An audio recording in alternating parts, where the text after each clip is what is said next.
episode 2 of my moon playthrough with the new terrain, with the almost finished new terrain system. Already playable and with stable save games, supposedly, is what they said. But before we go into the game, I just wanted to set aside a minute or maybe two to quickly explain how you can make new terrain. This will not be a full explanation because that takes some more doing. But first of all, in the Stationeers installation tree, there's a zip file called examplemod.zip, which has a readme which explains to you how you can make a mod. So you can, for example, create a difficulty mod. A difficulty that is then available when you start a new world, and this is also the foundation to make actual worlds, which I have done for the video I'm currently working on. I'm explaining there how that works. This is not a full explanation, but certainly got me started, and I have some interesting terrain there that I'm showing. So you press F3 to get the console in the main menu. You can't do that in the game. I mean, when you open the terrain editor here, you enter terrain editor, then not everything here in this menu will be available when you're currently playing. So you have to do that in the main menu. Then you have to choose a height map. So I will just do this. See, I could also have used a colored one, but it will only use the brightness values. The same goes for the crust type. This is a feature I haven't yet used at all, so I cannot speak to exactly how that works, and I don't want to talk too much about this right now. Anyway, then you choose the minimum height, everything. So black would be the minimum height, and if that is at 8, then you would have 8 meters or 8 world blocks, I don't know, of soil below you before you hit bedrock, and this is how high the mountains would stretch, you know, the whitest value here.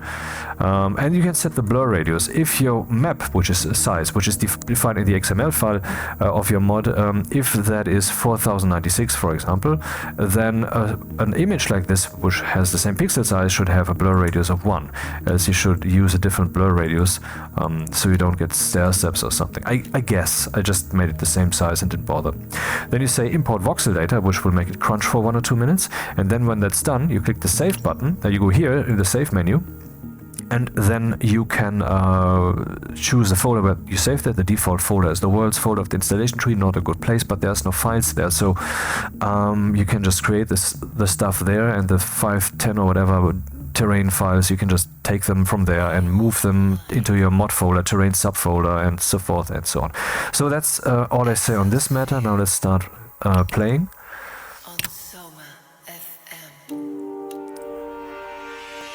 This is what it looks like currently. Normally you only have a 5 quick save rotation. The oldest one will automatically be deleted.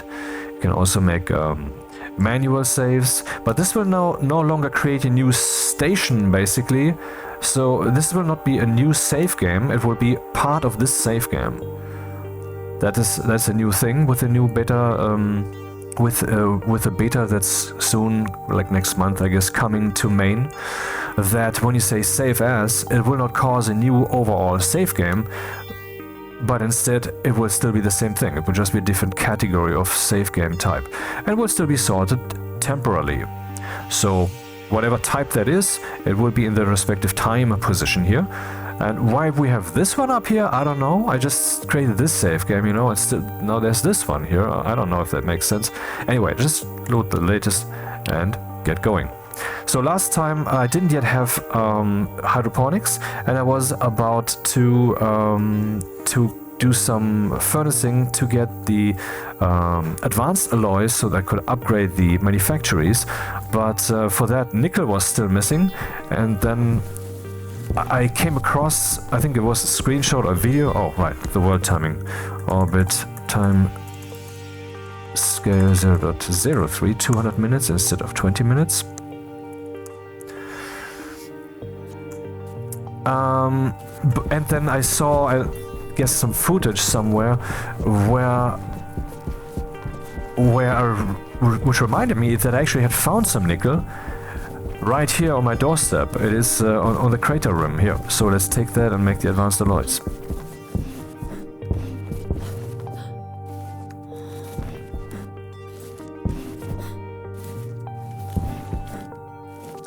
Here we go.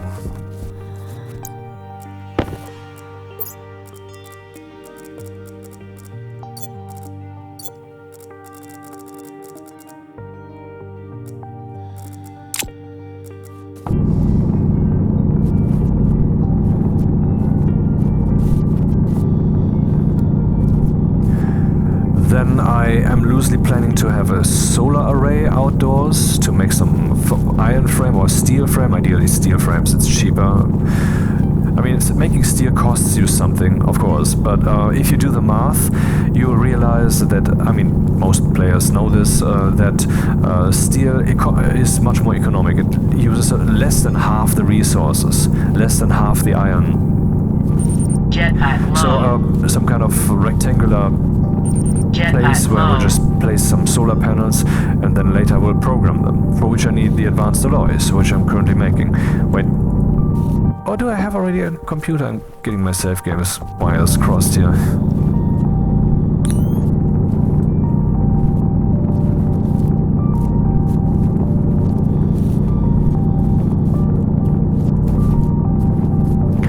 So anything new on the Unity front? No.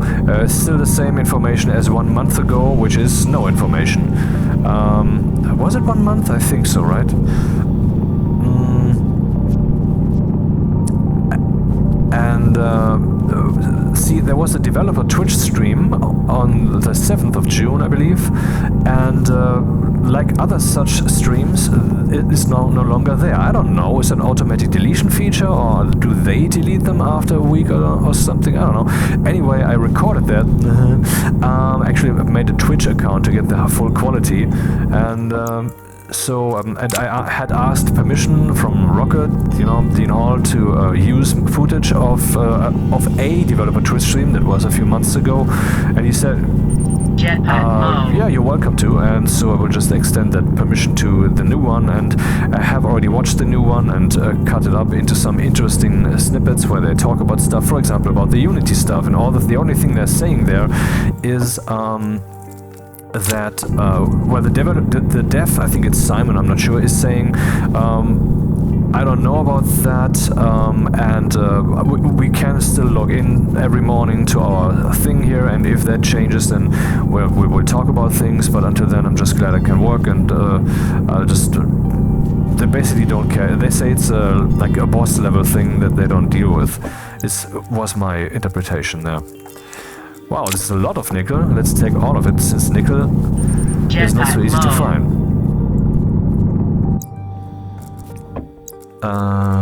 Jetpack. Here we go. 215. Could just swap that with my waste tank. But I think I have other nitrogen tanks in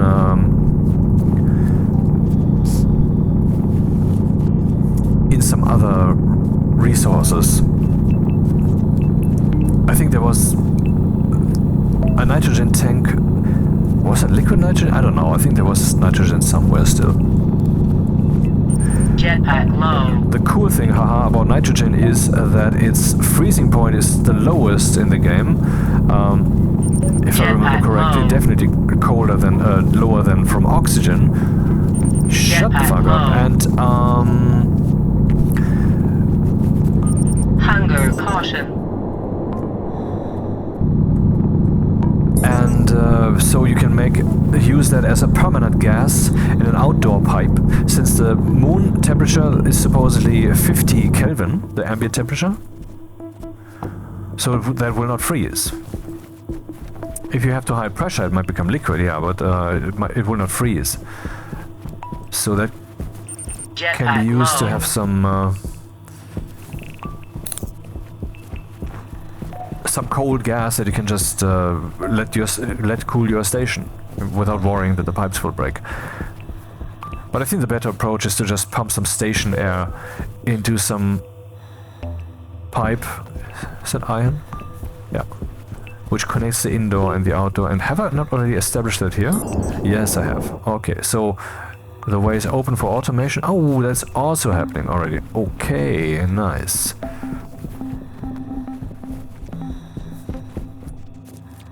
Hey DJ, what are you doing?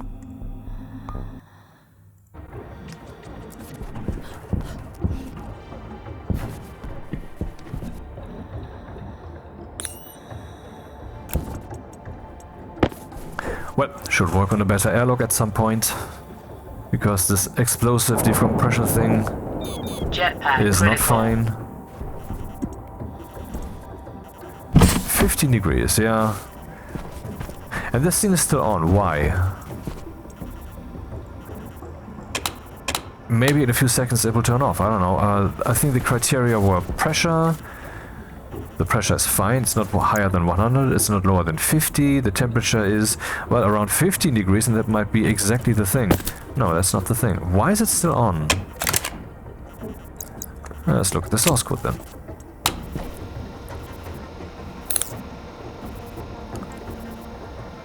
So, indoor temperature must not be less than 15, is not. Must not be greater than 25, it's not.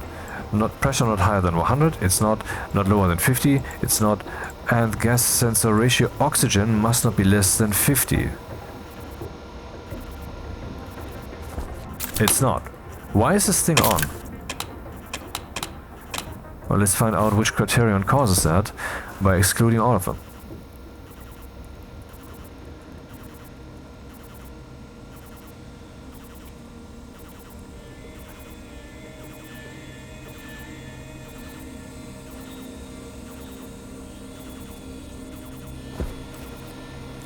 Which one has the chip?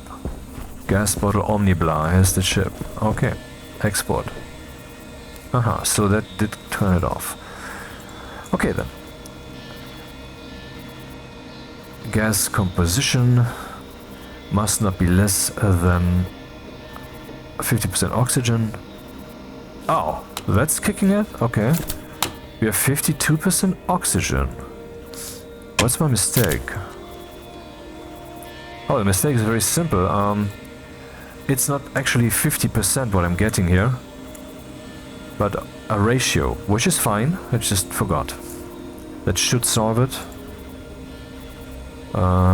Export. Yep. Okay. Programming bug. Yep.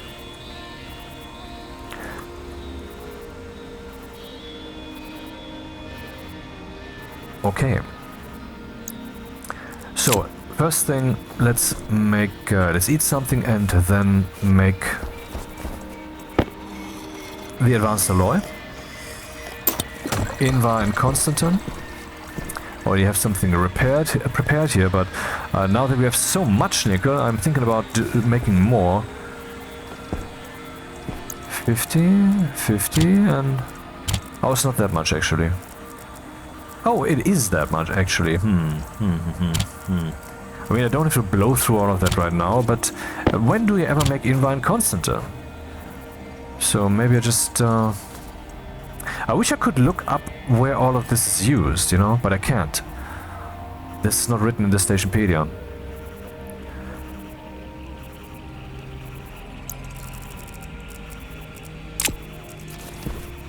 This is stuff that no one needs, because this door is in the way here. Oh, I thought it was. Oh, here it is.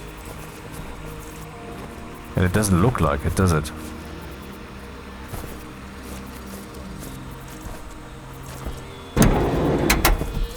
Want to spray paint some stuff?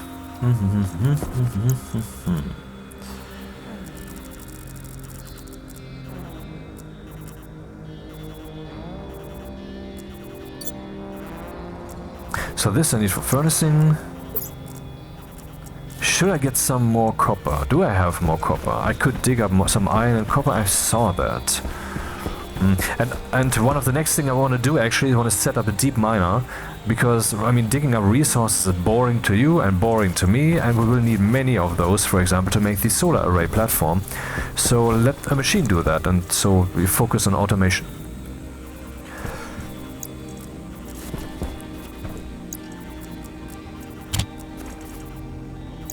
Yeah, eating and drinking. So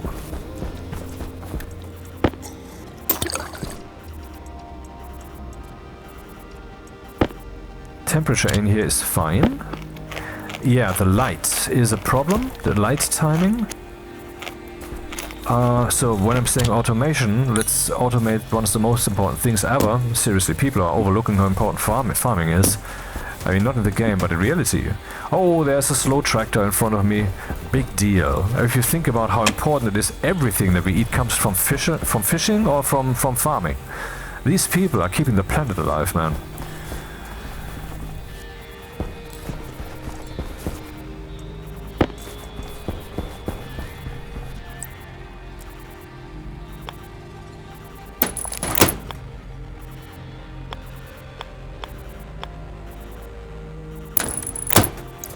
I think that will be enough, I hope, maybe, possibly, who knows. Yeah, let's risk it. There's gonna be a way to fix that, if need be. Iron. 10.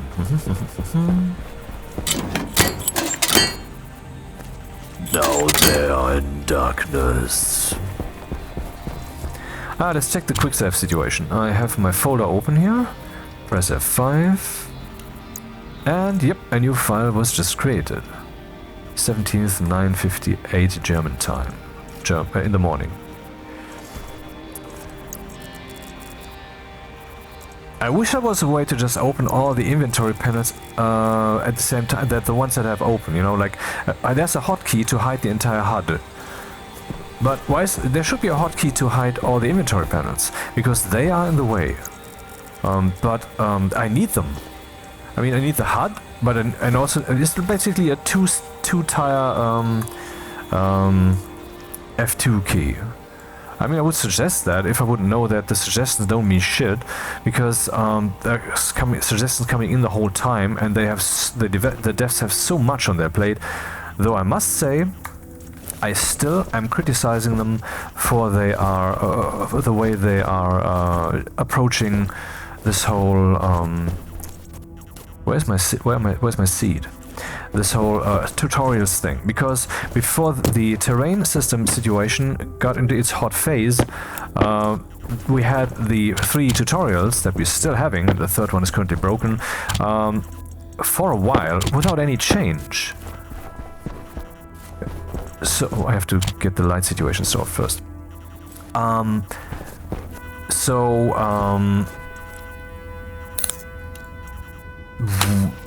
Why are they not working harder on onboarding measures? I know they already spent like $300,000 for the original tutorials and such, and all of that is now superfluous. But they made the new tutorial system particularly for the purpose of surviving any game changes, except the current terrain system is obviously an outlier.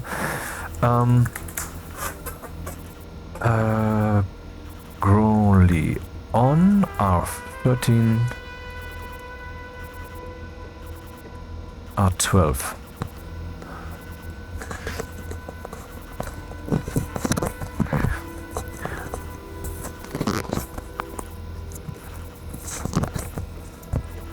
Is this thing on? Hello. But after that, we should, and before that, in general, we can assume that they will not break. So since many of the negative reviews that this early access game is still getting are in regards to the missing onboarding measures. I mean, people don't even know how to make an airlock, and that's one of the most essential things ever to make in this game. I cannot excuse that they are not working on those more. I mean, I know they have a very small team and they want to avoid all redundant work, but this cannot be taken to the full extreme like they're doing it right now. They cannot just say, well, at some point we're going to overhaul the console system, which is currently pretty much shitty code that is broken and bogged. So before we have done that, we will not give any airlock making tutorial, which involves currently consoles. It's not what they said. It's my interpretation that that's one of the reasons they're not doing that. But they cannot take it to that extreme. The game is out, the people are paying for it, the people are supposed to pay for it, and all it really takes to avoid a bunch of negative reviews, possibly elevating this game to the overwhelmingly positive, is, well, to work a little bit on the interface system, for example, making hotkeys maybe for your tool belt slots, and definitely having proper onboarding measures, like explaining how you make an airlock. And they're not doing that. And I'm not okay with that. I mean, I understand their situation, and I always excuse it, but in regards to that, I think that is out of balance. Too much that I actually accuse them of that. Not that anyone gives a fuck, but, you know, I have a strong opinion, and that is the opinion. Okay, the grow lights. Let's do that up here. I subtract from my grow light counter into my grow light counter the number 1. As long as the grow light counter is greater than 0, I want to jump relatively by I don't know how many lines yet, And if it is at 0, I want to select from whether we currently have... No, first I need to flip the grow light on thing. So right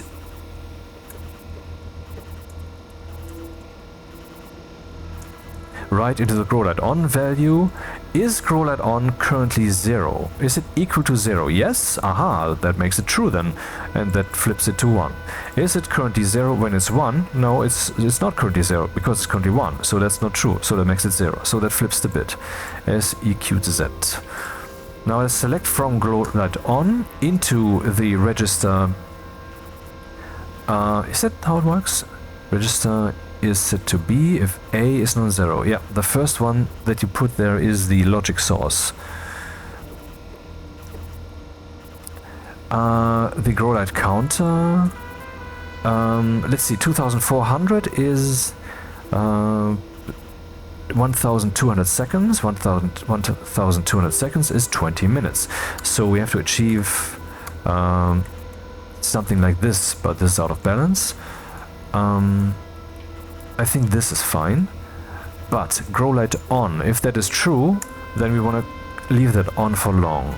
The grow light off shall be shorter, and I can possibly take that further to make the plants grow faster as long as I have enough downtime. This is 400 seconds, and 400 seconds is 6.5 minutes. What does the potato, the unmutated potato, need? Because they have genetic drift, something to be considered. Darkness time 5 minutes, and I've set it to 6.5. Wait, what am I saying? Darkness, here. 3 minutes even. Oh, okay, I can go even further.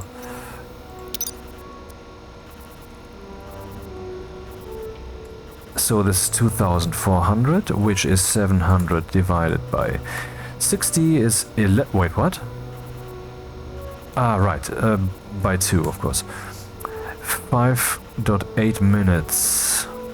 I still can go even further. So maybe I should just remember those values instead of calculating anew each time. So that's 300 divided by 60, which makes it 5 minutes. And 3 minutes is the minimum. That strikes me to be fine. So we want to jump over these lines, 1, 2, so we want to jump by 3 lines, 1, 2, 3, this is where we want to jump, and now I want to just write to all structure grow light that it shall be on depending on grow light on, and that should be my grow light timer, hypothetically.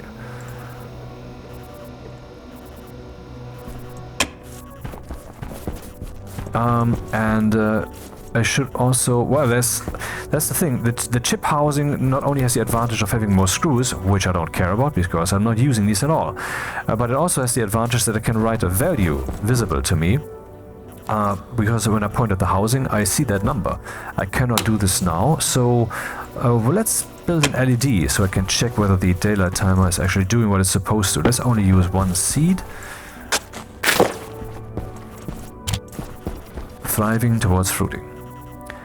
An LED electronics printer.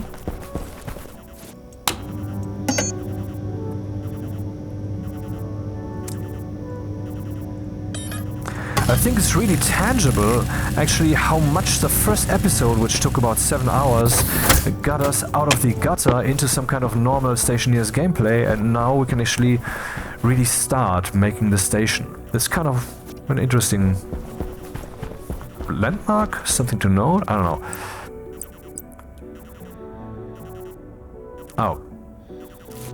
Oh, that would work.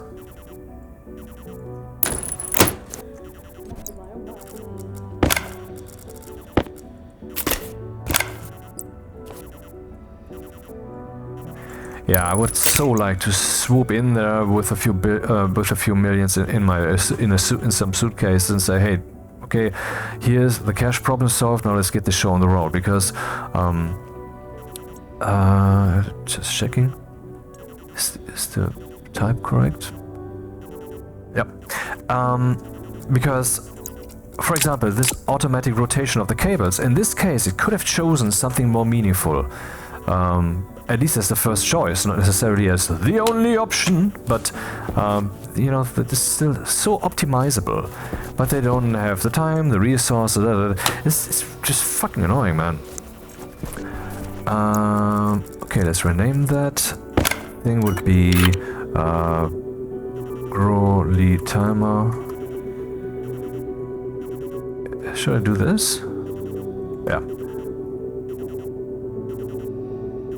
Oh no. Oh yes, I don't know.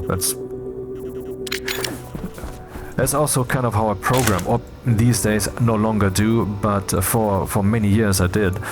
Because I didn't go to some kind of programmer school, I just made it up myself. That led, of course, to all the mistakes that programmers make over history. But this also meant that I was finding my own style, not necessarily this one here, I'm talking about Java and such.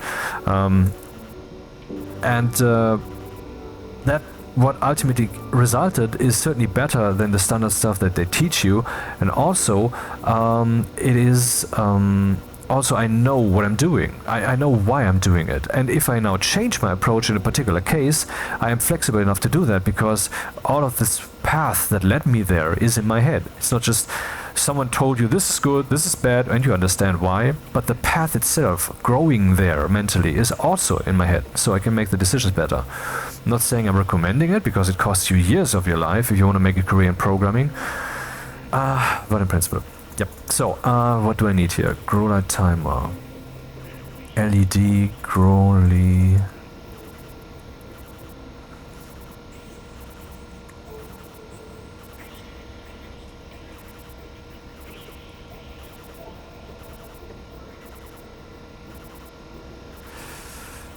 I'm not even gonna try.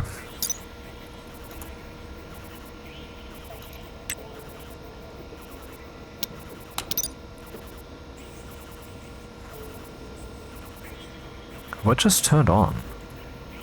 Structure growing.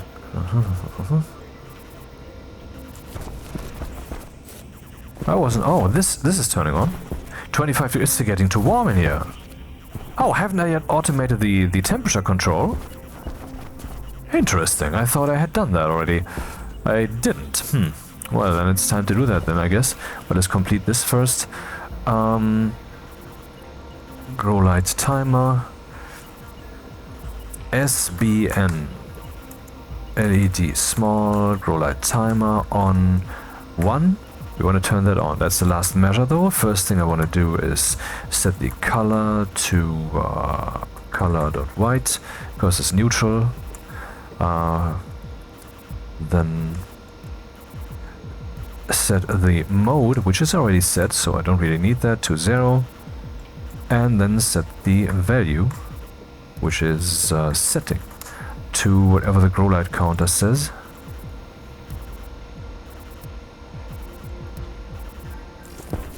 Negative. That's not actually good. I forgot something significant. I forgot to reset the grow light counter to 0, which means, of course, that currently this may actually be lit for too long.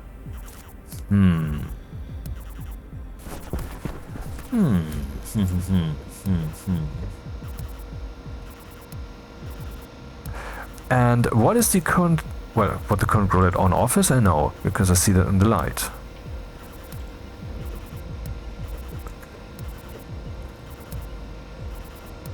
This would probably not be wise.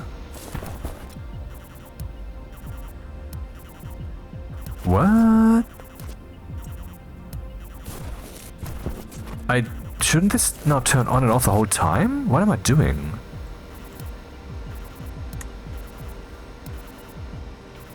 Grow light counter 1, 2, 3, 4. Yeah, that's correct.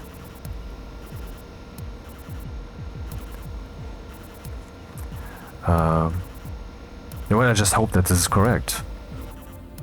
Oh, no more power! No more power! Damn!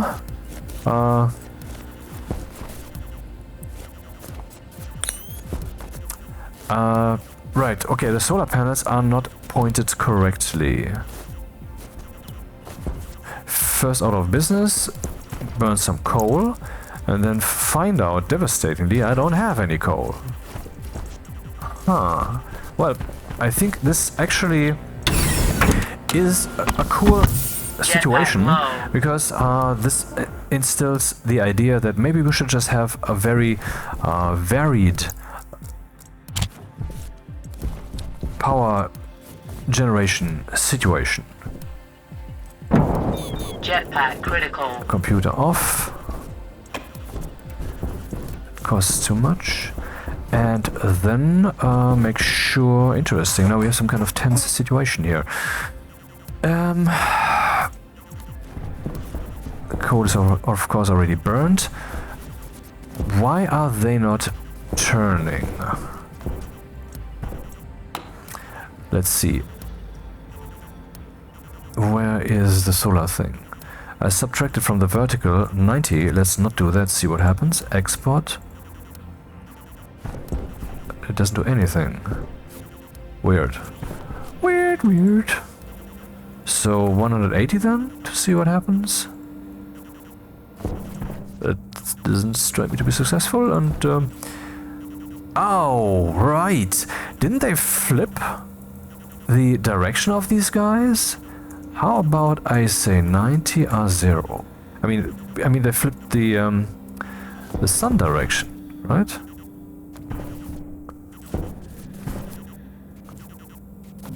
Ah, well, looking good for the moment. Now let's make a cable analyzer. I think the power coming in should be nice. Cable analyzer. Needs silicon. Do we have that? We have cleaned up a bit. Yes. How many can we make? Not too many. Do we have some copper? Yes, we do. Or do I already have some cable analyzer here? No, I don't.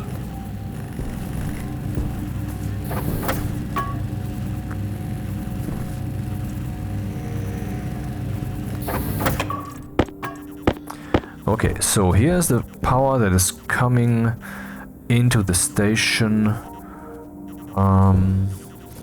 What is this stuff here?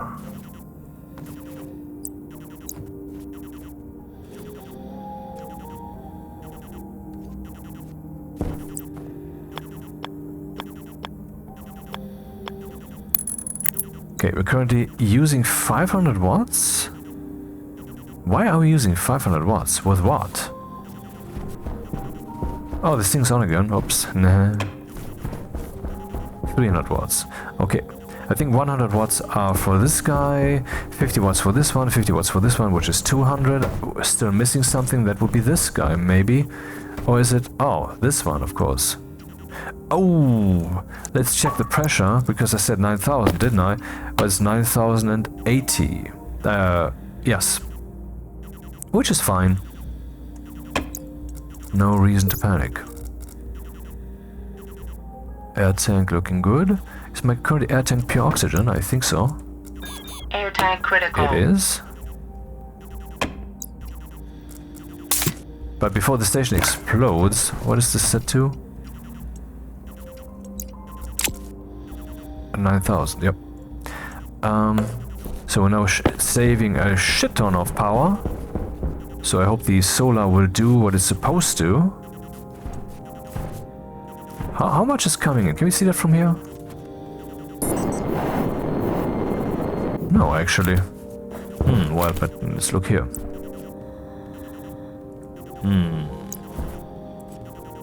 Dirty.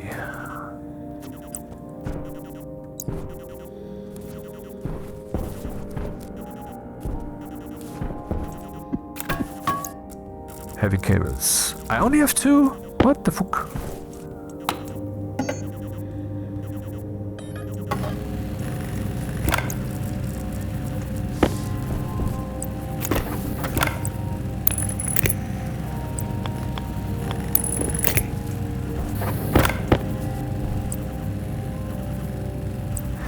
This should already select me the thing that would create the connection here.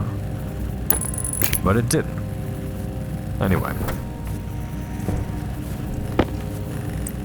Coming in is currently almost 1,000 watts. So that's good.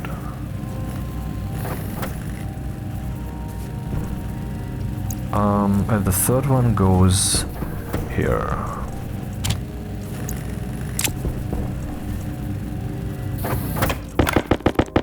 Don't yet feel like overproducing stuff and not there yet. Temperature 29 degrees, so the plants are probably saying, dude, I'm sweating here, could you like do something about it? Okay. So here we have this guy, which is obviously not yet under logic control. And then we have this dude, which is also not yet used like that. Do we have a gas sensor indoors? I think I made one. There it is. Sense gas indoor. Am I already programming this? Is this already programmed? Well, how are my batteries? This one's stable, so we now have more power than we had before. Good. Okay.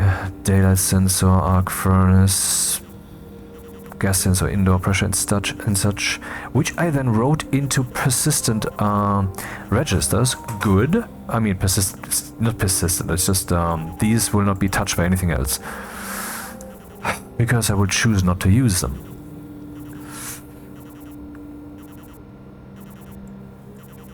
So what's the goal here? I want to react to the temperature of the station. The sense gas indoor has already been used. I know the temperature. So let's react to that then. No load batch, just make a selection. Branch if greater than... If this value is greater than 23, then I want to branch to... This is deep space 1.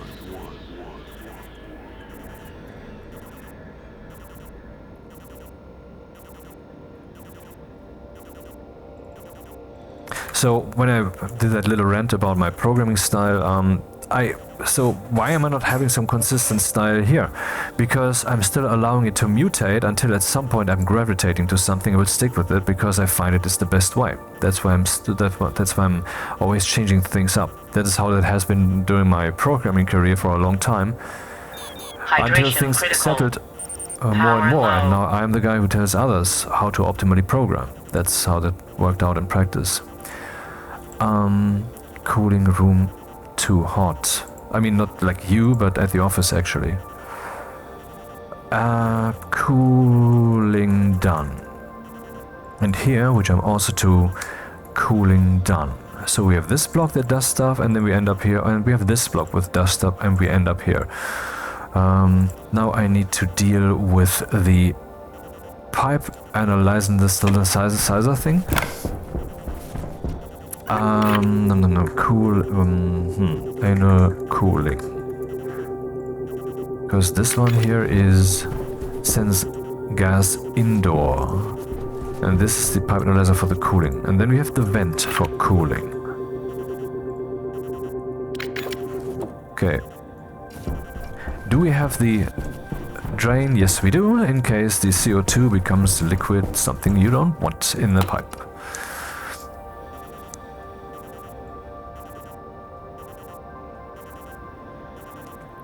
Let's more grow timer up. By the way, what is the grow timer doing? Is that 0 and it's not counting? I'm confused. What's happening? Why is this the case? So it subtracts from the grow light counter 1, and the result will be written to grow light counter, so that this decrements by 1. Then, if the grow light counter is greater than 0, we jump relatively over 4 lines. 1, 2, 3, 4, and we end up here. In this 4th line, we turn the grow light on, off, whatever. So if that is actually at 0, then we will do something ridiculous.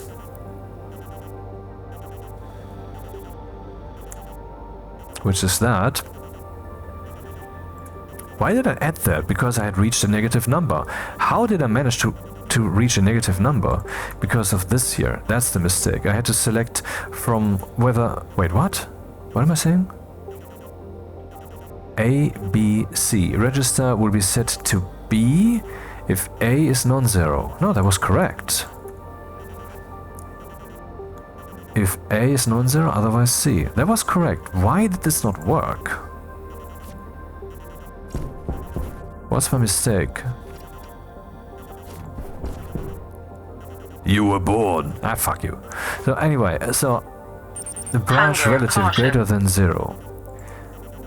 If grow light counter is greater than 0, I want to jump relatively by 3 lines. 1, 2, 3. Otherwise, I don't want to. So what happens when it is at 0? Then I will flip the grow light on thing. If this is equal to 0, that's a true statement. So this becomes 1. If it's not equal to 0, that's a false statement. So the 1 here becomes a 0. So that's true. Do I have the proper registers? 15, 14, 13, 12. Okay, nothing is being duplicated. Nothing is being reused. Fine. Then I select...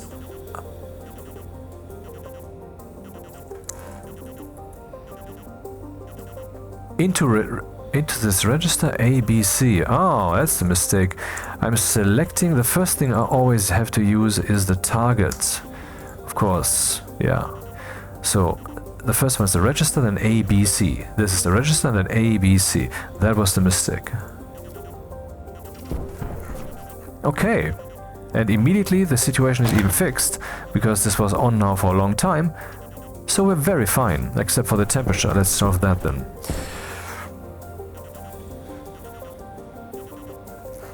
And I have to work on that, on those stupid alarms, I know. I'll do that soon enough.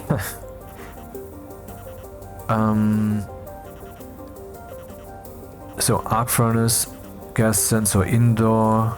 Let's put the other stuff here too, because it thematically fits so well. Define analyzer, hash structure, pipe, analyzer.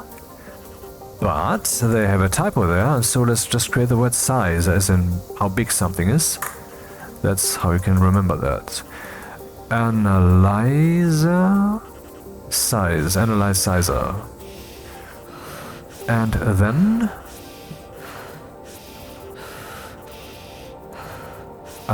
cooling. Cooling. Oh, that's bad.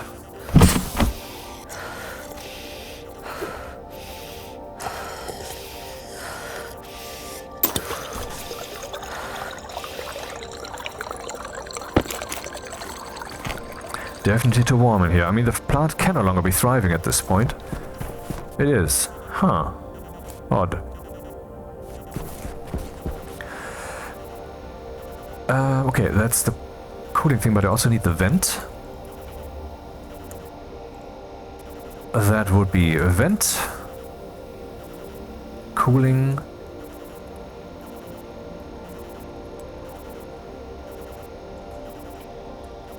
And the vent in general. Structure active vent.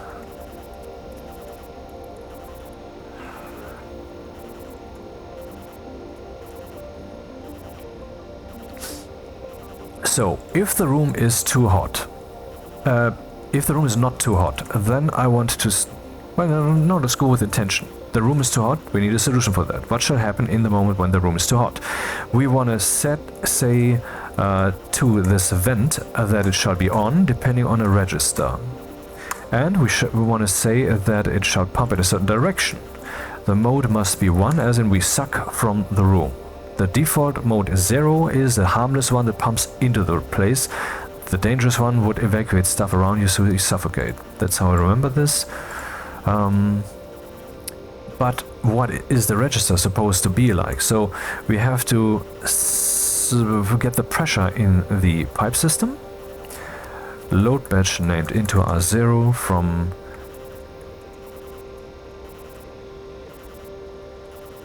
So now we have the pressure in the pipe system, and as long as the pressure in the pipe system is less than 2000, we want to keep pumping, so it will reach like 2600 or whatever by overshooting. And that's R0. So this will pump stuff in there, but we're not done yet. But we can already employ this. Oh, right.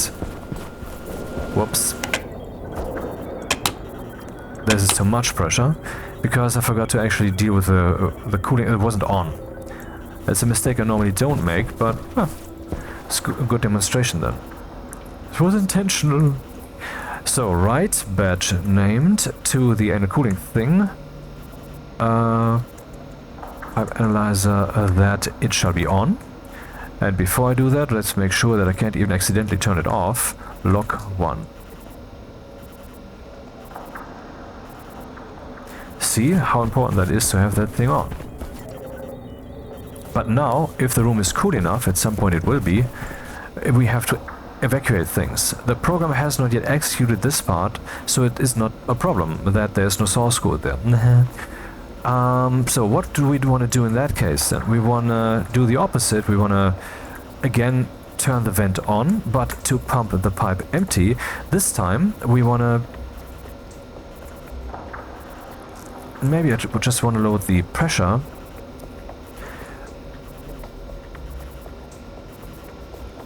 Right away here. So we're loading into R1 the pressure in that pipe. Then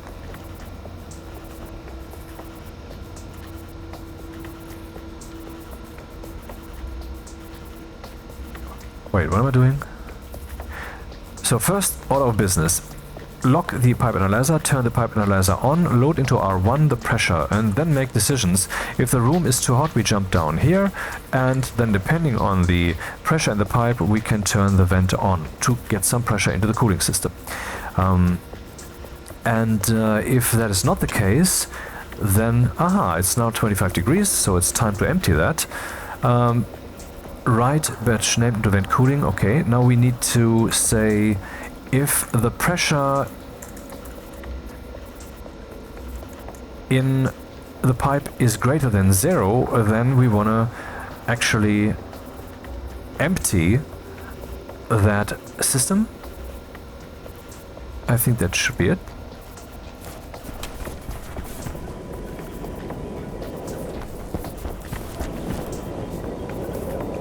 Okay, we have a cooling system, the plants have their lighting system, the light has turned on again, the counter is running.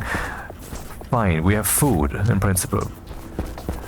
With enough confidence, actually, that we could say, let's plant another potato. Then again, how much food do we still have?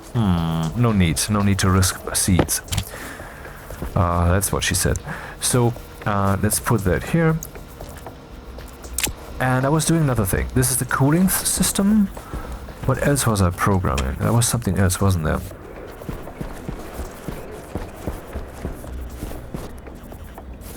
No, that was the cooling system, and there was the automatic lighting for the plants. I think there was something else right now. Or was there? Let's take a look at some potentially started source code. Grow light counter, that's working. That is for the oxygen filler thing, or for the Omni thing there.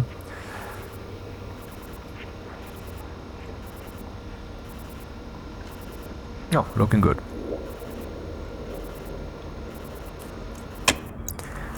So I wanted to furnace something. The plants are now doing their thing. The room will stay cool, that's good, and will not cool itself down too far. That has been assured. Not sure yet if it will turn on, but I guess so. Then the lights. They were consuming a lot of electricity, but we have seen that electricity is a problem. How much power is coming in? Almost 1,000. So I think we got the solar panel problem solved. Why did I do this inversion thing? Well, maybe I just placed the daylight sensor stupidly. Maybe if I wouldn't have done this, this would be the case. But I think this only pertains to the horizontal, as long as I place it on the ground on the moon. I think. I'm not entirely sure. I haven't yet grasped that after this many hours. But I know that they changed the solar direction. The sun now rises where the Earth is, and then we have the eclipse in the morning. And when you start your playthrough, the sun will be just past the eclipse on the moon. So I just surmise, since these solar panels were not moving at all with the sun in the way that I would have expected, given the programming that I used, that they have to move the opposite direction. So instead of subtracting from the value that I have some number, I subtracted from some number the value that I have, thus inverting the effect. And so now I'm moving in the opposite direction. And so far that has held true. So I think we have solar solved. I'm not sure if they are at 100%, but okay, that's their problem. So how full is this, the furnace? I don't know how full it is. Why do I not know that? That's not a good thing to not know. Pipe network is empty. Is there a valve here? No, there's not. So I always know that situation. All I need here is a... the cooling system just kicked in. We need some insulated pipes to have a pipe of pressure display kind of thing there. Or I use an LED, like any adult would use, would do. And we have the input... No, we don't. Well, actually we do. I can check the values that this guy has from here. And is everything cabled up? It is. So I can check the furnace pressure. Let's put an LED up, some console. Actually two. One is for the pressure, one is for the temperature.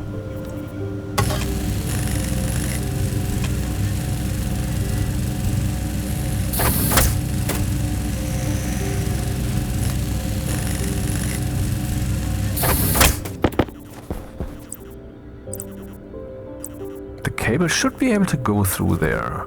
I could place 3 here. Let's see. Pressure, temperature. That's all I can think of, actually. I could also look for some ratio, like, hell, well, or is there some liquid in there, or whatever. But that would be, I don't know what to put there. So, let's just not put anything there.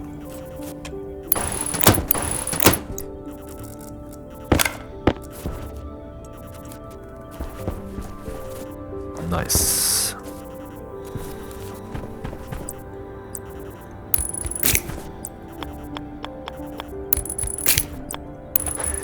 Needs to automate the indoor lighting, or rather, should try to get some better power system. We have the. Excuse me. That doesn't work. Why not? This is just. Oh, did they change that? Because as far as I know, cables can go through chutes. Not through corner chutes? What's happening? How about this then? Does this work? Also not. Spook. Huh. Well, let's do this differently then.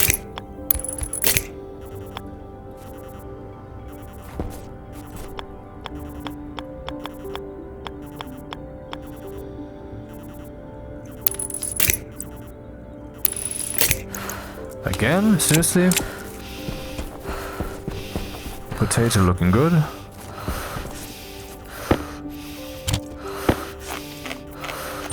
Hunger caution.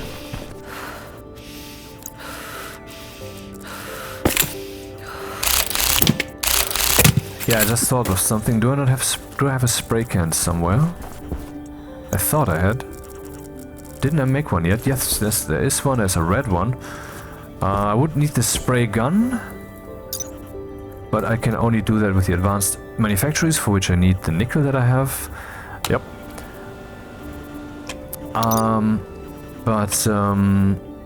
I can just risk a little bit of spraying like this.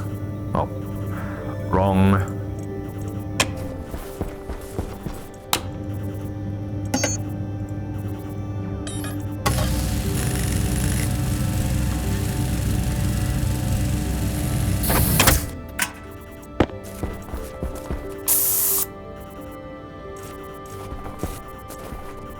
Power critical.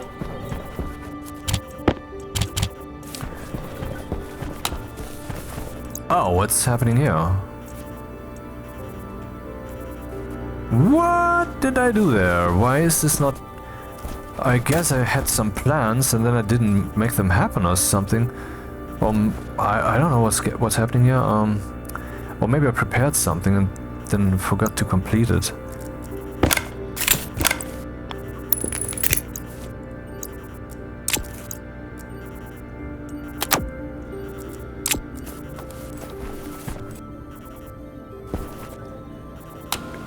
$1200 watts being used, So yeah, the battery thing is charging. We're getting almost 1,000 watts from the outside. The batteries are kinda charging, but not quite. I need to go out and mine some coal, but it would be more cool if instead of doing these spam measures like, well, what do you do if you forgot to do this and this thing? Well, go out and mine oxide, haha, or something. Instead, it would be cooler if I would find a solution to have a different power source. And we do have a different power source that I never fucking use. Still some crates standing around here.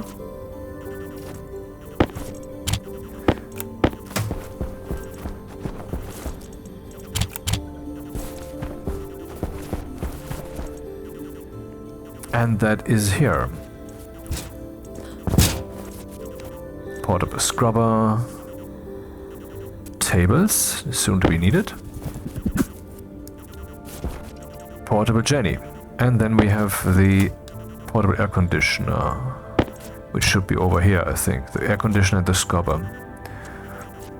Would be cool if these were also spray painted. Can they be spray painted?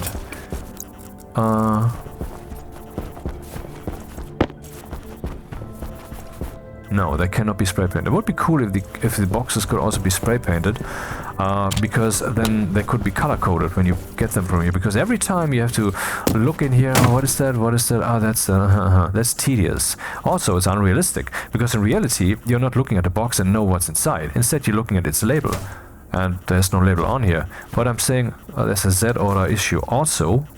Z fighting going on. The surface texture of the box and this image, there's that fighting. Well, that should be spray paintable, I think, so that you have a color-coded decision as to which box is what. That would be cool. What is that? That's a fuel canister. Okay. Good. So we can set up this guy. This though will create waste gases and heat. I cannot put that in here, or I would have to, you know. So it would be cool if I could make a generator room. Yeah, let's do that. That's a cool thing. But let's first upgrade the manufacturers. Why is this guy no longer screwed on there? Or did I? No, I never did this so far. Oh, look at that. The pressure has risen? How? Why is the pressure higher now? Maybe the assumption that I'm having in my head is that the gas in here had the temperature of... Yeah, it was 0 degrees when I set this whole thing up, and so that was the temperature of the gas, and so it has risen to this level. So I think we're safe, as long as we don't rise to 50 degrees or something. This shouldn't explode the station. However, it is a risk. Should I deal with that somehow? Or just do this instead?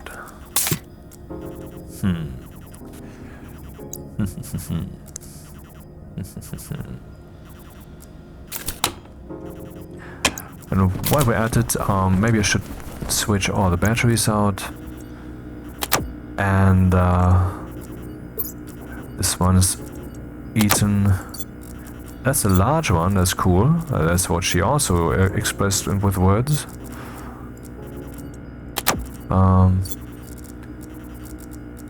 Yeah, looking good. Hunger critical. So, oh, there's already a potato. Maybe I should set up the table just quick.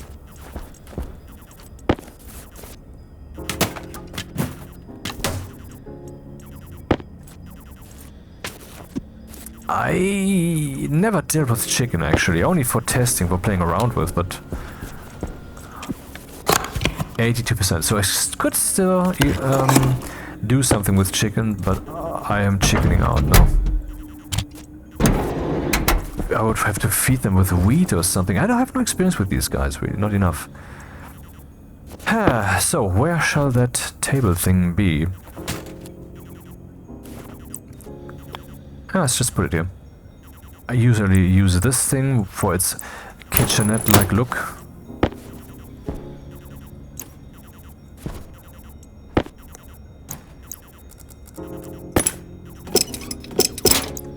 Cables.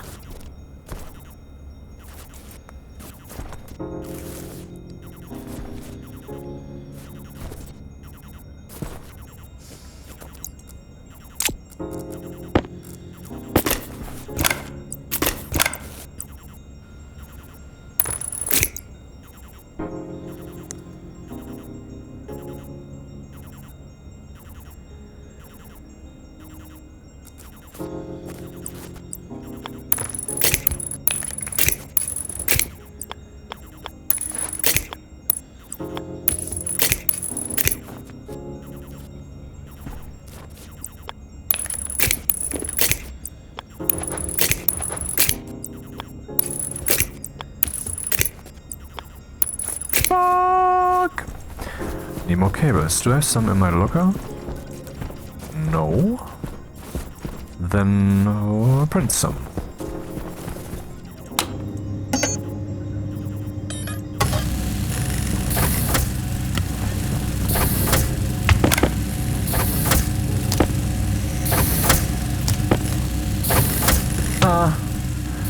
I can risk printing some more.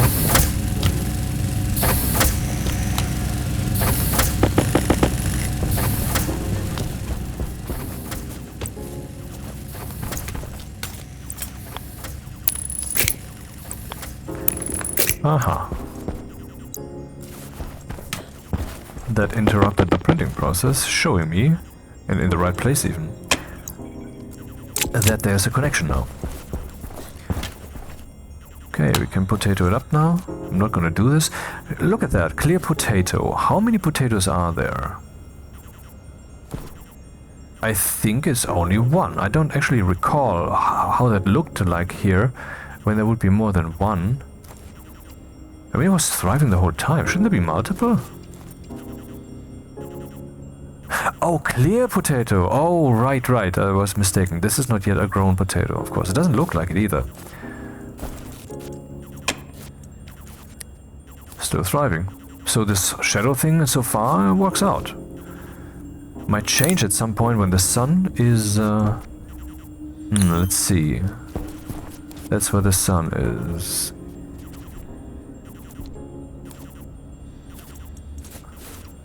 At some point I might actually get problems with my plants. Let's add one more seeding tile, that seems reasonable.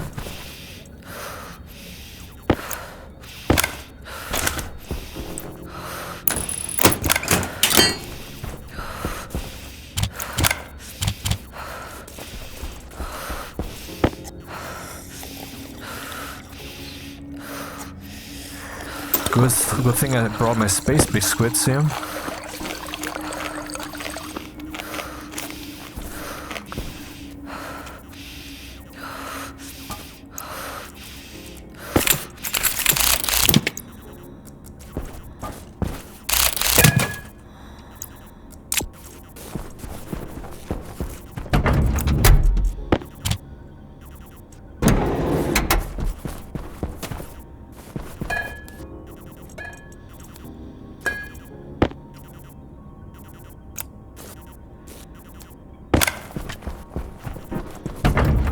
Should automate the light, but first I need some good power source.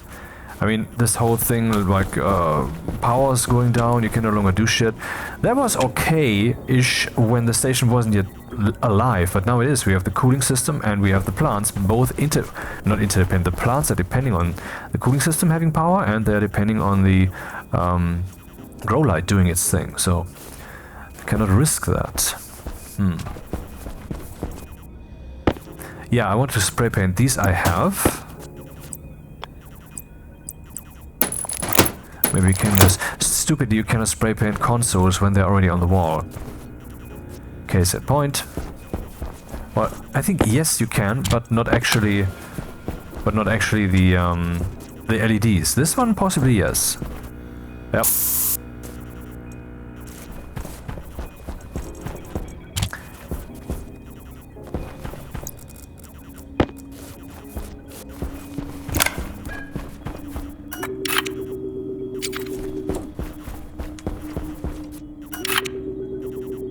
Furnace. The first thing I'm interested in is the... Wait,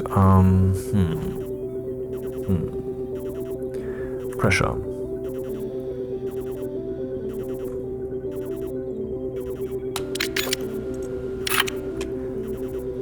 There is no hard logic here, obviously, but I just thought the first thing you see is the thing at the top. And the first thing I'm interested in is there still pressure in there?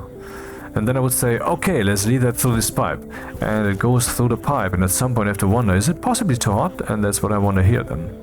That was the idea. How do I find out how hot and pressure the furnace is? For that I need to connect the furnace itself, which has some logic cable connector kind of thing somewhere. Yeah. Let's do that then. Jetpack low. There it is.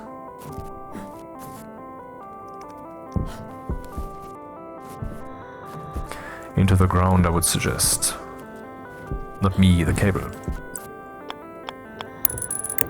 Definitely need to make the platform out here a bit wider.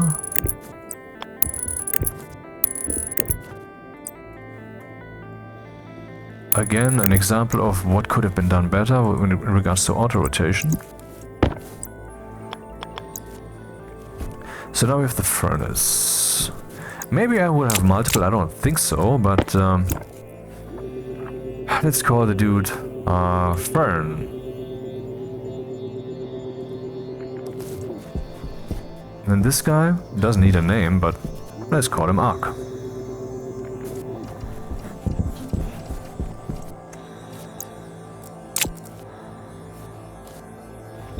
Jetpack critical.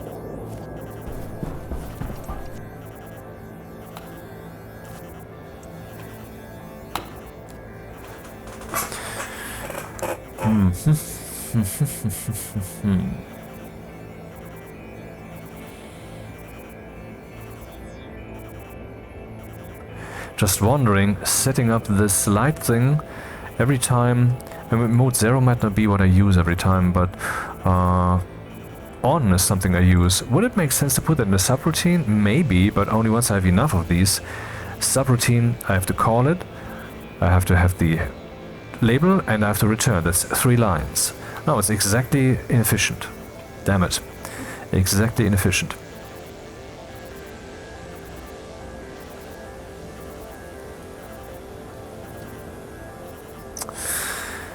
Anyway, so load batch name into R0. Is that structure furnace? I've so very rarely done that. Kit furnace, which produces the furnace, which is structure furnace. Okay. I don't know why it says that it consumes 5 watts, because how can it? Or does it consume 5 watts when I have the logic cable connected? That may be the case for the measurement. Oh, wait. Oh, we can use the cable analyzer to find out.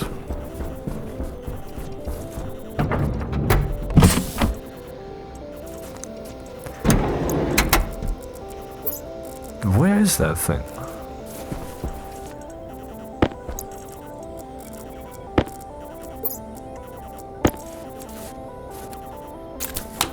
Furnace closed. But it's not consuming anything. Interesting. So what's written there in the station Peter is flat out wrong. Not a surprise, but annoying nonetheless.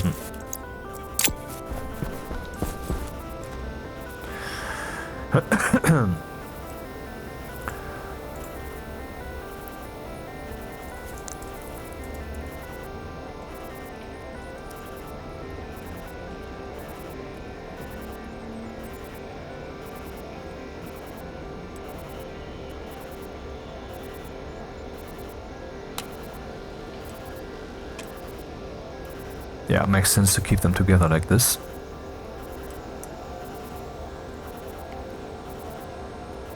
And I will use that here.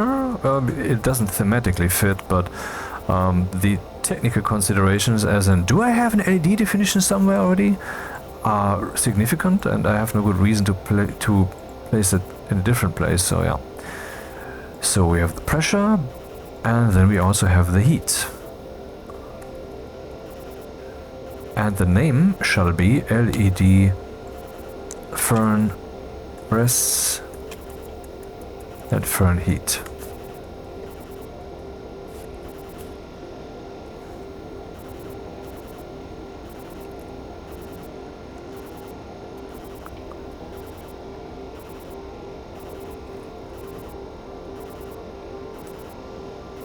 Didn't I give this guy a name? Yeah, I did.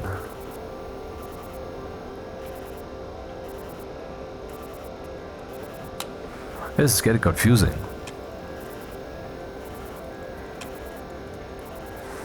So, pressure.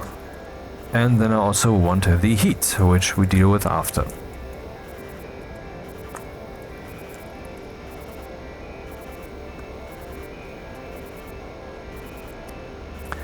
subtract from R0 into R0, 273.15. Okay, now I want to display that on an LED. How much space do we have? Not too much. Power Things are low. beginning to get a bit crowded in here. So it's the pressure. I don't know what color to use there.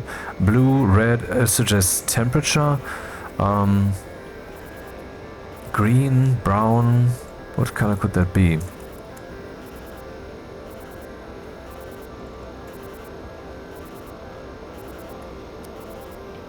Do we not have that here as constants?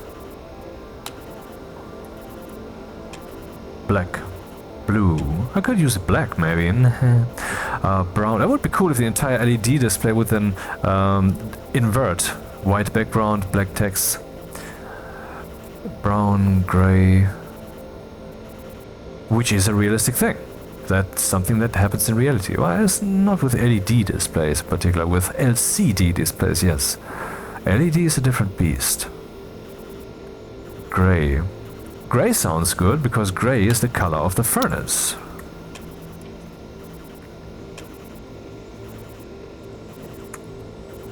Just give me this. And that. And this. Except, of course, we need this one. Mode 0 is fine. And the pressure, the value I want to put in there is this. Now the same thing with the other dude.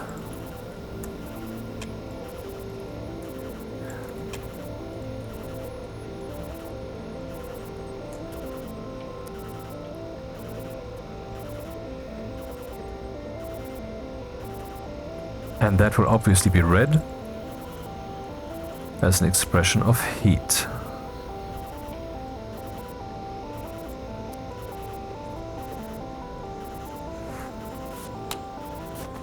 That was not right.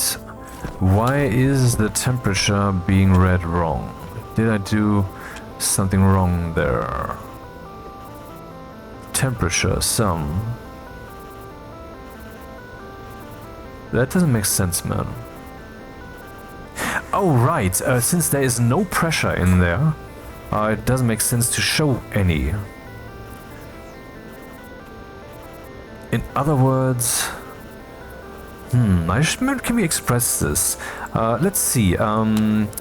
Move R0, 0. Diff R0, R0, R0. Haha. So that should be not a number. Oh, that actually makes sense. That works. Is there another way to express not a number? And apparently. Let's see.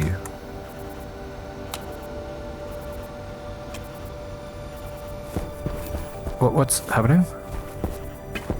No, there's a programming error. Line 34. Edit.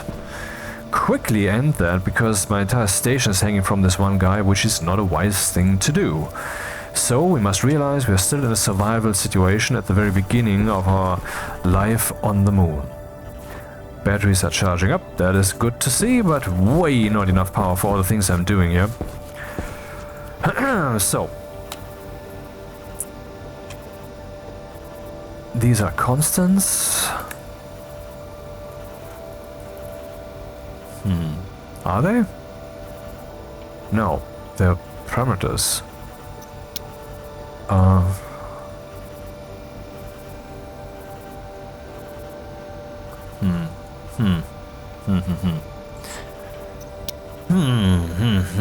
Anyway, so I will just add, I will just put that here in the middle. As a branch relative, if...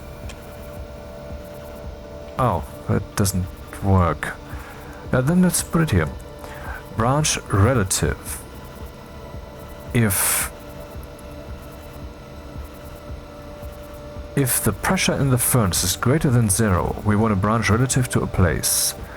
If that is not the case, then we want to overwrite R0 with the actual temperature and then show it. So here now I will prepare an invalid R0, and I don't know a more convenient way than to just make sure that the number is invalid. Maybe there's a better way, I don't know. But anyway, just divide... Actually, there's a simpler way to do that. Divide into register R0 the result of this. And this makes it looks like the oogly eyes. However, what kind of source code do we have here?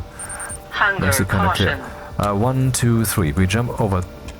We jump by 3 lines. 1, 2, 3. So if we have no pressure in there, no temperature will be shown.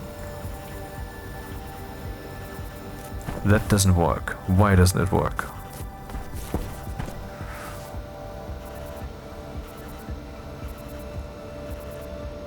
Let's first see what the actual problem is. Oh yeah, of course, my problem is very clearly that I'm writing a value in there and afterwards I'm trying to react to the other value which no longer exists in that moment. So let's write register R1 into the setting and get the proper value here and so forth and so forth and so forth.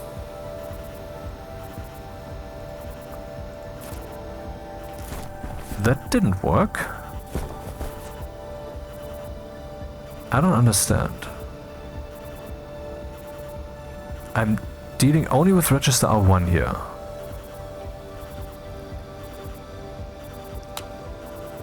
And here I'm saying R0, which is the pressure. If that is greater than 0, branch relative greater than 0 by 3 lines. Greater than... Oh, it's exactly the wrong way around. If it's equal to 0, then we don't want to read the temperature. If it's greater than 0, then we do want to read it. Okay, so with that out of the way, maybe we want to finally do some furnacing. Save. And did it save? It did. It's 11 AM in Germany. On the 17th of June 2025. Oh. As a reminder for my taxes, they haven't yet, feedback hasn't yet arrived, so move that ahead by like 2 weeks. Done. Okay, I will be reminded again in 2 weeks. I have made myself a nice reminder program, tell you that. Okay. This is prepared for steel. Maybe we can do that too while we're at it. 1 batch of steel. And otherwise, yeah, wasn't I saying I want to mine a little bit? No, I don't have to, because we have that stuff here. Let's see, 50. Good, okay.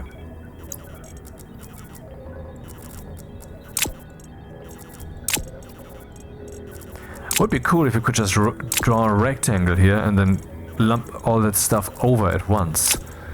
Luck over, I mean. Certainly something that could be done.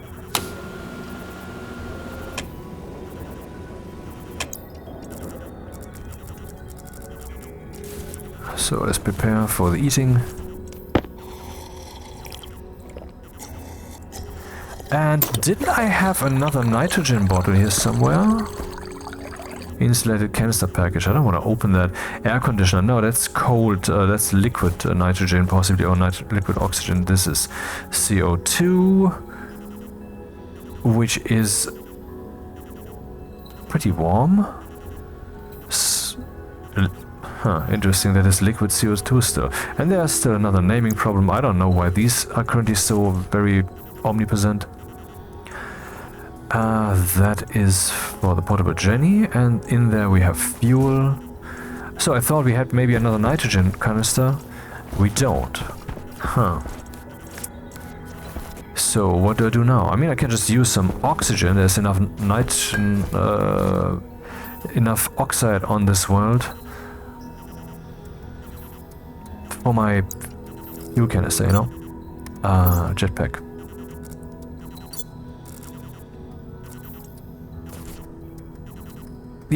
Yeah, let's do that. I will just bluntly do that. So, step 1, take the oxygen that we have. Step 2, turn the... No, we don't have to turn that on.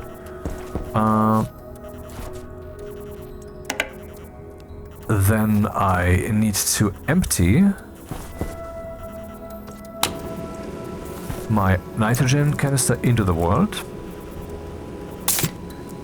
So that is in the room. I mean, I do want nitrogen in here for maybe some plants that need it. 11%. Look, very good. Honestly, I wish we had actual CO2 poisoning in this game, which is probably easy to implement but not so easy to balance. The game never had that, so who knows what these playthroughs would be like. But then again, I bet there's a mod out there that simulates that, which has just led to different playthroughs by players who are more proficient, so maybe that should just be something that you can select from the at the start of the game. Like, do you want CO2 pollution simulated? Toxicity, I mean, not pollution, or not? There's still stuff in there, damn it.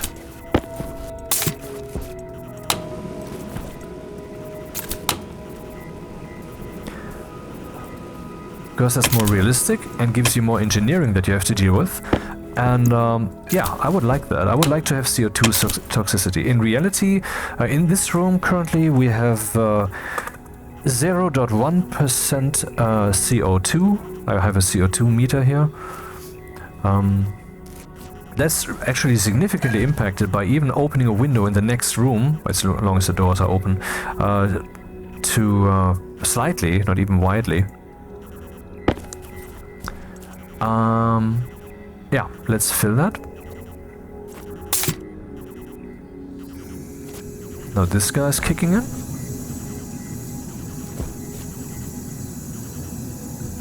At some point, I guess. Why is this so empty now? Didn't I set this to like 1 megapascal or something? Or do I have to turn this on manually? Oh, I do. Huh. That's a bit backwards still, but okay.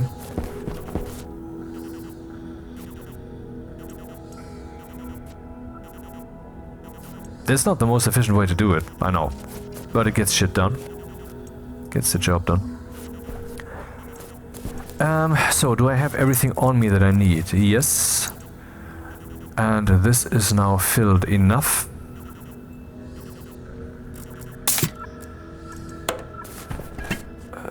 So the jetpack alert is over. We have power.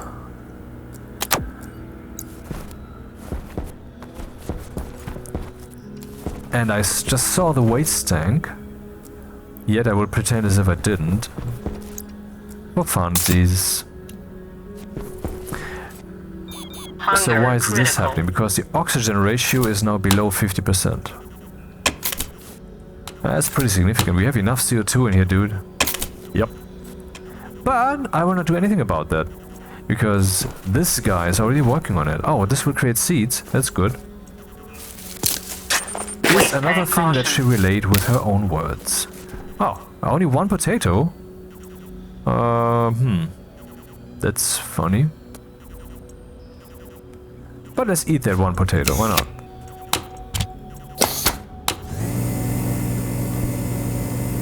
I guess the growing conditions were not the best for a while. I didn't see that though, it was always saying thriving for fruiting.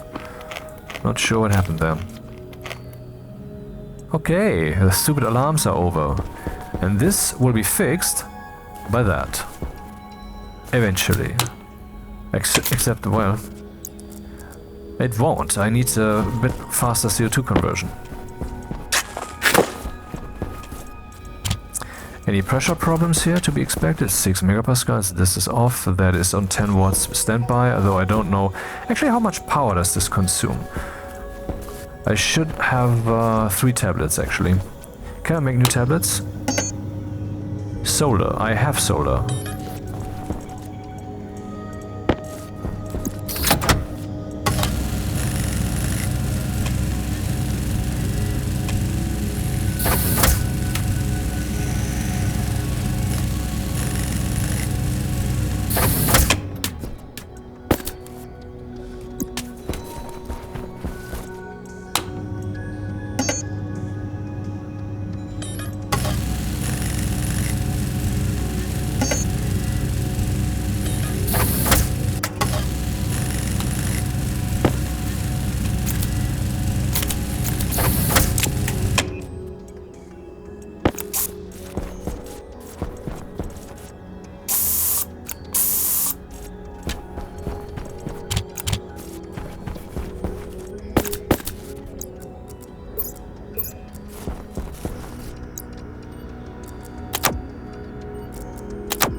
I don't think I yet have the plant analyzer cartridge.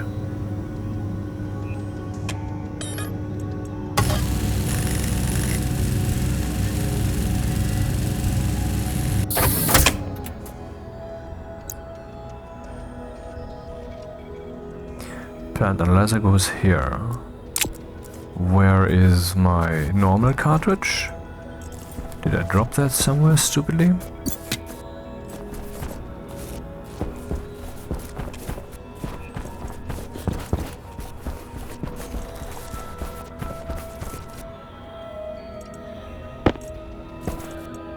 No, there it is. And the normal one, I actually got my spray paint mixed up.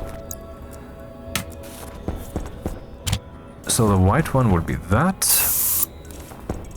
And this will be the white as in gas, air. I mean, you know, that's kind of an association that I have here. Atmospherics. This is my Atmos analyzer. Then we have the plant analyzer, which will probably sing the praises of my setup. Everything is beautifully wonderful or whatever. Hey, I could put a tablet holder there. That would be nice. Though a tablet holder,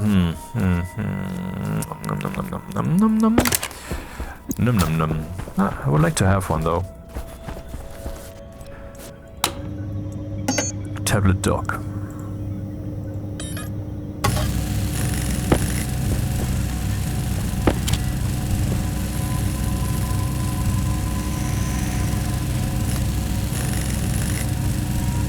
Whoa, well, that takes a long time. And this is my electronics measure thingy, which has the thing that I tossed somewhere, I guess. Where is my cable network analyzer thing? Where did I put that? Possibly slipped into some hole, which is yet another thing that she relayed. Handheld tablet for power. So the question was, how much power does this guy use?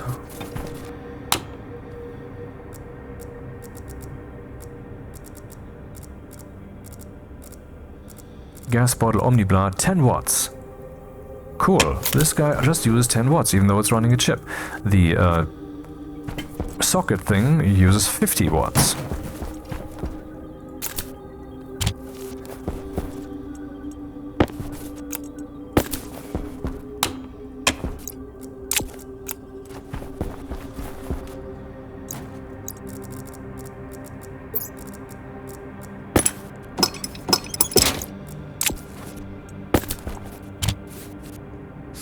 We can actually have a tablet holder like this. Let me just demonstrate. With the Atmos tablet, where is it? Here. Running. And like this, it will also be charged.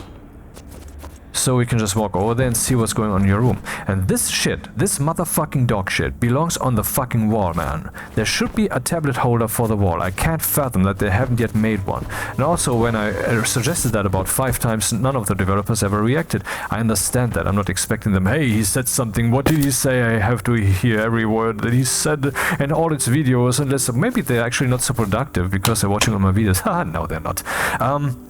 I mean, every show and film has such a thing on the wall with some fake data for fluff, for flavor, and every game, also every space game. Here, we could have one on the wall that has meaningful information, but we can't put it on the wall, man. Ah.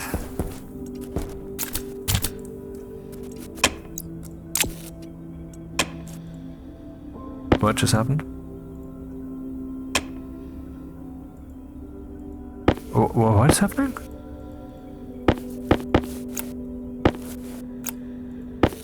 Oh, you can click on the tablet holder and then it makes this stupid grab gesture. I found a bug, pretty obscure one. Screenshot.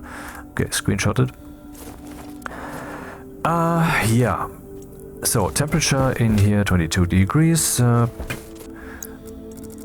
Oxygen 49.4%.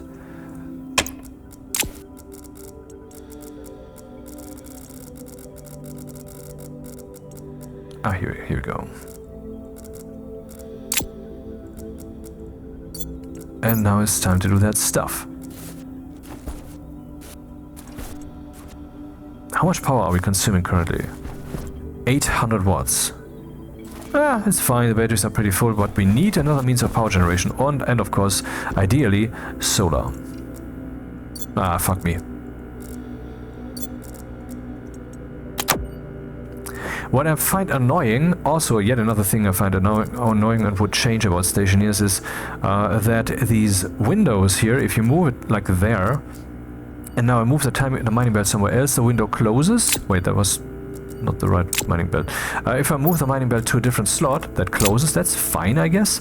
But if I move it back and open again, it remembers its position? I did actually, oh, well, not quite on the screen, that's annoying, but in principle,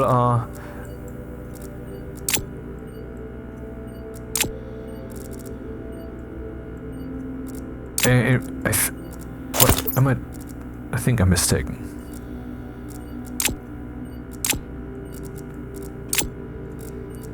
Okay, something else then didn't remember that.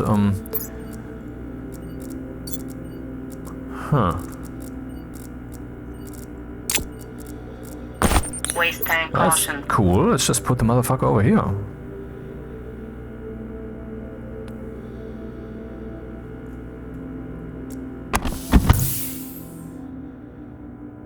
Wait, it doesn't quite declutter the screen, but yeah, why not? Why not do it like this? Okay.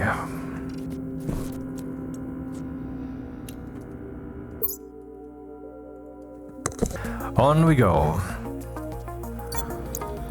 Just had a thought.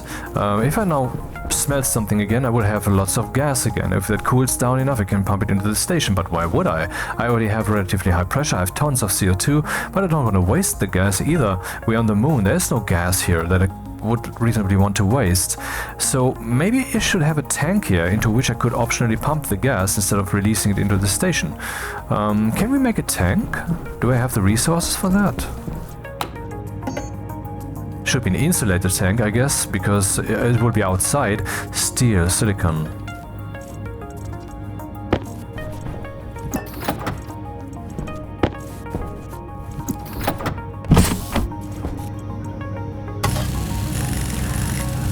Okay, I would place that over there.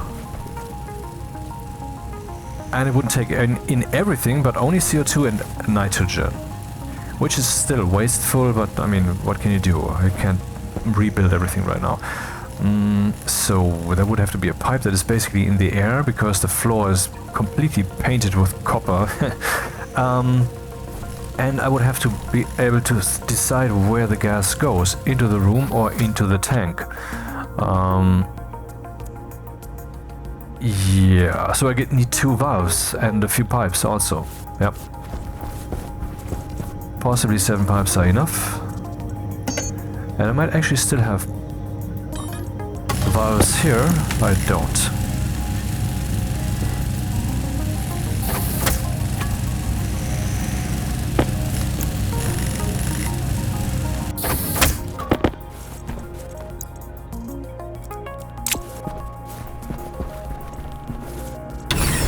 Such a beautiful game. You can just get so lost in, oh, I want to do this thing, no, let's do that thing instead, and it builds upon each other, and at some point it all comes together, and you already have new plans.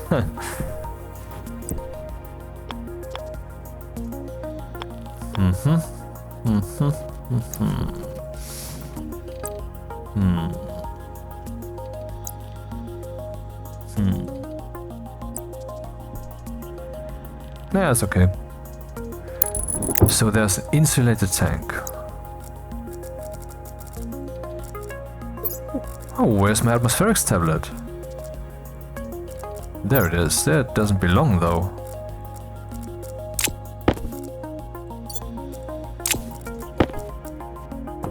Small, tank small, insulated. Insulated, oh damn it. If I don't use insulated pipes, then the insulation doesn't really help in the long run. Crap! And of these, I don't have too many.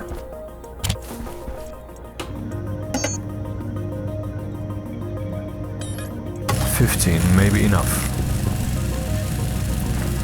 Okay, how do I set this up? Maybe I should start with the pipe from the outdoors, because that's really the most demanding design aspect of this.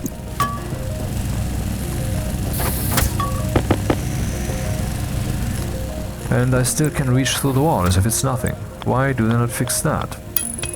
God damn it, really I mean, this development of this game is so slow. Again, there are lots of reasons for that. Well, okay, fine. But I'm just saying it's so painfully slow, the pain is significant. It would really be cool if that could somehow be changed.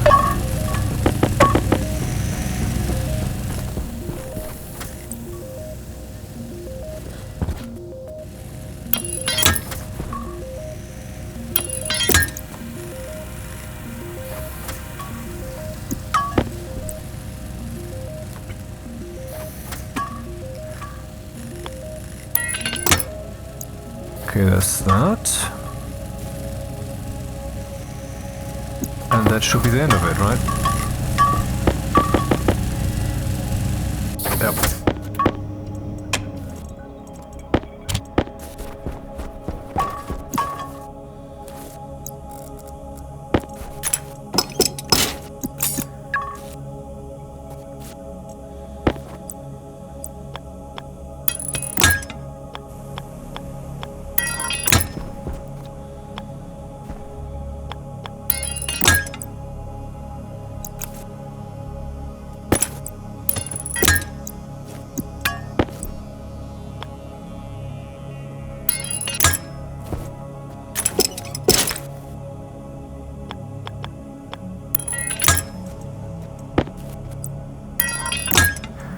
Okay, looking good. It's not the perfect solution because, let's say we have built the pressure in the tank to 5 megapascals, then the only way to get more pressure in there would be if here we would have 5 megapascals. So this part of the pipe network would then have 5 megapascals.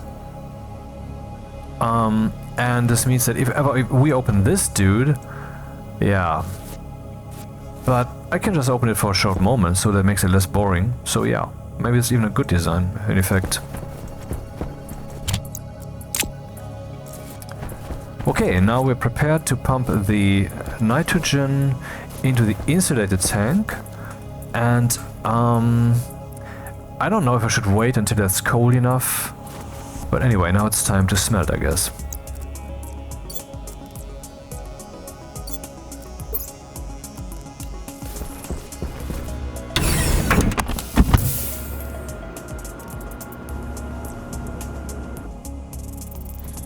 I believe Invar was the actual hard one, with a very narrow range. Iron and nickel. Yep, that was the narrow one, so we do that one first, is what she said, and then the constant,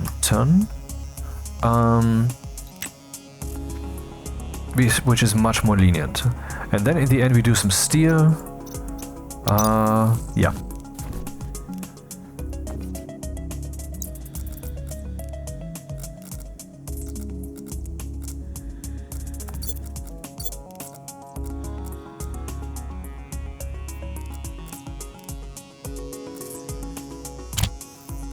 Is this thing closed? Yep.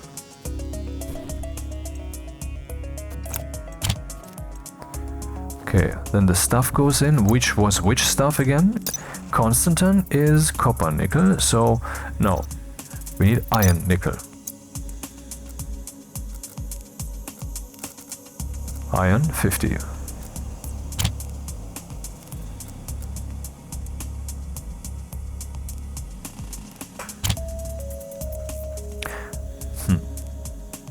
Would also be cool if you drag this over, you don't have to get the drag icon, but you get instead this ball in the physical form in the world, kind of dangling from your hand, so it feels more physical.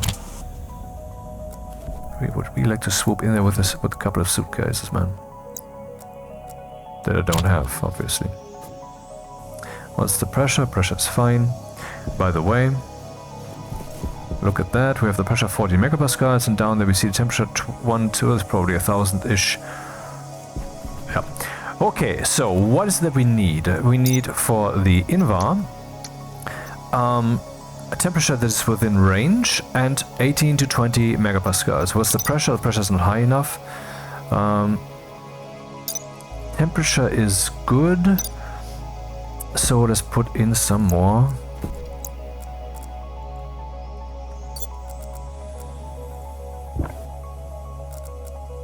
Of the brownie stuffs.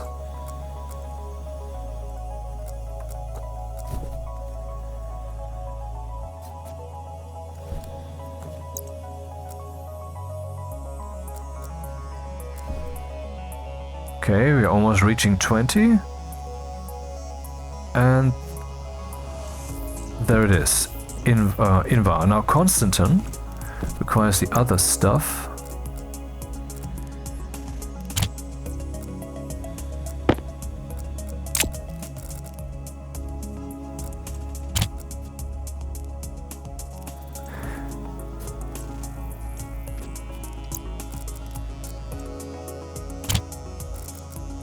Yeah, I mean, the simulation of this whole thing should be really a bit deeper. For example, if I release this into the wild here, that thing should have heat that now heats up the room because it comes fresh from the furnace. Critical.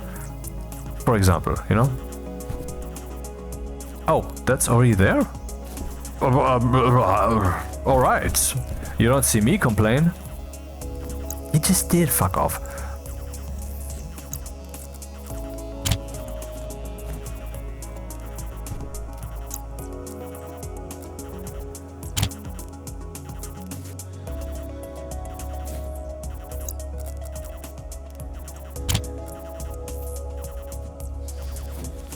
Too bad we can only lay cables on frames like this. It would be cool if I could place a lamp out there to light up the moon a little. Here, something there, something there, something. For that though, I would have to build outposts, which is a bit heavy-handed, you know, this thing and the battery and solar panel or whatever.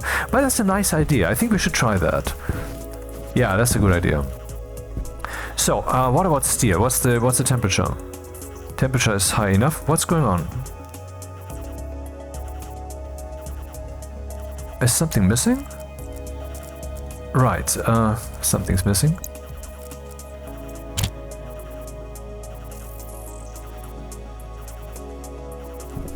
Now we get steel. And that is that. Okay. So, before I forget, let's expand the platform out there a bit with the iron frames that I still have. While Mr. Dude here, by the way, how about the CO2 ratio? 49.2. Has that reduced or grown? I'm not sure. Anyway. And later I will of course use steel frames.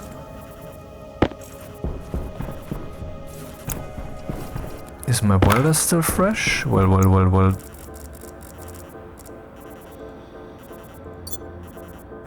Also, I mean, obviously the implementation here is very, like, let's make this happen, okay, there's a button that does that. But does it feel like it? For example, there's this button with which I split from the volatile stack, and I click there accidentally, and suddenly there's volatiles in the station. Just because I want to grab into my inventory, and suddenly that happens, even though it feels so detached. It's not associatively, it doesn't feel physical, it doesn't feel real, and it's an accident that in this home shouldn't be able to happen, except if your personal reality was some kind of, well, game where you push buttons instead of acting with your hands. On the one hand we have these physical hands here doing stuff, on the other hand we have this, that is all still so very basic. I mean, god damn it, we are so many years away still from a version 1.0. And they said that they only want to publish the already basically done terraforming expansion when they have the 1.0 ready. So yeah.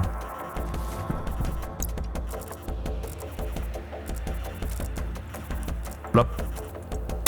Waste tank critical. Which means that the red light will stay on even longer now.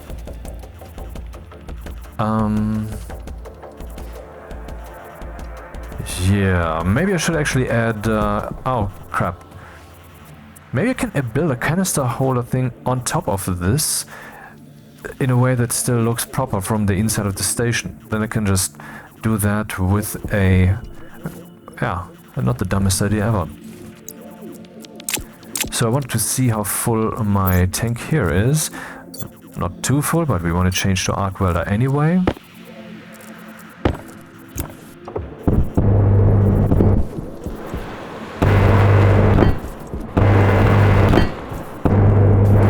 And something I stupidly forgot now is to already start the printing of the printer mods. How much power do we have? Should be enough for the printing process. And while we're at it, I think the autolathe, where is it here, could already go about making some steel frames.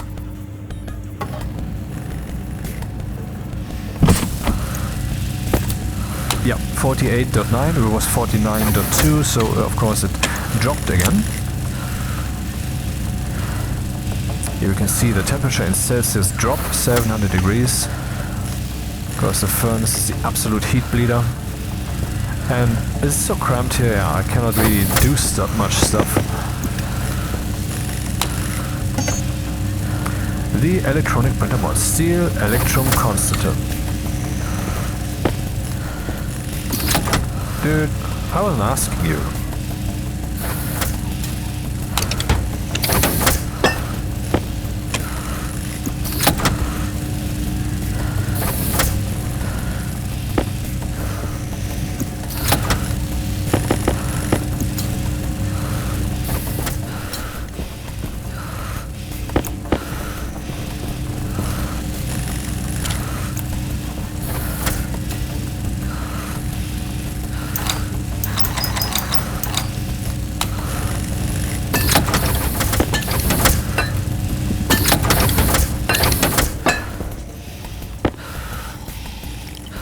I would turn on the lights, but I need to be careful with power consumption still.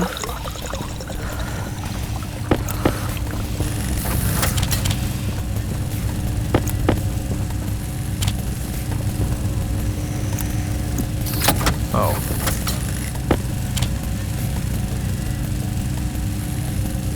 And where is the other stuff? There it is.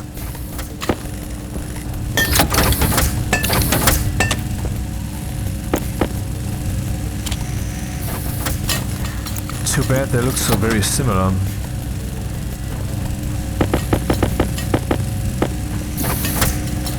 Electrum. I don't have too much of that stuff. Need to see that we get some electrum. Gold, yeah, okay, a deep miner time, I guess.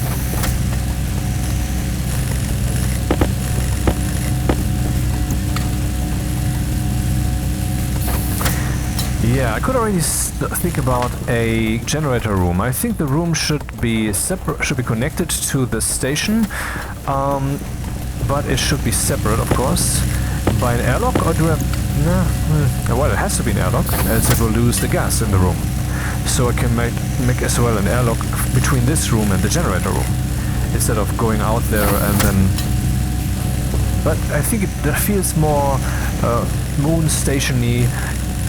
If we have an extra room out there that I enter with a generator, you know, I go out there and there's the various facilities, various buildings, one of them is the generator room. Actually, this guy, the coal generator, could be in that room too, for it does excrete gas, doesn't it? Then we catch all of that stuff.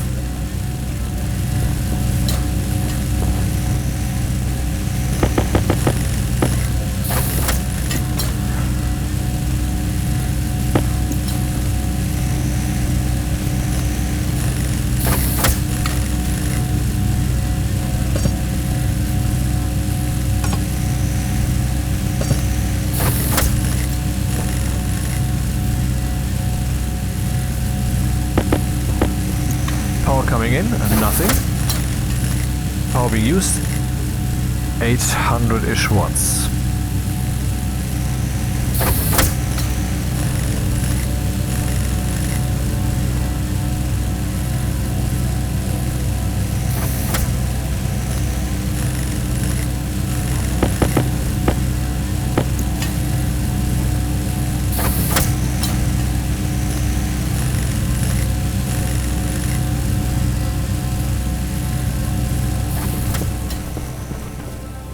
Plants are fine.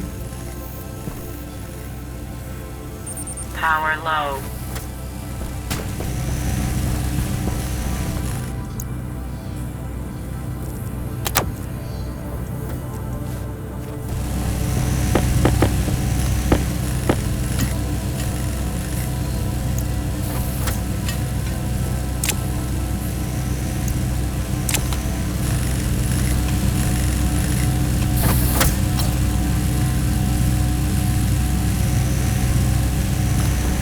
Generator room, so that would have to be over here. Too bad we already have these iron frames here. I would like to continue with iron frames so that this part of the station stays what it is. But that's not wise. Num, num, num, num, num, num. I guess I have to go out there and think about what exactly I want to do.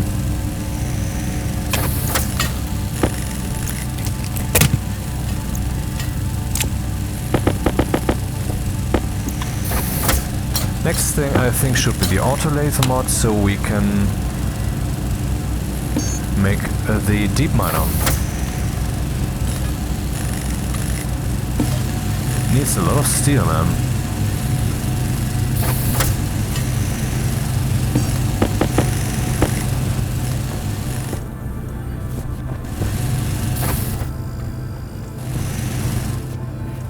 That's off-putting.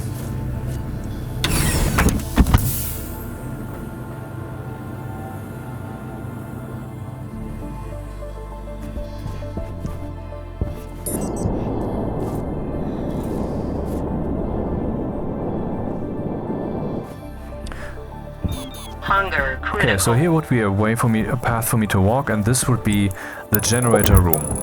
How big would it be? Well, there would be here's my airlock, I come out of it, and there is the airlock for the generator room. And in here is the room, it is 3 by 3.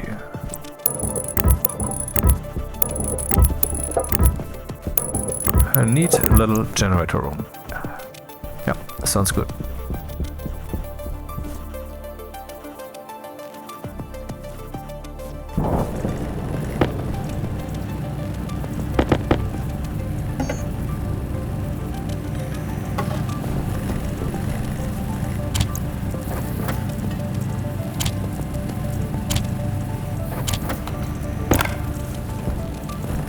That's actually not enough. So we have to actually get some more steel. Good thing there's still steel here. What am I doing? I'm gonna need it anyway. Toss it in. Print. Go. 88%. Then we can upgrade this dude. So I need 18 to get that closed up. How high will the room be? Well, simple standard iron walls, I think. Or will I use... Oh yeah, of course I could use the more sophisticated walls. So print extra walls. For which I need even more of these sheets. Oh sheet, I need sheets. Let's see how much faster this guy becomes.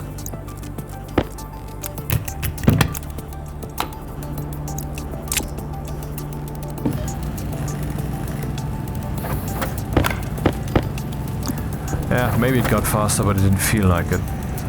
So what else do we have? Mod. The tool printer mod would of course be the most interesting thing at this point. And it needs, guess what? Steel. Okay, this time I'm gonna split that.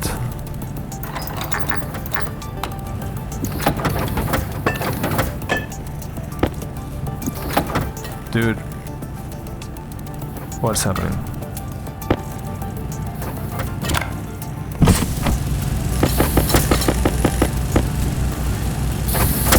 Enough for now, maybe.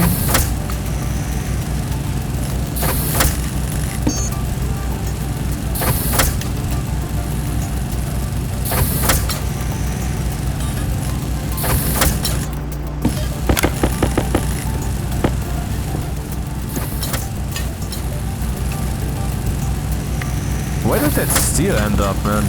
Oh yeah, okay. I saw that correctly. I was just wondering why it didn't come out. Yeah. And we will need glass. And I'm pretty sure I used up all the glass that I had. So I will now need silicon, of which I don't have too much, but should be enough for the task at hand. How much is still in there? None. Good. I mean, bad, but okay. I like the flow of this playthrough. I mean, things are kind of coming together. It's not so. There's not so much change. This brick from this machine to the other machine, and there's also some good. I don't know. I have some nice goals here. It's yeah. Hopefully, it comes together indeed.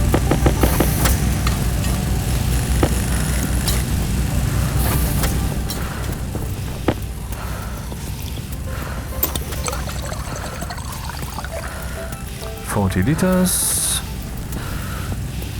I don't have any food in me.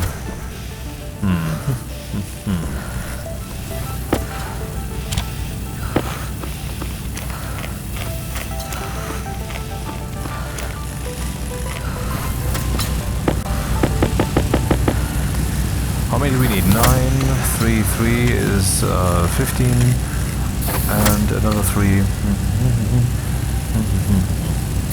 Oh, I need 18 basically. Huh.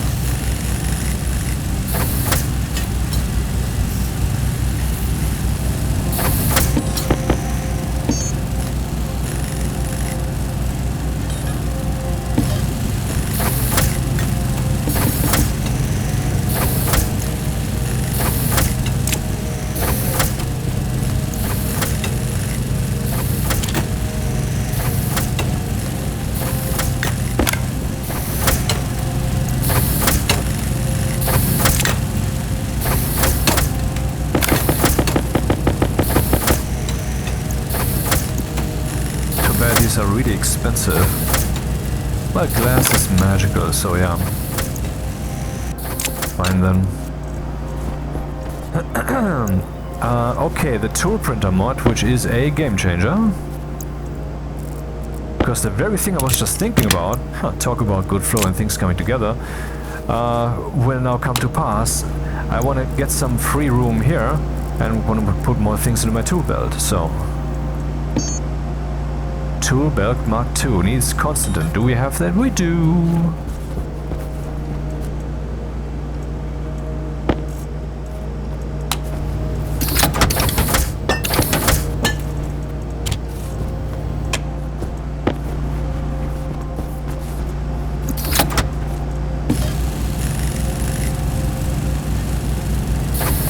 And what about the arc welder, which I believe you can also make with the simple guy? Okay, it needs all the things.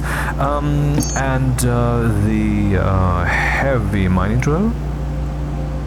Okay, all of that is currently out of reach. I don't want to tamper with that now.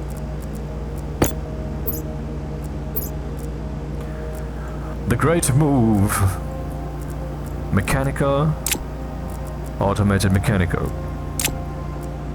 Mechanical, automated mechanical. Small, big. Well, no metaphor here.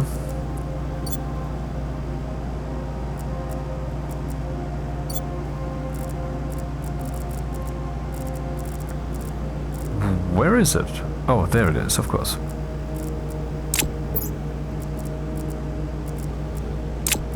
Didn't I have any more cables? I'm pretty sure I didn't use up the cables. Where are my cables? And why am I carrying a solar panel basic with me?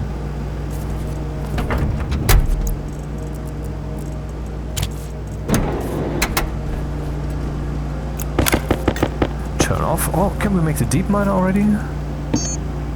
Needs electrum, invar, constant. I think I have all that stuff. And then we will need the bender mod, pipe bender mod, which needs a bit more steel.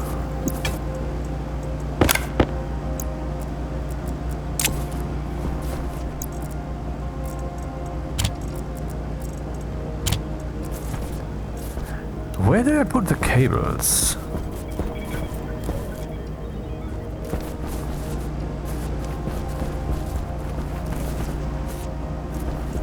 Did I use up all cable? No, I'm pretty sure I printed some and then I put them in a place. So I guess the usual applies. Yeah, of course. La la la. When in doubt, asks Stanton doubt. So what's the 48.4? Not exactly better.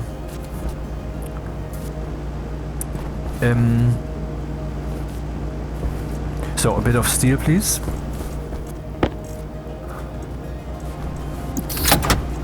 Pipe bender mod. Then we have all machines upgraded. So I can make a deep miner. What does the deep miner take? Electrum.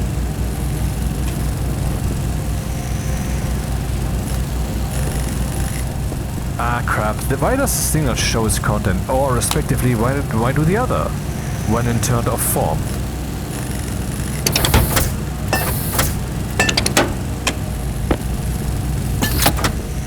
What? Wasn't there 2 bricks? Where's the second one? Seriously, it's in the computer? Oh man. So we need Constantin, and that is Constantin. Good. Invar. 100 grams of Invar. Filter low.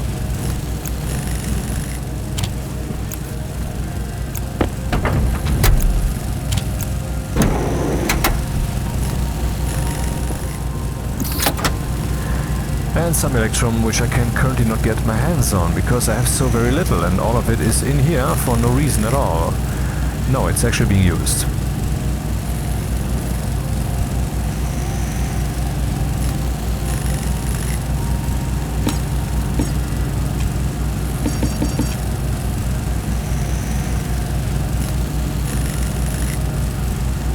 So, yeah, the gas moving, that was the cooling system. Thought we had a problem here. Let's check. We have a pressure that's fine. Nitrogen should be more. CO2 should be less. Yeah. Pollutant should basically be gone. I don't have that yet. Solution for that.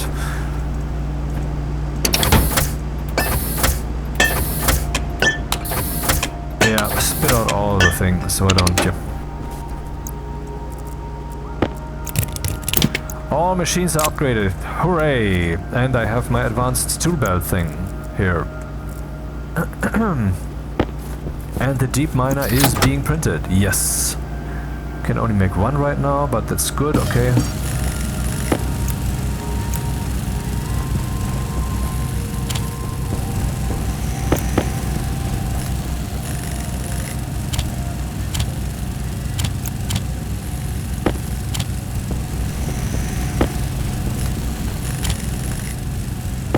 Huh.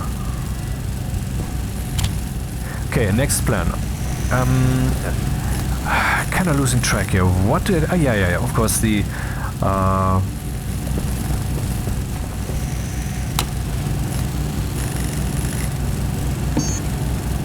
should I make large powered vents now? The generator room. I need Invar for this, but I do have that. So... take that. Necessity. I need 4 of them. Can I afford this? Yes, I can.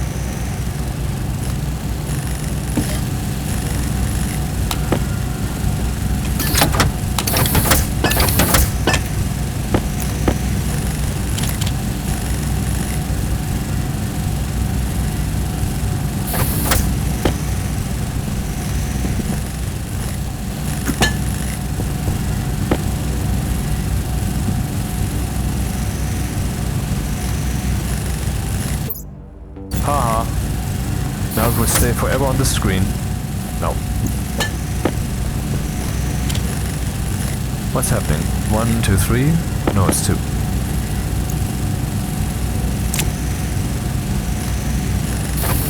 How about the arc welder? I saw that I need quite the resources to make it, but maybe I can cobble them together from the other machines. But then I would also need a large battery. I'm not gonna use that for now. Okay, we have those, and we have the deep miner even. Hello. Too bad. Oh, there's even room for... No, there's not. The fucking sensor is in the way. I would have liked to have a rack here, and there's space for it is almost there, except for the gas sensor. Can I put the gas sensor here? On the ground? Right there? It's a bit inelegant, isn't it? But it's even less elegant to have it like this.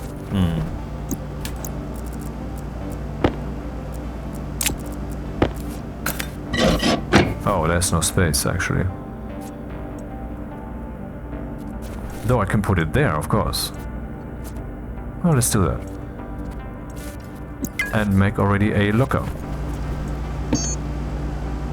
Only one. But I can only make one. Anyway. So let's disable my one airlock for a moment. So it's a bit iffy. So many things already depending on this not to be fucked up.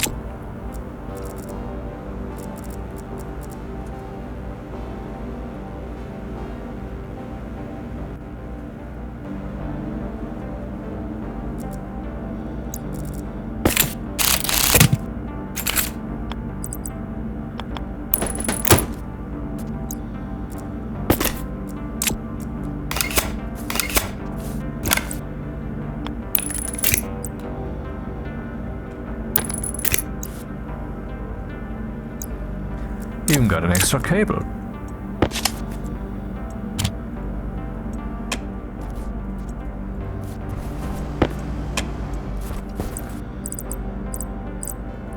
That's the spirit. Now I have a to-do list.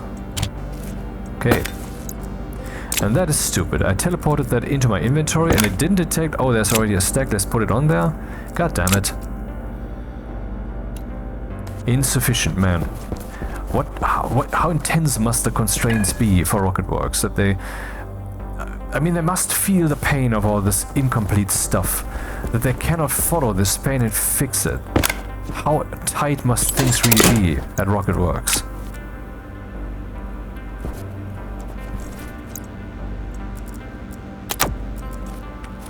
Okay, next step, let's build a little bit of the new airlocks thing.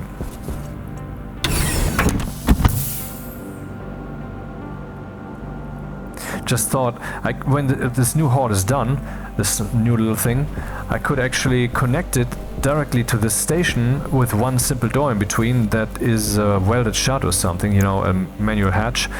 Because if ever this airlock breaks, there's another airlock here, and then I could just go through, and that would still pollute my station and fuck up the temperature and so forth, but it would be a quick way to get there, and then would have built basically a second airlock without having to build a second airlock. That's a good plan.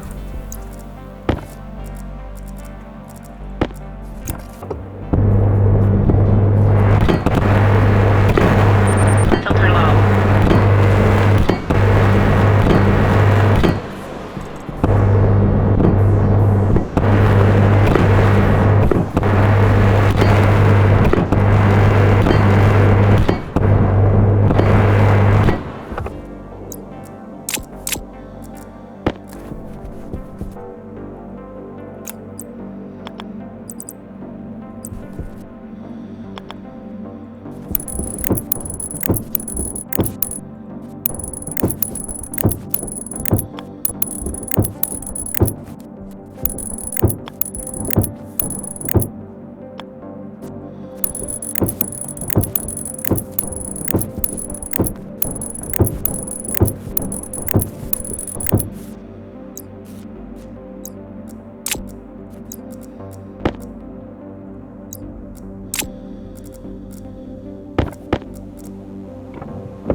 forgot something.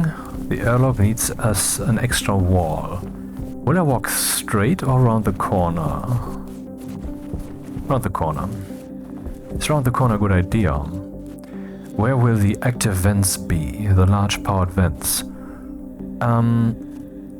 Could be right on this wall, on that wall and this wall, I think. Yeah, that gives a nice techno feeling.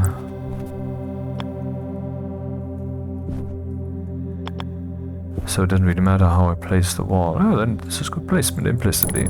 No, it's not, because the rest of the room looks different.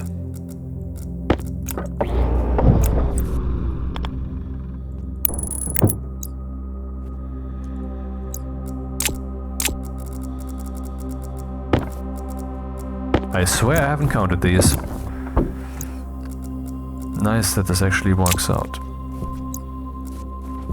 So, checking all the windows.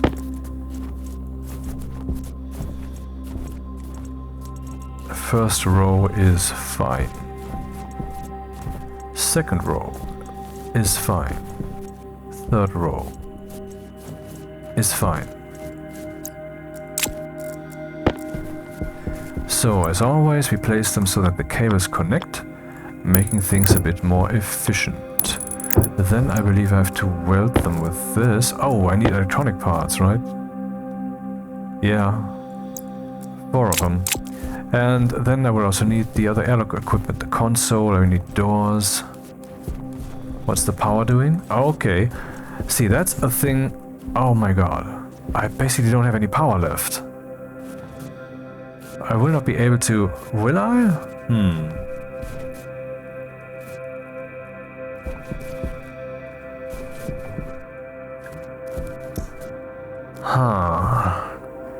Let's fetch the generator and make some heavy cables while we still can. 6 is not enough.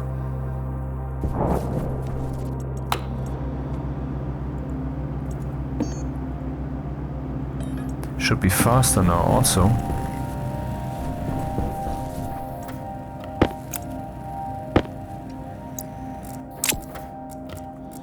What? That's all? There's no more copper, what? No more gold. Fuck, man. You're too grubby, dude.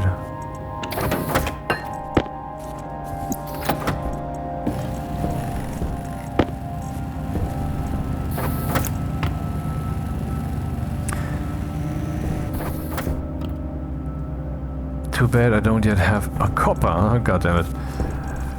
Too bad I don't yet have a display in regards to how much power my station still has. And I should have that. And it should be on this wall, I would say. That would make the most sense. What would that be? That would be a light. I think I still have lights, actually. Didn't I have something? Oh yeah, no. I think I had a thing over here that looks like a light somewhere. That I ran into a few times and thought it is silicon when it's not.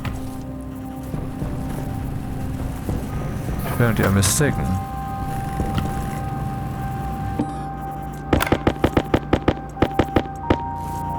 Where did I believe to have seen that?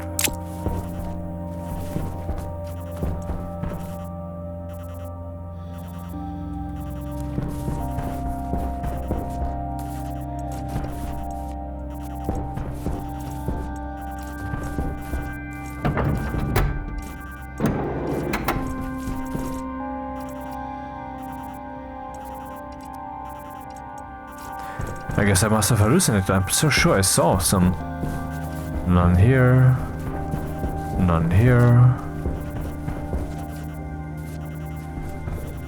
Disturbing. Where did I see those dudes? No. Okay. Let's make one then.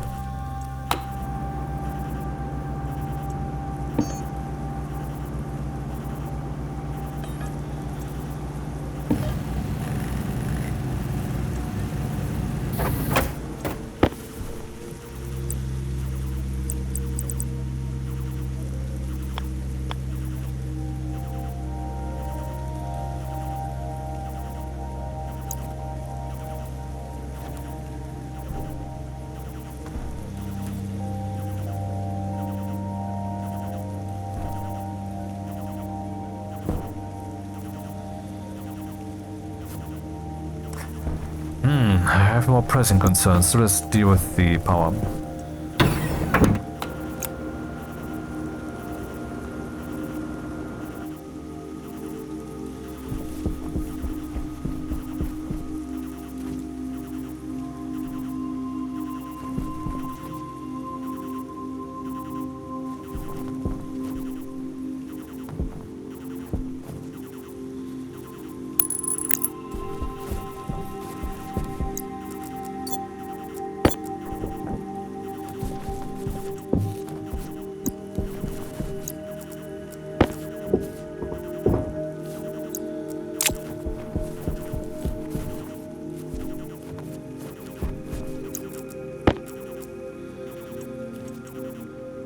And immediately it becomes colder. Right? 20 degrees, 19.9.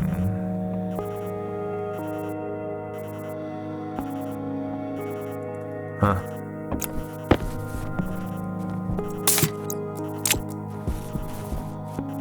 Oh, battery's blinking, so yeah. Kinda urgent.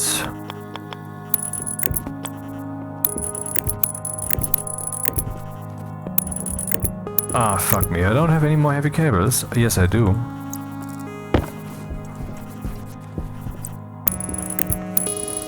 Is what she said in both cases. So let's turn this thing on. And now we are getting power. Yeah, okay, the generator is running with 300 watts or something, I don't know. Can I point at this guy and find out? Interestingly, no. Yes, I can. Ah, we're getting 600 watts. Yeah, and we are wasting gas. We have 2000 degrees gas, some pollutants, some volatiles, some... Okay, this is not a good mixture. Not something you want to have in a closed room without getting rid of it. No, sir. So we need 4 electronics parts.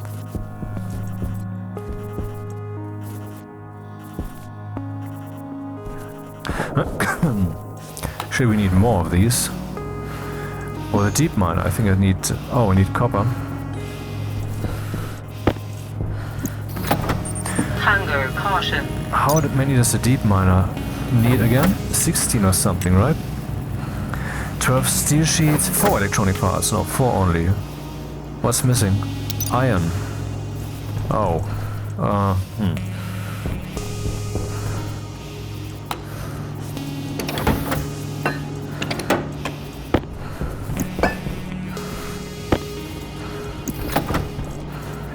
One, 2,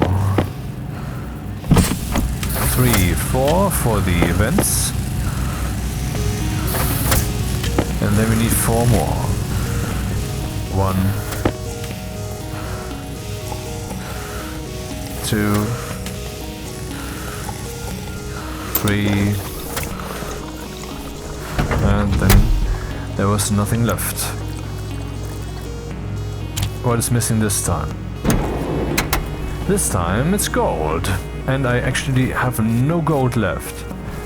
That is actually very annoying, because how am I supposed to do this now? Do we have some gold here? Oh, there's gold, okay.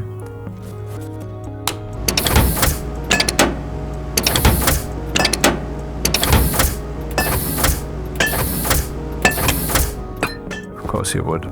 Oh, there it is! There's the fuck... No, that's just the letter I actually printed just now. Never mind. We have to cut this out. Edit the video. 1 more electronic parts.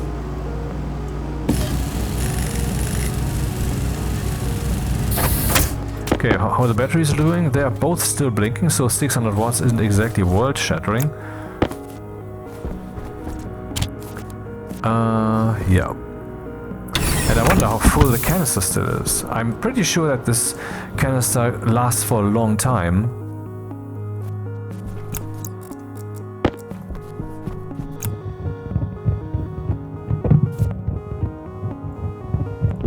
But does it? Aha, look at that. And this fuel is gone. This gas is gone forever. Particularly right now. So not a good situation to be in. Wasting all that power.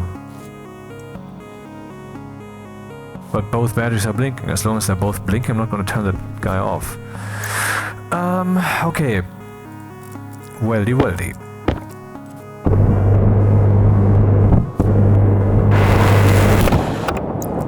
Oh, right. Did I just set some air on fire or something? Maybe.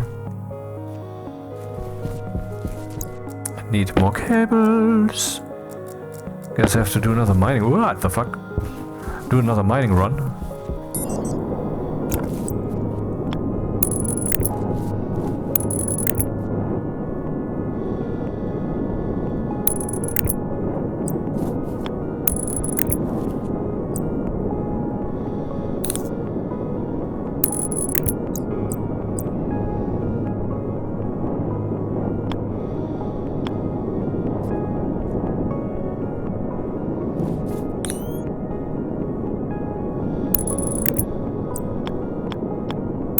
Nope. Need more cables. One of them shows stable. What's the temperature of my furnace? 500-ish? 300, Celsius though. And the plants, how are they doing? I cannot harvest potatoes.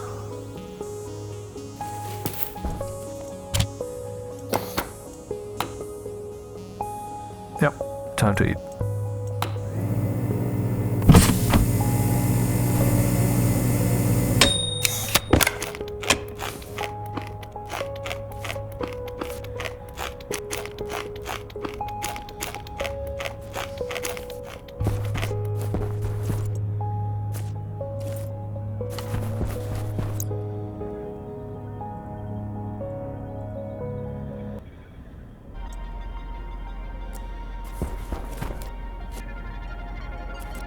No, neither.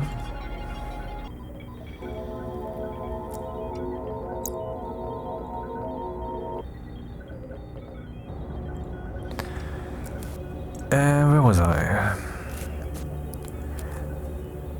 Airlock equipment. Console.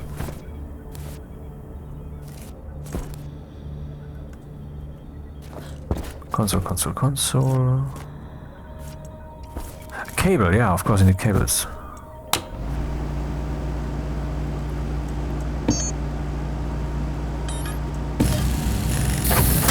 Okay, the vents are there. Pipes, not yet so much.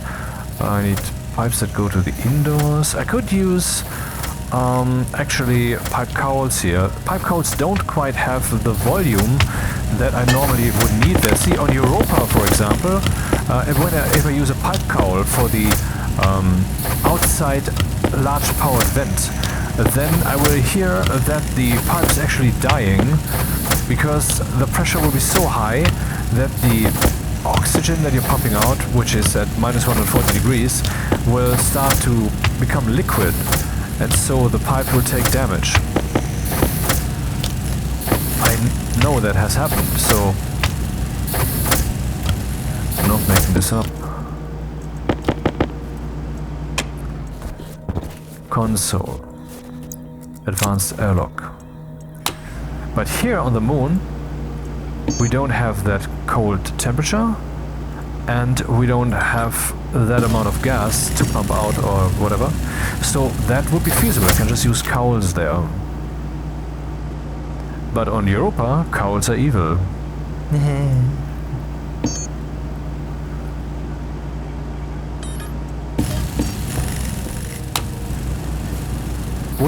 Would one cowl be enough? I don't think so. Actually, does this work the way I fucking did this? I don't think so. I might have a big problem there with my plan. With the pipes going through the doors and such. I wanted to print some doors, but good thing I'm just seeing we still have some extra doors. Adorable, huh? You had to go there. Yes, I did.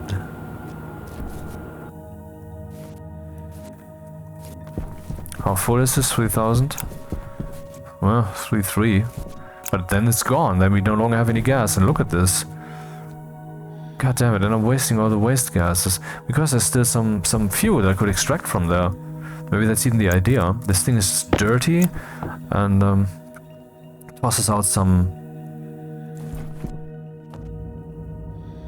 it tosses out actual fuel gas that we should gather.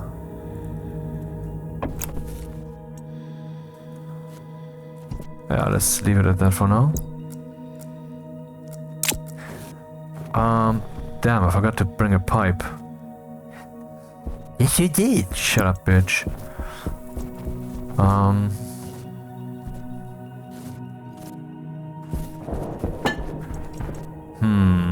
Insulated? Not necessary. I mean, this doesn't go through the door, right?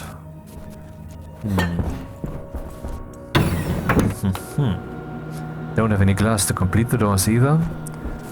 Do I have some silicone? Yeah, I do. So that's doable, I guess. Would this work? No, it wouldn't, because the pipe is in the way. The composite door would work. Okay. So that's cool. I actually like the rawness of this just sticking out and there's gonna be a pipe cowl. That's cool. That's befitting the generator room. Here I could put a glass door if I so wished.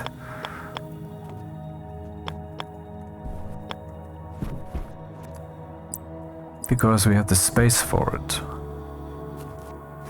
I'm gonna use a glass door here.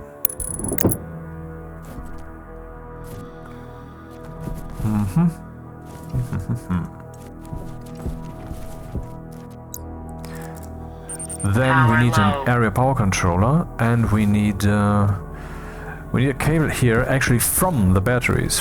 That is, not so good.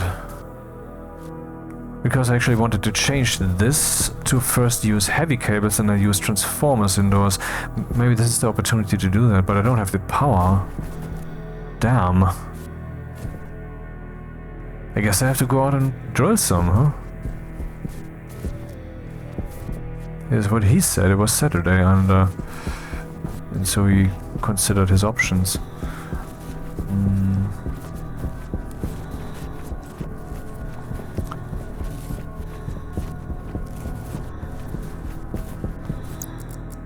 What am I doing? Just running away? And that's the thing. If I would just keep running, at some point I would run into the crater wall. And so I'd know, okay, this is the end of the area, let's walk to a different location. I could basically not get lost. And then all those who say, well, the new terrain, you can just learn that and then you will never get lost again. I wonder, if I would then walk around in here, how long would it take me to actually find the base in the dark? On this small crater, you know?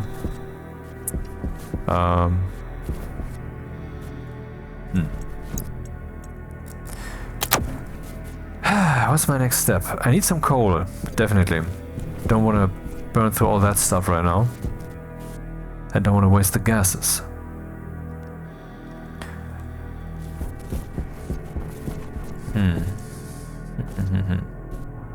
Okay, let's first make some glass.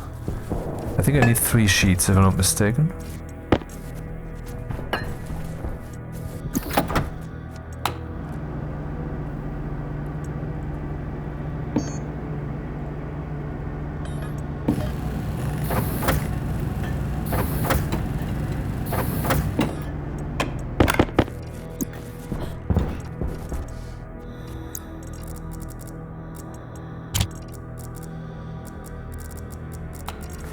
A large battery would be cool. But we have some extra here, so that's fine. For the airlock buffer.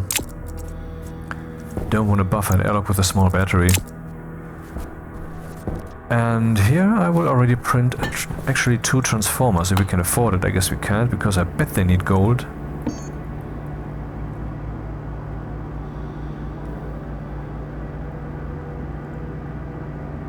Yes, they do, but not relevantly. What we need is iron. That's the problem here. What? Of all the ridiculous things. But I guess I still have some in my inventory. Yes, I do. And it smelts in no time. Auto-magically. Smell? Did I say smell? I meant smelt. There's another gas producer, this guy. Would be cool to have that in that box room over there too. Just the room needs to be evacuated the whole time, else the air will be set on fire. Interesting problem. Interesting thing. I never did this. Maybe if I do this, and this will then become a thing for every playthrough that I do. A gas waster room, whose gases we catch. Problem with the gas catching is I have to make choices. If I just put every gas in one big tank with enough pressure, this starts liquefying or possibly igniting. We don't want that. So I would like to see what the progress is here. Oh, never mind, but still.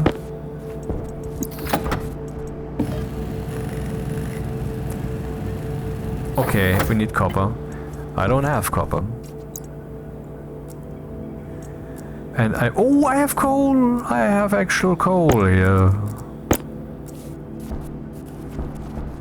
Redonkulous. Let's put some in there then.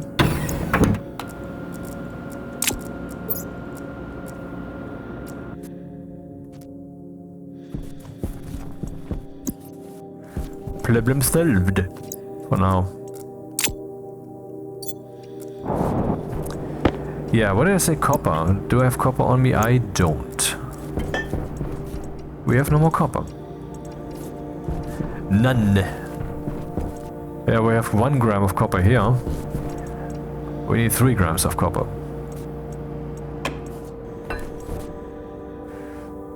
Shit. But no way around it. At some point I have to do another mining run. Anyway, so there would be heavy cables coming from here. And they're going here too. This is coming directly from there. That's not wise. I should have heavy cables here that are coming together. And from the transformer then, I get my cables to wherever they need to go. Man, things are again so tight. I'm doing this wrong. But still my first station here. My starter station.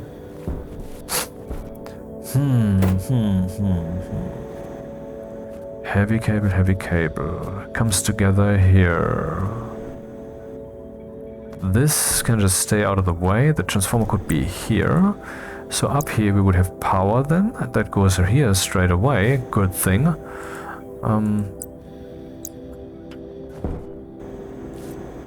Yeah. Sounds good. So let's change things around here.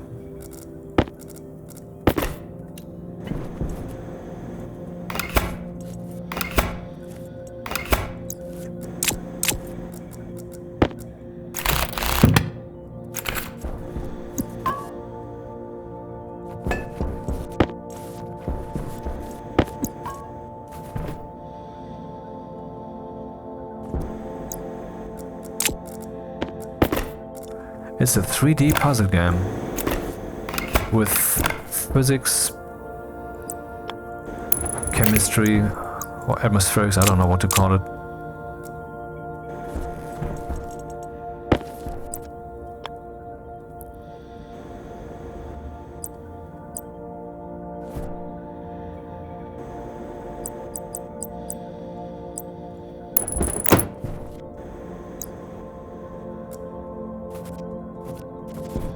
Wish I could see where that cable goes.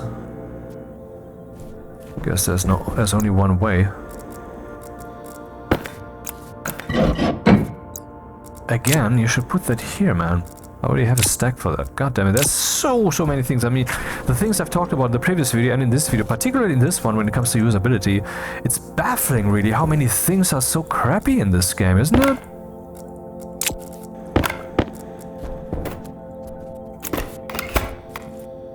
And now both batteries are full and it's still burning through coal.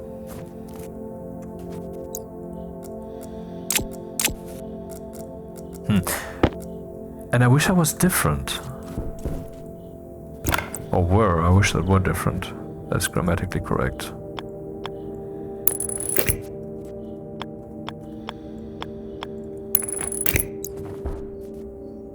Okay, now this is being charged again.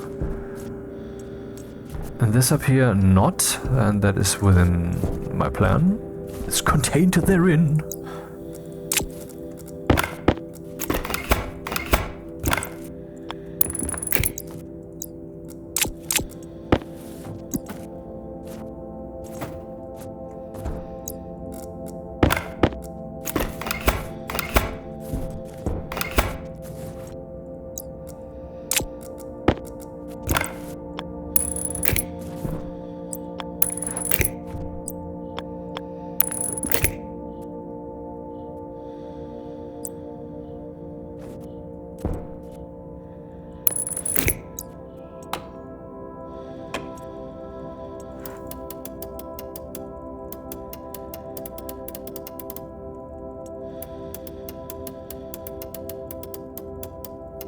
feel like a safecracker. 5,000 watts is fine. It's the maximum the cables can take, and these can take 100,000, so the 5,010 that are being used by this maximally are fine. Now we can power the station again, which seems mildly relevant.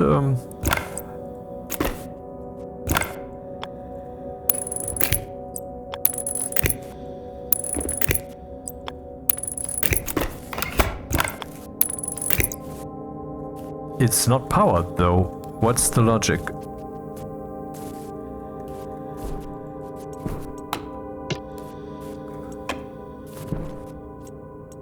That's the logic. The transformer was off.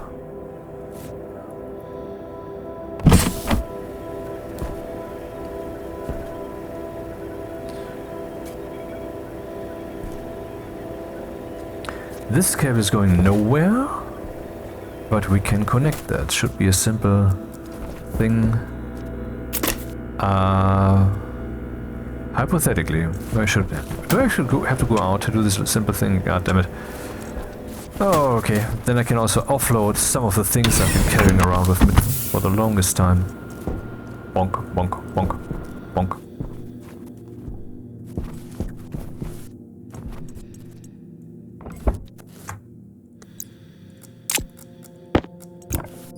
This is depressing.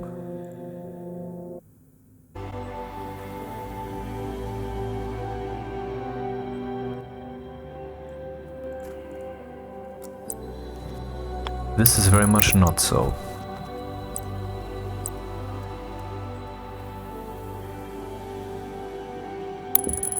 Okay, now both batteries are supplying the station through a transformer here properly, and from here we have to go over yonder to have a transformer in here, and then on the ceiling we go over there and supply the airlock. Yeah, and I need more copper and stuff. And so forth. Yeah, let's make those doors then.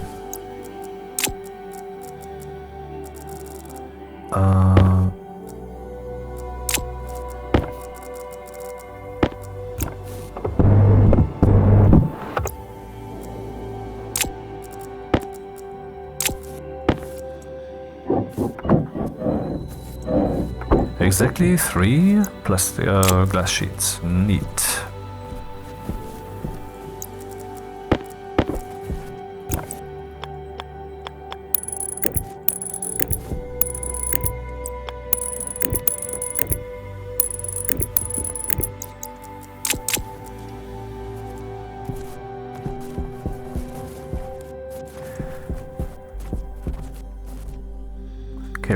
Cable, transformer. Cable. I could put the power supply actually at the on the ceiling.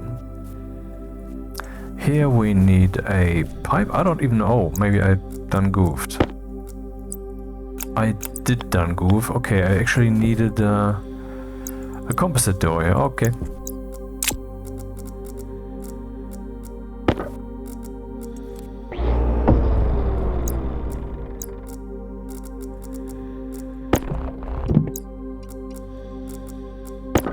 What? Oh.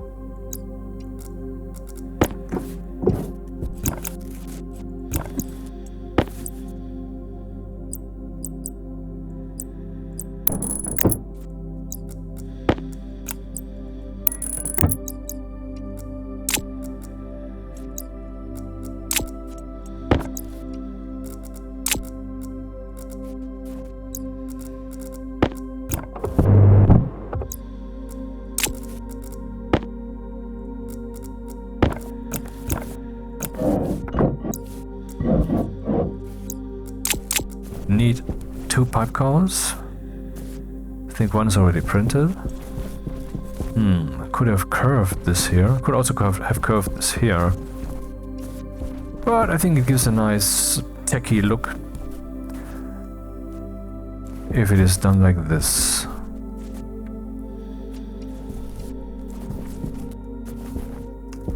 Okay, now I will have to go mining again once the sun returns. But where will I put the deep miner? deep miner, will it keep spitting out stuff? That stuff needs to be... Well, that's the thing. Will I put that automatically into silos? How many centrifuges will I have? Where will those be placed? I wonder if I should actually plan this backwards. You know, normally I build the deep miner and then the rest of the stuff. Why don't I go backwards? So what is that I want in the end? Or ideally smelt it already, but that's unrealistic. Do I really want to go that far this time?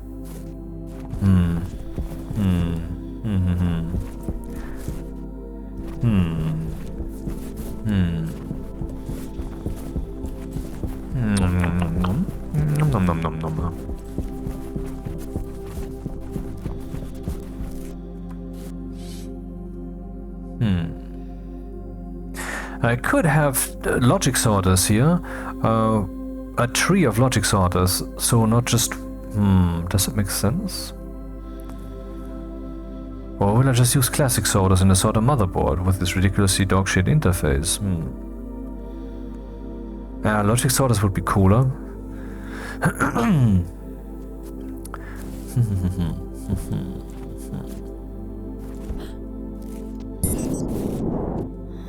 Hydration critical. Anyway, so there will be a power buffer in the airlock, and I guess that power buffer will be on the ceiling.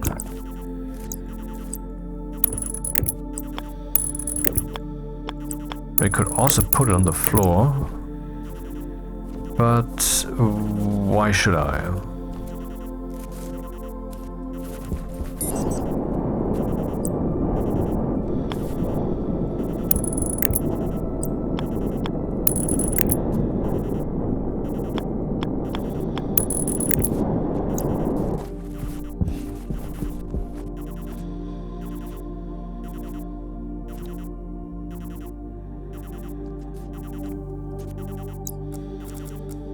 Don't have an area power controller yet.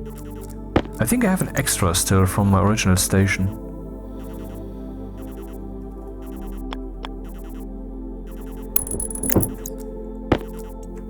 Oh, that's convenient.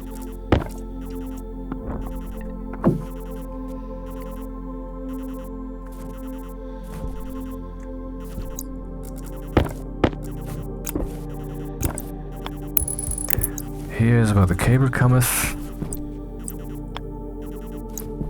The light cable from the transformer. It's interesting, I have a power generator room that itself is being powered, but not by the generator room. It sounds as if it should actually have its own power supply. You know? But then we will have this down the drain flow problem. That I could alleviate with the transformer, even if it's a weak one. I mean, I don't have to have a large power flow here. What if they're not being charged with full pressure, basically? That's not a problem. So I'm thinking about putting a battery in here and have a waterfall over here. Definitely need to go mining again. Shit.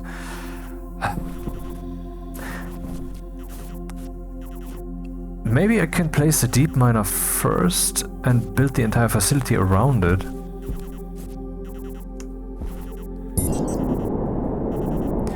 Tricky. Since this is the power generator room, maybe I should just put some solar panels on the ceiling. Which means that this guy will be best placed on the ground. But how many solar panels do I want here? They need to be parallel. 1, 2, 3, break 1, 2, 3. Yeah, it would be better if this thing would be placed on the ground. Oh well. It's a puzzle, isn't it?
How is my furnace doing? 215 degrees.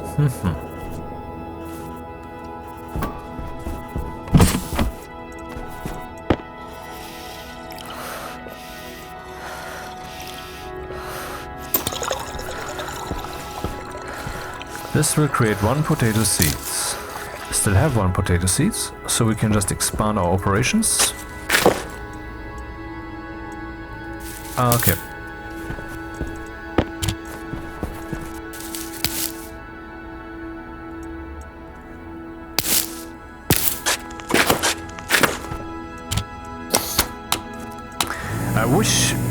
I wish you would actually need more food. Not eat more often, but I mean, you need like 3 plants or 2 plants at the most, and then that's it. That's all you ever need. I know there's some mods for balancing this stuff out, but I'm talking about the base game, man. I only want to play the base game, if possible. Don't ask me why. Because in part I don't know myself, and in part it's complicated. Atmospherics check. Pressure is fine. O2 still too little. And, alright, let's make a Power low. pipe utility to unleash the gas of my waste tank into the respective tank directly.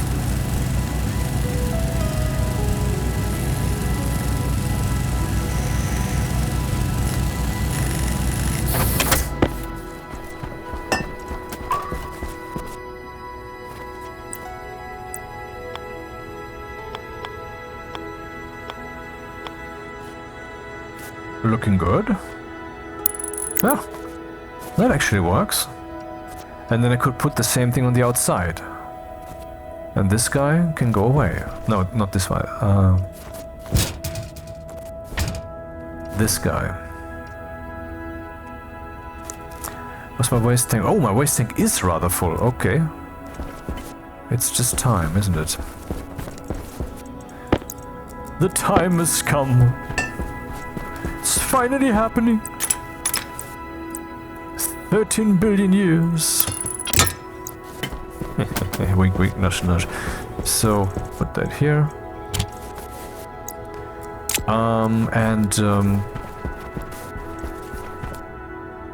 Actually I need this still. I guess I need only 1 of these, huh?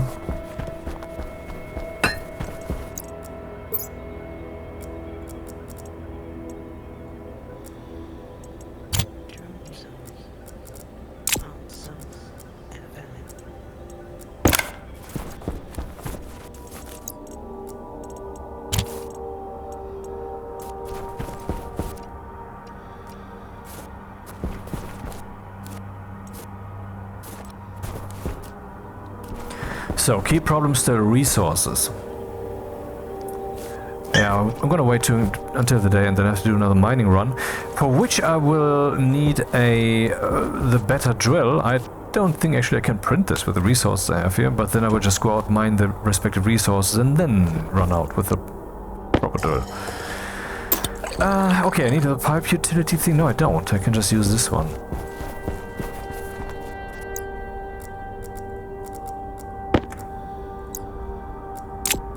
Waste tank caution. Didn't I just use that? Oh. Look, ma, wrong hand.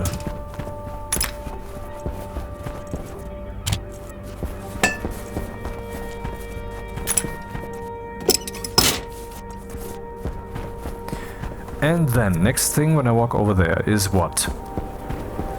I need an area power controller. I don't think I can print one, but let's see. No, wait, didn't I have an extra one? I do have an extra one. Glorious. Okay. But I wanted to make another locker. Do I? I wanted to put that in the ceiling, but the ceiling is taboo now. Okay, then I don't.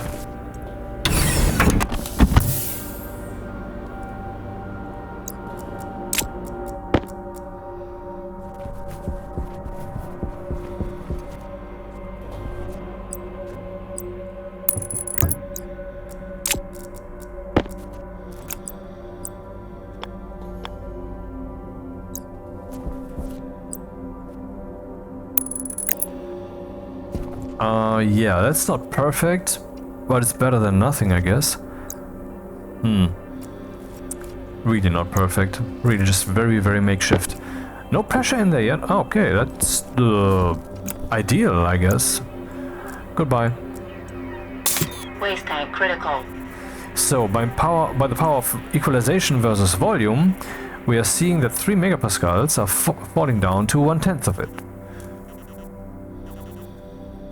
Ish. And now we have a nice mixture of... oh my god. Why is there pollutant in there? How did I get... yeah, because I had opened that to my station where there was pollutant at the time. And so my waste tank always had that. It's not bad.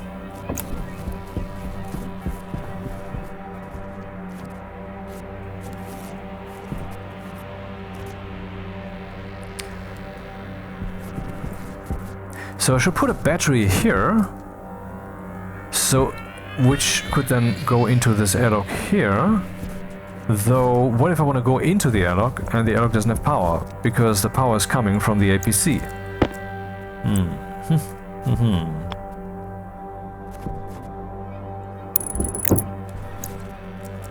And the APC is powered by the battery. And there would be solar panels on the roof. So I'm basically making a solar array generator room kind of thing over here. Nice, why not have multiple solutions at once? Crap, I forgot the pipe cowls.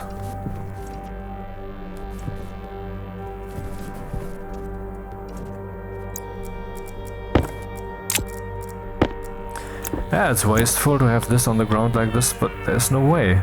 Would be cool if these guys would be around the corner, in, out, you know? But they don't exist. Okay. And then we need a gas sensor too.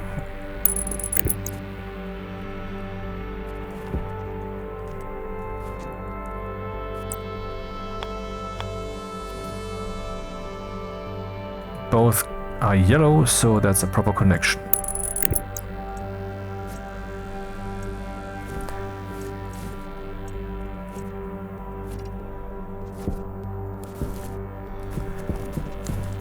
Why do I even make an airlock here? If the goal is to have this room evacuated at all times, a simple door would have sufficed. That's hilarious. I didn't really plan this correctly, did I? Oh.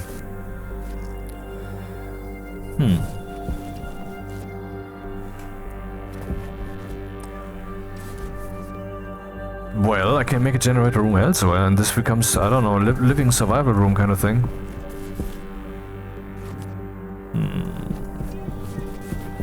Or maybe this could become my greenhouse, you know? Converting CO2 to oxygen. Greenhouse? With all the windows? No, not quite. Not a good plan. But that's the thing. The more strict you are aiming to get the puzzle pieces together, the harder it will be to solve the puzzle. I mean, you could just say, yeah, whatever, I don't care, and then the puzzle would be solved. Perfectionism is in the way. And what does perfectionism really mean? That if there are multiple possible choices. Pipe cowl.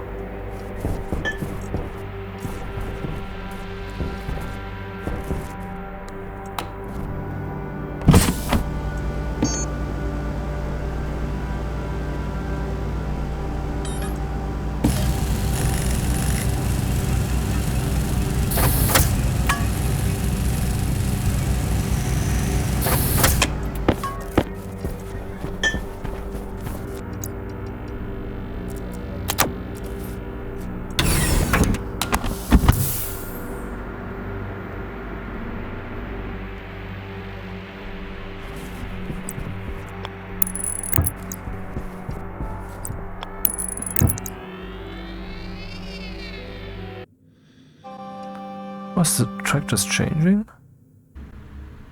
Well, it was. Symphocat, usually very beautiful ambient tracks. Let's see what this is.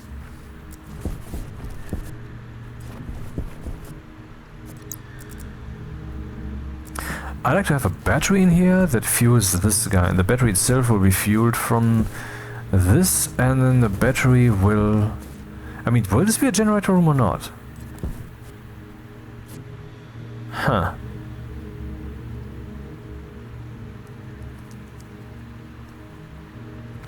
Could also just filter the room, you know? But that would take so much space. What am I doing here, man?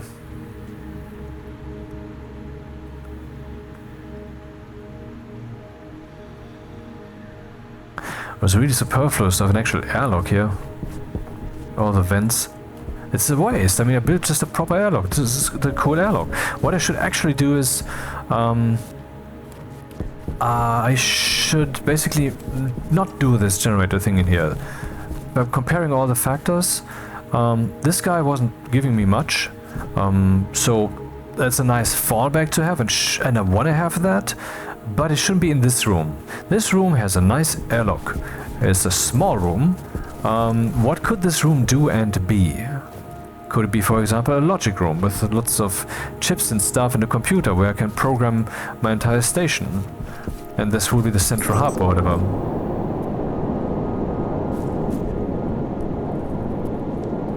That's a nice idea. Could be also just a battery room. But why should a battery room have an airlock?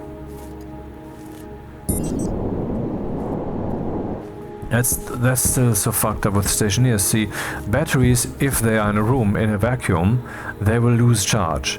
If they are in a room with a cold atmosphere, they also lose charge, but not as much. If they are in a nicely tempered room, they will not lose charge. If they are out here in the vacuum, or if they are out on Europa, where it's super cold, they will not lose charge. And that's certainly a bug. Because to me, I mean, why would they not do that? There's no processing overhead, really. Oh, is there?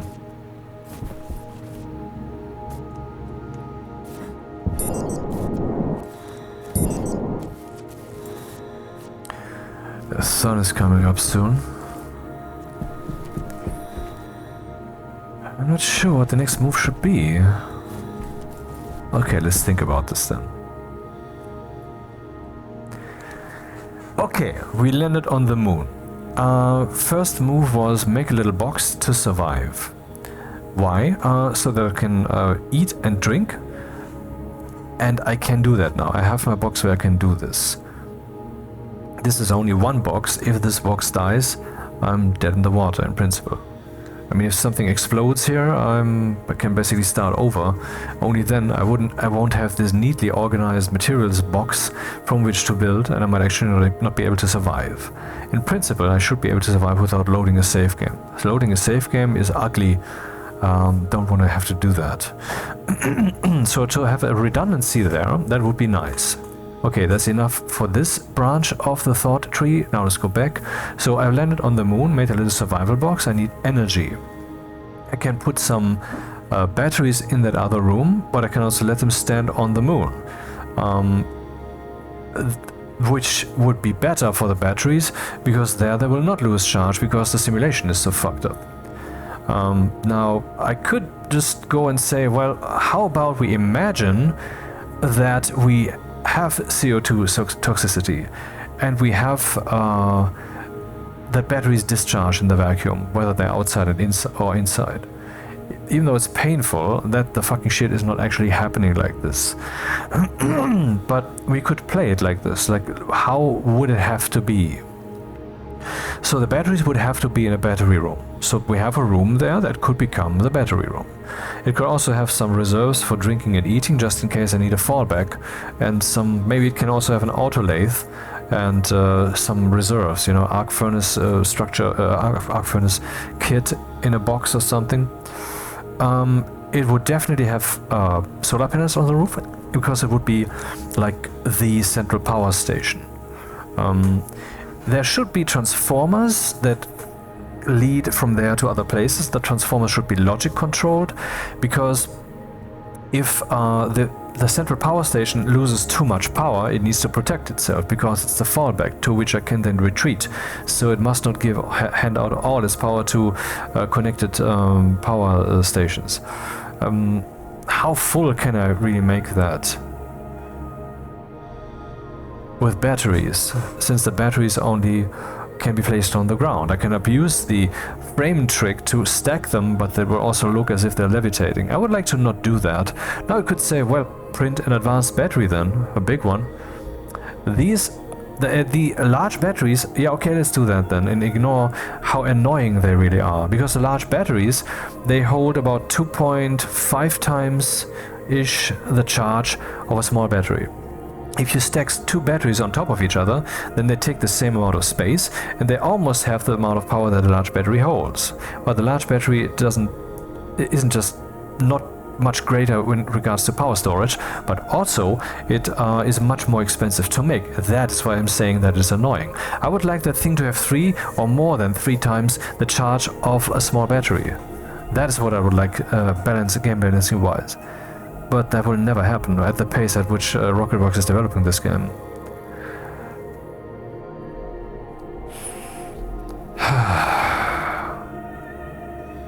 Air tank low. Yeah, well, let's look at the other building then.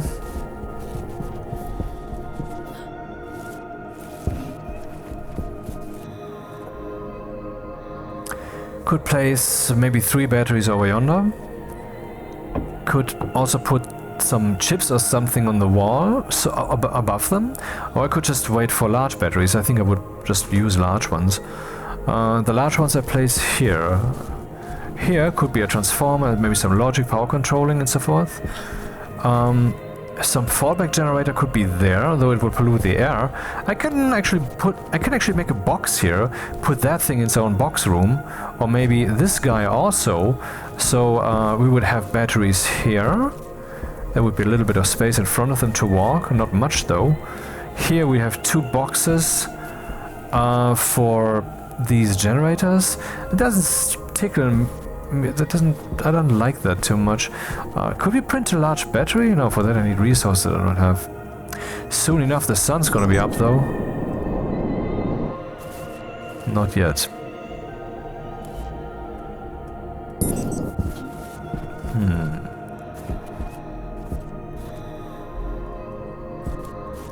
If there would be a box here and here.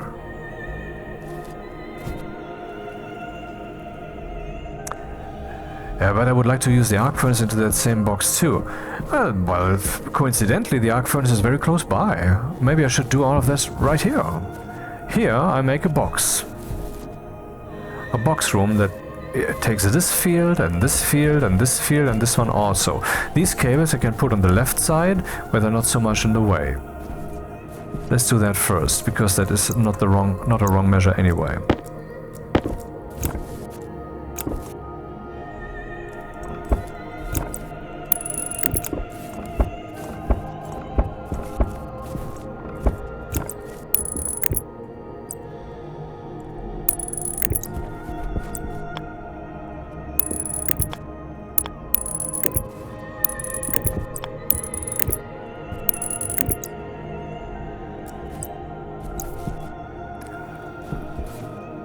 So the portable generator could be here.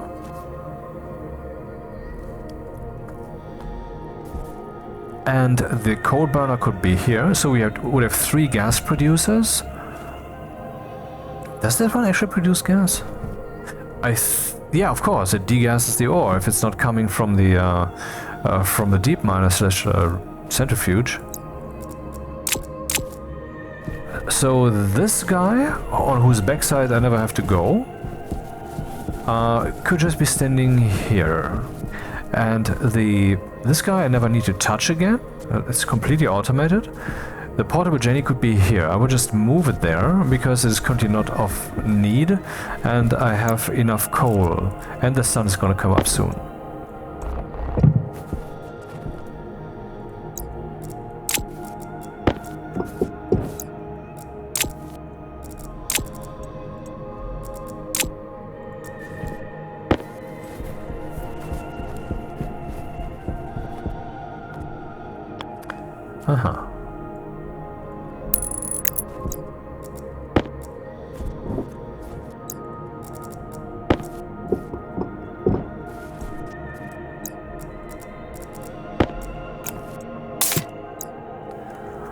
Neat. Actually, this thing is inverted. No, it's not inverted. When it's empty, I want to be warned. Yeah, it's a bit weird. Maybe they shouldn't reuse the same texture. It should be... There should also be some red here, right? Anyway.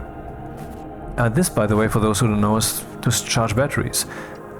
If this thing is not connected like this, then it can be used to charge batteries. I think maybe it can be used for that right now also. I'm not sure. Let's find out with a small battery.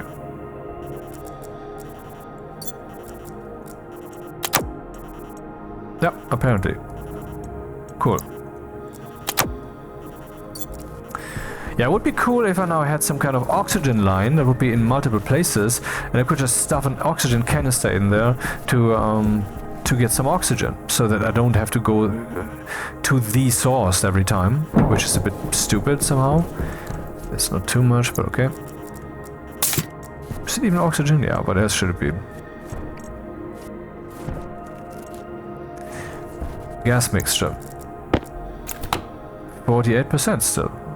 Shouldn't there be more percent of O2 by now? I mean, the plants are doing stuff, aren't they? I get the feeling they're not. Anyway.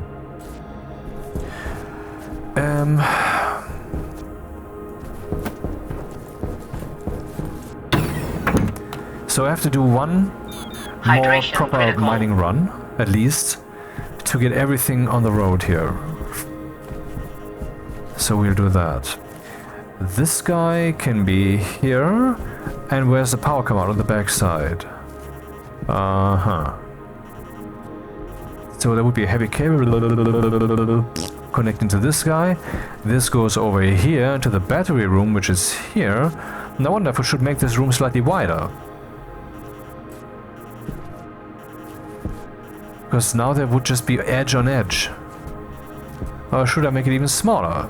Like take out this corner here so I can walk past through to the other side, basically. But I'm really fond of this idea here. So there would be a gas producer room which I always keep evacuated. The gases will be pumped to a place. Pumped, I said pumped because that's the German word for pump. Yeah.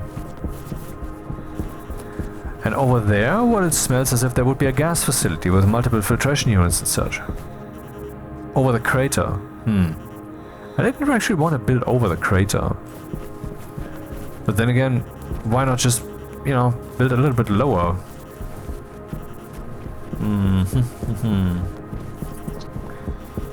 I'm not sure yet.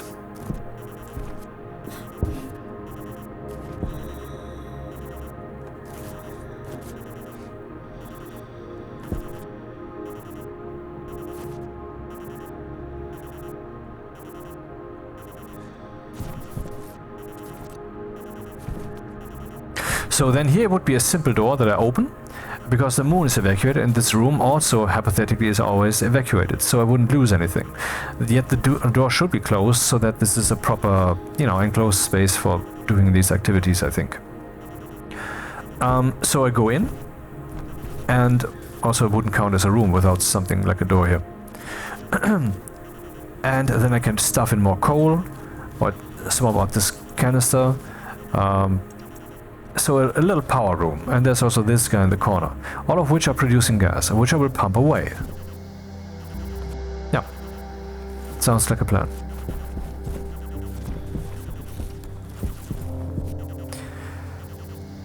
Now if I only had resources that I could use to build something. The sun is still not here.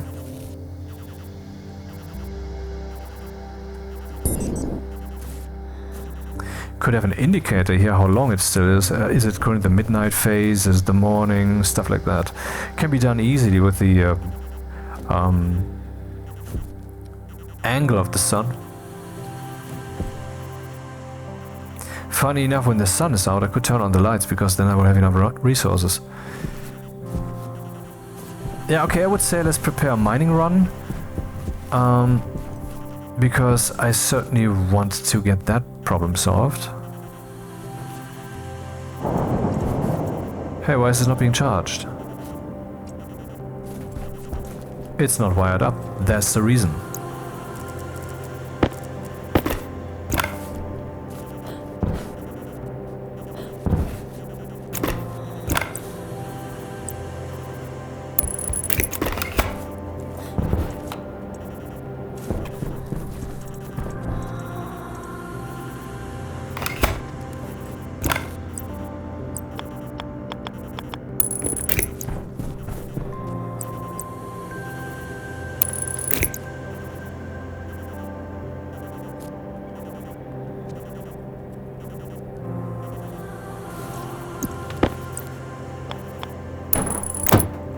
I hope this isn't inverted.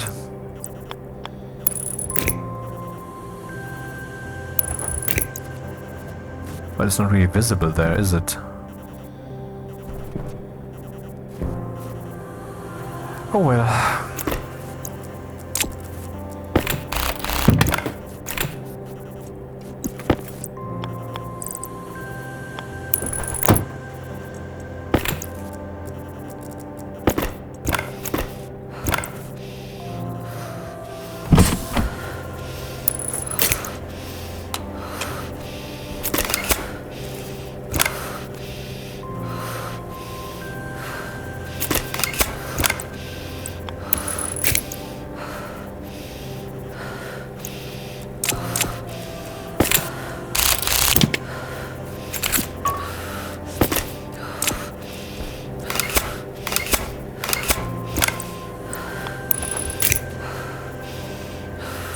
Hunger caution.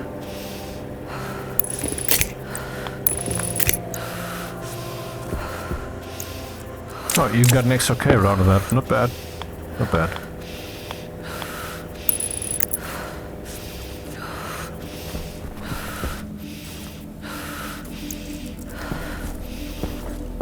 Wait, where's the cable meter thing? I had multiple of these. Where are they?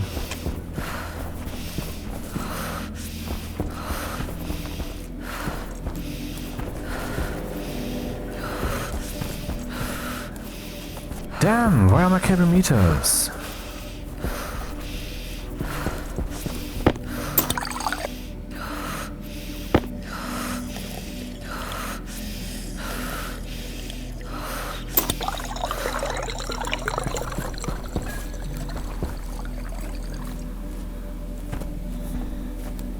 There they are, okay. Okay, we can see what's coming in. 53 watts, wherever that's coming from. Are you telling me the sun is already visible or something? Oh, this might actually be that the sun's motion is now giving them more and more, not the motion, but it's giving them more and more power, because the light from the sun is actually reaching them despite the sun being beyond the horizon. See, it's growing. Screeny. Going out. Levitating.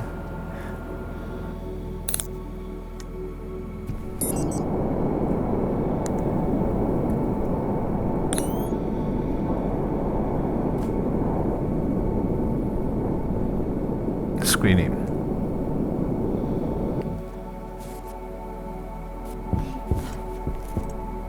Power low.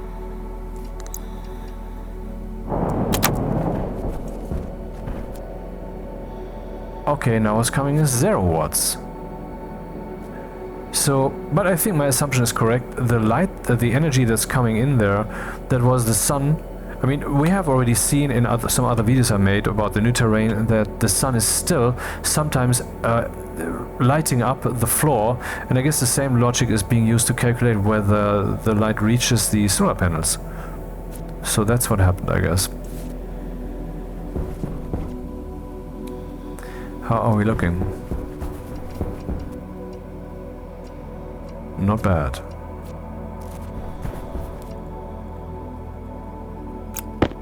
So that thing's ready. Do I have... maybe I should make another tablet with a tracker cartridge.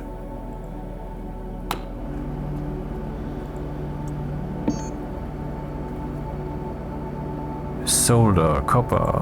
I have neither.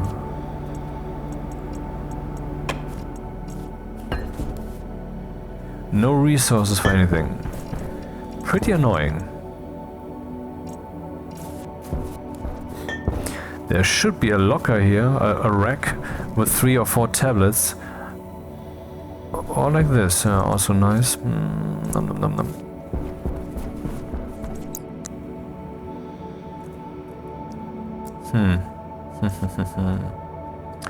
Furnace is cooling down. Still pretty hot though. Do we have more oxygen in here now? No, still 48%. Can someone explain that to me? Why is there no oxygen production here? It seems like they're not producing any oxygen.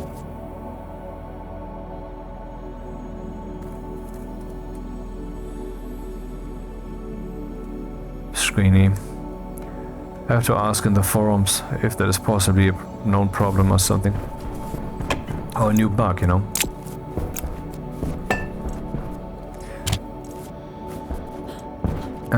Okay. For a mining run I need a lot of space, and of course, I was trying to possibly make the heavy mining drill, which I can now make in principle. Steel, electrum, invar, solar. Looking good, I think we can do that. Steel, electrum, invar, solar.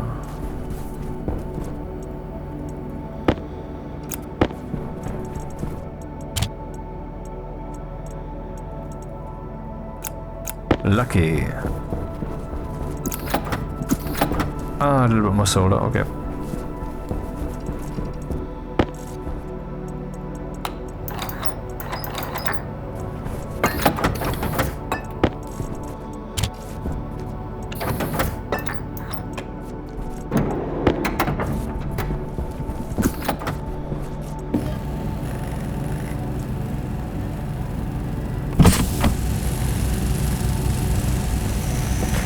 Watts coming in, even though the sun isn't there. Not good. I mean, I like it, but I dislike it, obviously. So, where is the mining drill? Oh. Okay, so I need a big battery. My tablet still has a small battery. I didn't even notice. The other one should be okay. Too bad I don't have any gold, as I could make a few more large batteries.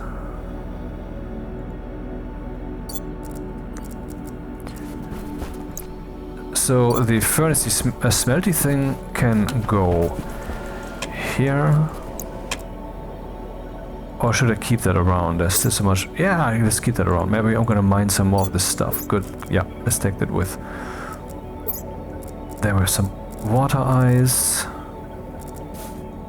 Maybe I can make another. Do we have iron still? Mining backpack. Yeah, there's enough iron.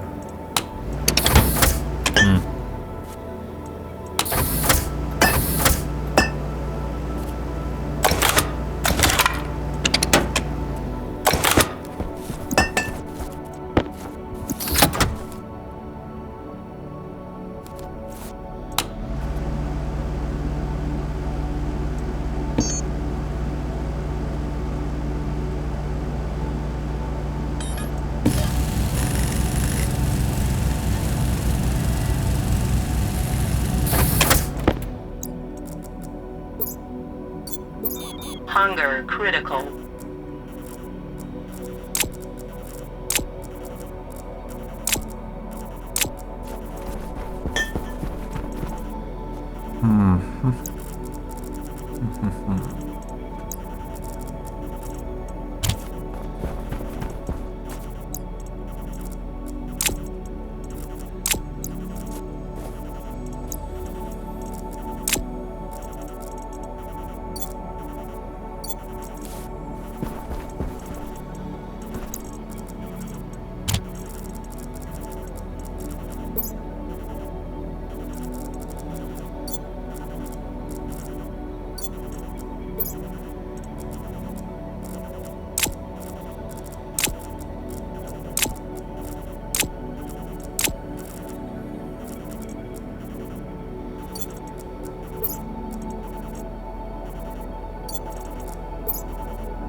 Wait, where did the cobalt go? Oh, I still have another one. Yeah, sure.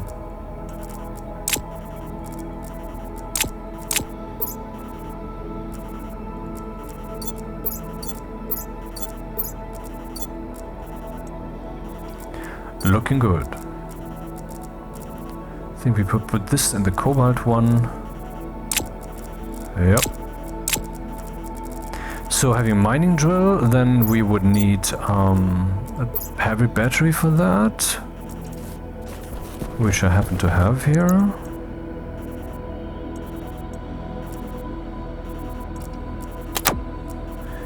The other mining drill also has a large battery, but I will never need that drill again.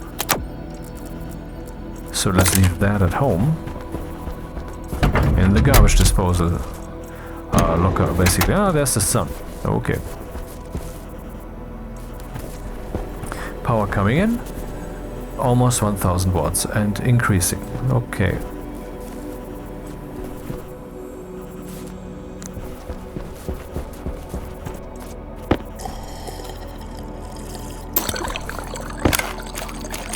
Hunger caution. Damn.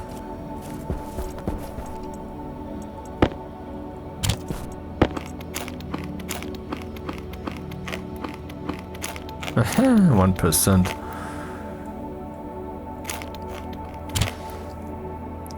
Okay, now oxygen.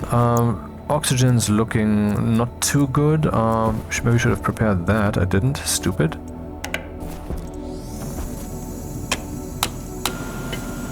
Yeah, problem is what I'm currently doing is I'm taking away oxygen from the room, which guess what? Reduces the ratio of oxygen even further. Crap. I mean, yeah, there's a way to help with that, I guess.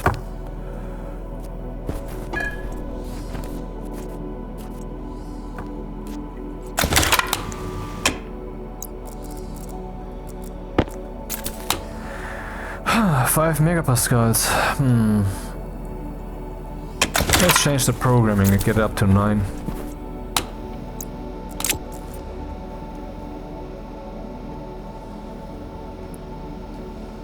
Where is that?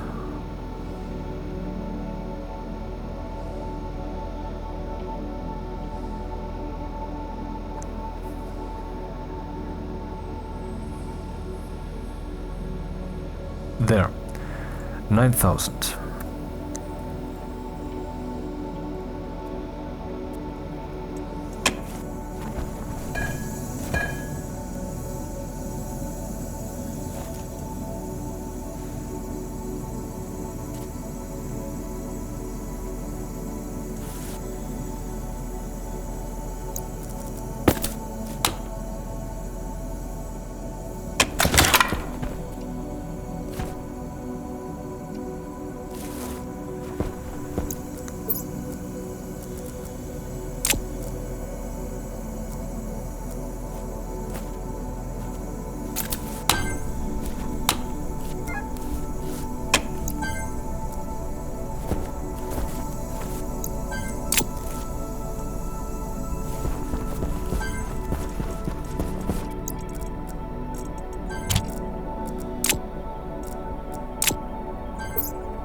See, I moved it and now it no longer knows where the window would have been on screen.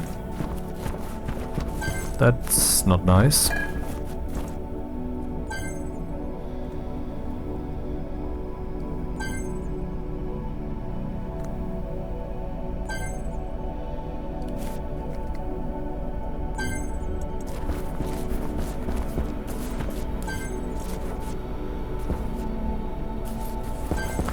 Let's bring an extra large battery, not that I really need it. Or rather, let's do this. Power critical.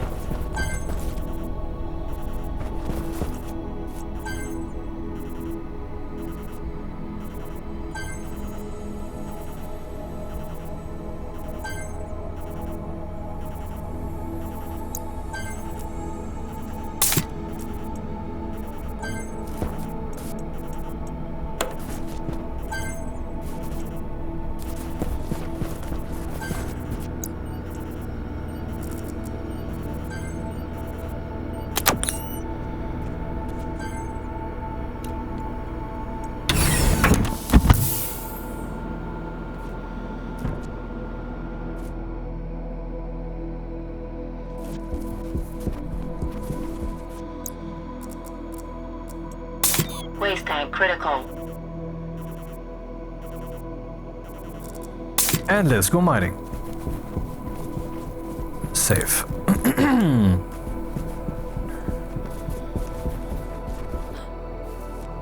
That looks funny.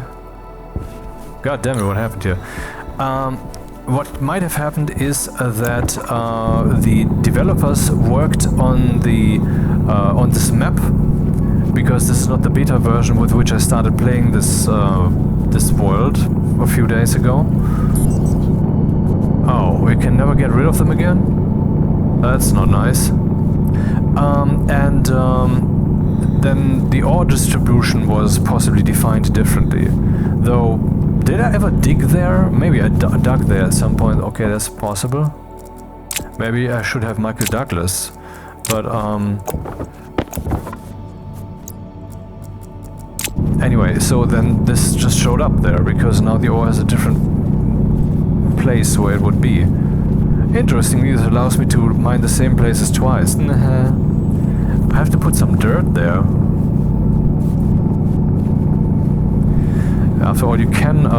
there's a terrain tool in the game, has been for the longest time, that works with canisters that you can make. And then when you mine, these canisters will be filled with soil. And then you can use those with the terrain tool to actually rebuild some terrain.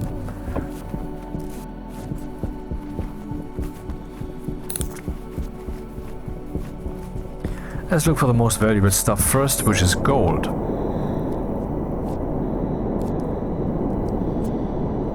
Over there, I see something blinking, though it could just be an anti-aliasing issue, not actual blinking, glinting. But there's some actual glinting, there's gold. Oh.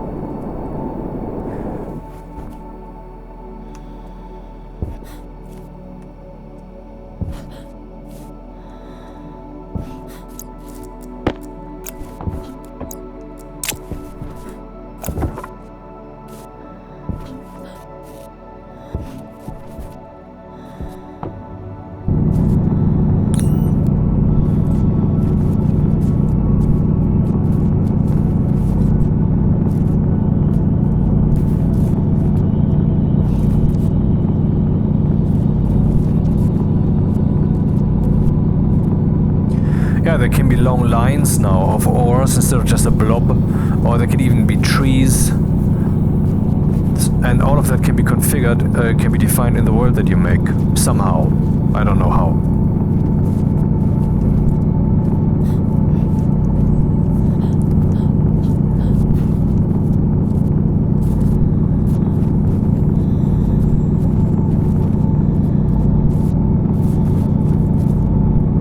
Guess that was already all the gold, half a stack, not good. Should have also set up the security printer and printed some explosives to mine. Oh, that's more glinting stuff over there. Is it silver or gold? Probably gold. Gold is more abundant than silver.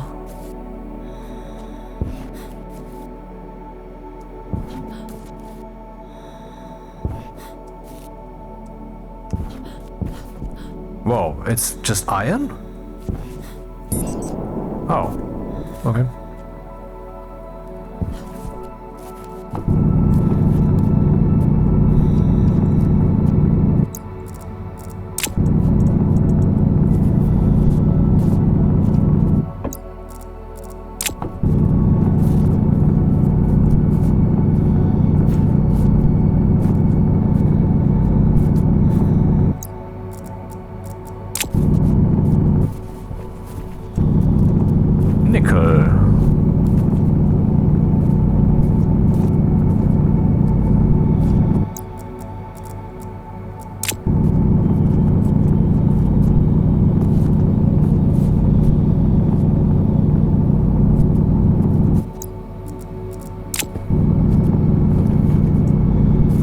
Should have printed a larger mining belt.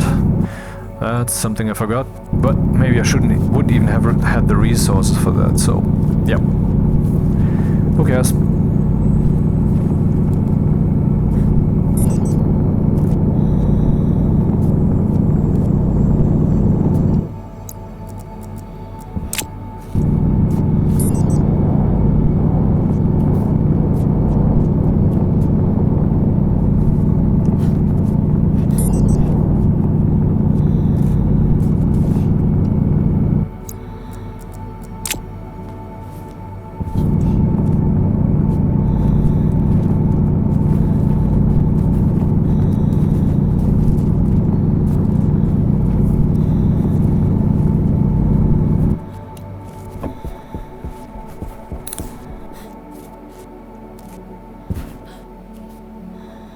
one thing led to another.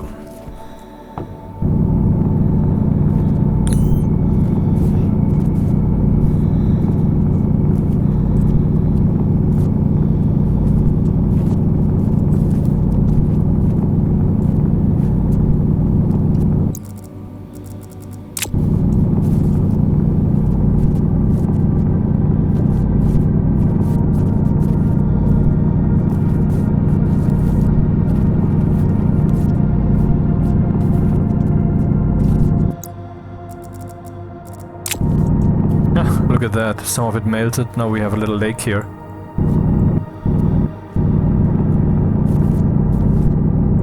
Which should evaporate, I think. Oh, it's already gone? Okay, never mind.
Funny to think that the spacesuit with its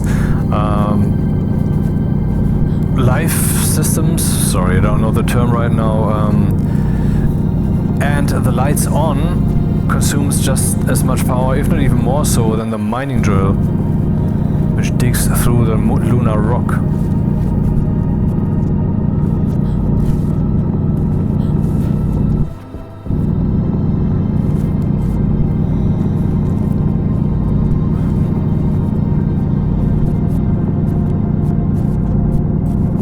Personally, I would try to make a game at some point that is kind of like this.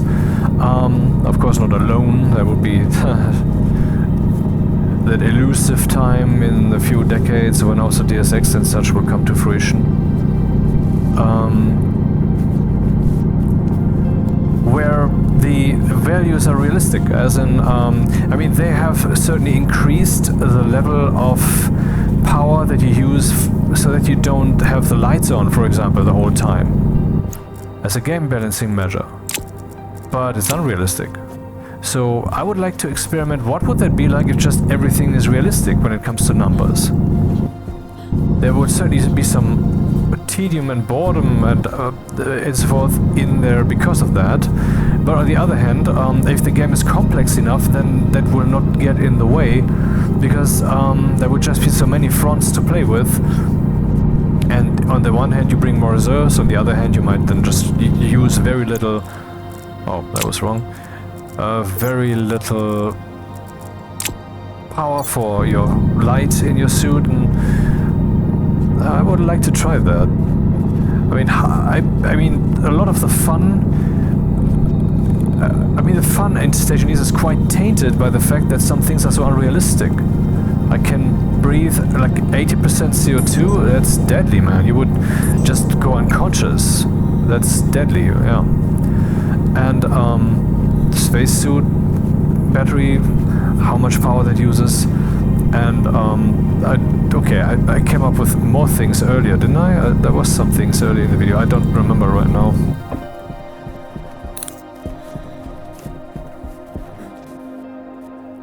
Yeah, that's the moon. I mean, it looks pretty cool, I must say. Respect. The new terrain system does, particularly also with this world that they created here, does feel a lot better. Yep. I think it was not too much what I did there with this 3-minute video with Tasman Archer's Sleeping Satellite song, that I was presenting the moon so much, like this feel, like the romantic aspect, and now finally we can go there, this is becoming real now, and blah blah blah. Because it has become real now. It's just one crater of many. And if that's too small for you, make a bigger moon. You can. I don't know how big this one actually is, I should measure that at some point. But why waste time with measuring things as long as they are so much in motion? I mean, there's one of my videos up, one of the last 5 or so, relatively short, where I actually go and check how long it takes to walk from one end to the other, and it took me 15 minutes ish, 16 minutes actually, and I just don't know how big that was. I think it was a 4-kilometer moon. I would assume that this one is also the 4-kilometer moon. This is though just an assumption. And why should the default map not be 8 by 8 kilometers instead of 4 by 4 kilometers? And I guess the developers will actually be open to such a thing. I mean, if a good moon map is being delivered, of course, it takes a lot of time then to start the... when you say new world, then it will take quite a while. But then again, who cares? Who gives a fuck? I mean, this is not an onboarding measure for noobs. This is to make it fast. It shouldn't be relevant. Instead, you should have well, a good deep experience, and even for beginners. So if the moon would be 8 by 8 kilometers and that takes the game to start more slowly, fine.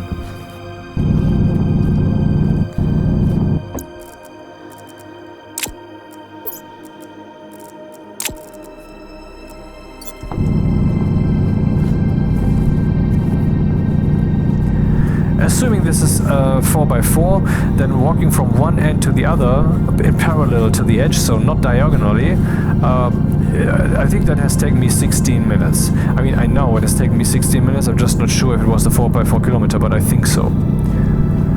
So the 8 by 8 would be like half an hour, and who walks straight for half an hour on this map? When does it actually occur? Of course, when you're driving with a vehicle, I guess you're like 4 times that fast. So that would take you then like 7 minutes to drive the entire distance. I don't know how fast it really is. Let's say 10 minutes. But then there's the aspect of the terrain. You can walk and fly, but the vehicle will be bound to the ground. So the fact that you can move faster doesn't mean that you can traverse the entire map in a certain short time.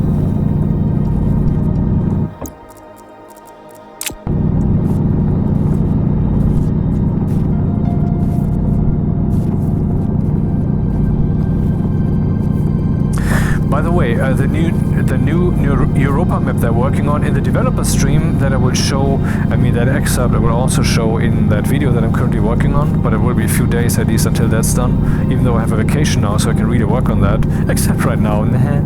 They also showed the classic Europa map with the ice spires, and they said, I think that was in that video that they said that the new Europa map will, at least in some area, also have these ice spires reminiscent of the original Europa map. But not everywhere.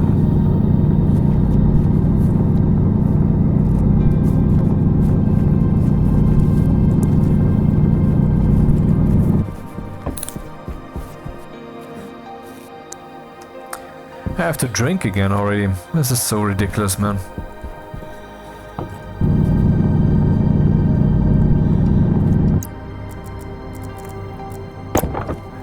That's not really the best solution that it shows there. Because now... Oh, it's not melting? Why is the... Oh, no it is, okay. So I wasn't in the sun, okay, fine.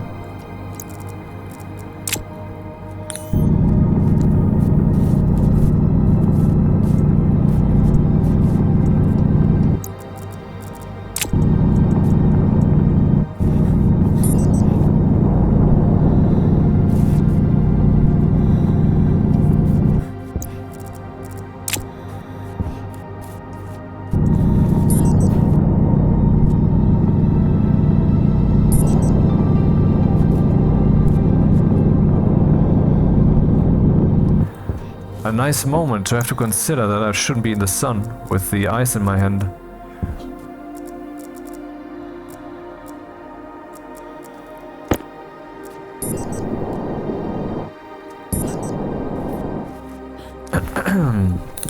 Yeah, definitely need more gold. Gold should be basically the main goal, because gold you need all the time. And copper, I don't have any copper yet, I think.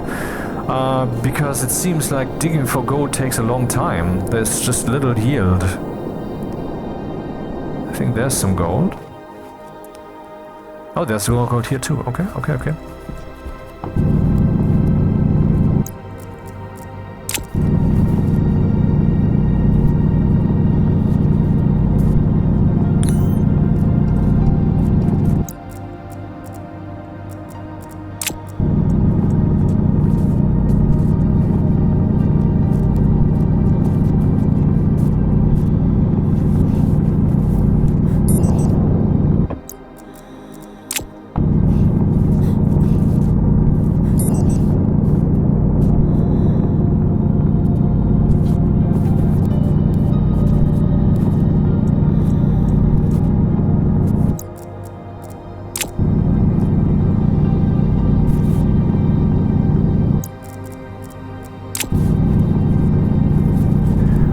Stack of gold.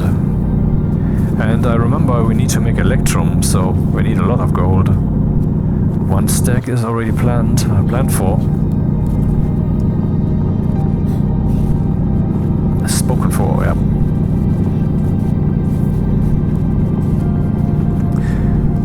Hydration critical. Yeah, another thing that the developers said in on Discord, which will also be mentioned in the video, is that if they would change the voxels, that would break the save game. Now, the save game would be recoverable. I don't know really what the difference there is. Maybe the save game would just suddenly look... maybe there would be terrain suddenly surrounding your station if they would change the terrain accordingly. Maybe that's what they meant with breaking. I don't know. Crap.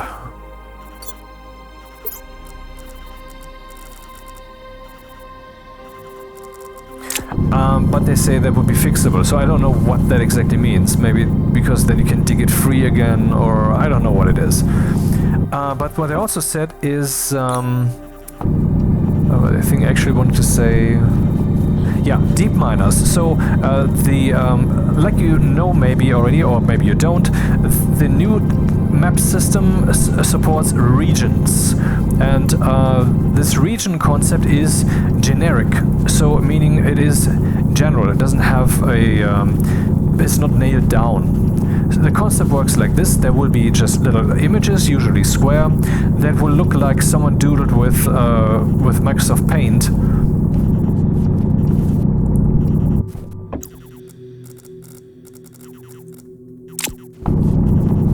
And in the map definition, you can then, in respective contexts, for example, when it comes to the spreading of ore, you can call for such a map, and you can say, okay, on this map, I actually am talking about this and this color.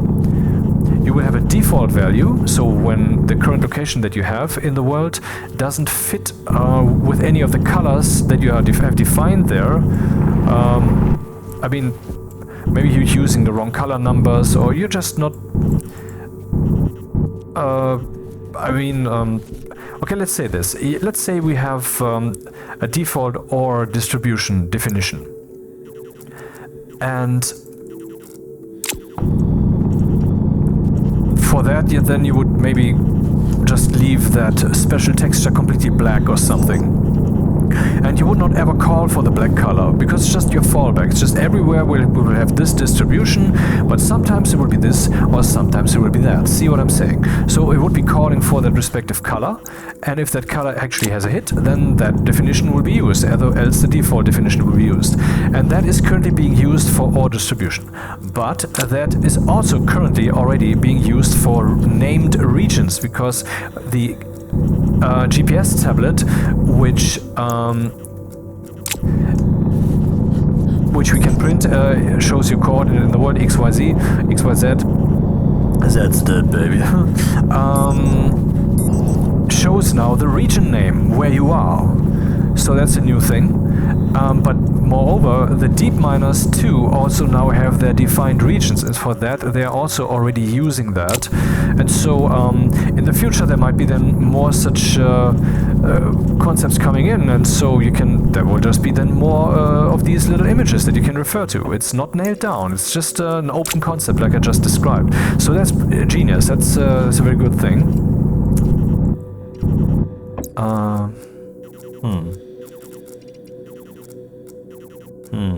Damn. Crap.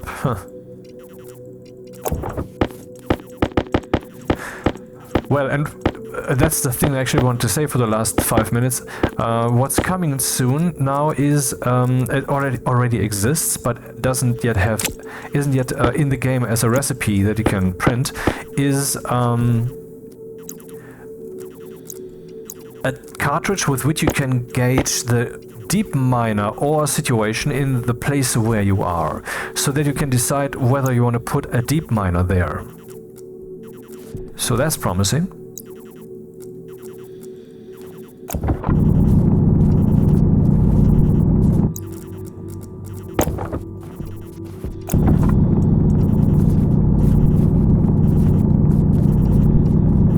Interesting how all of this stuff is now together in one place.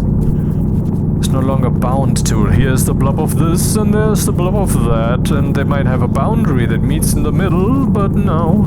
But now we have multiple trees and layers and whatever. When it all comes together, it leads to quite chaotic mining situation. Seriously, I should have printed the advanced mining belt, but I didn't. Shit!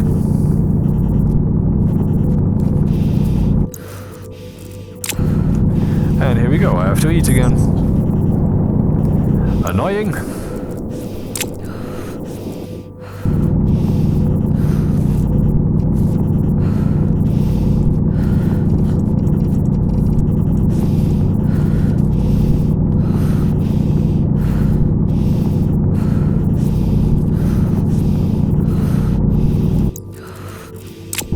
Good thing I brought so many backpacks.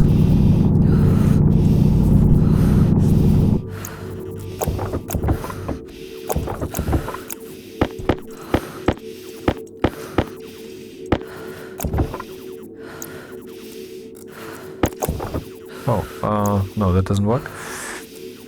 Okay. Power low. Yeah, I got an extra battery.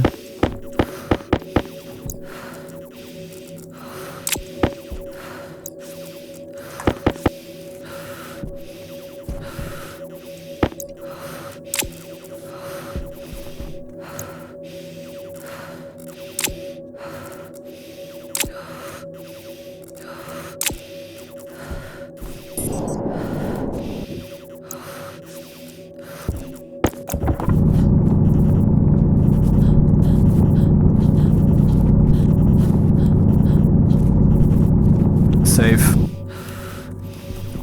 Boulder check, actually, why not? Okay, so almost 2 p.m. This whole AM PM concept is certainly stupid.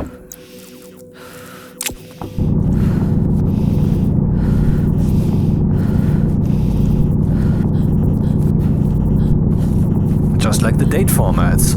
In Germany, our date format is first you say the day, then you say the month, then you say the year.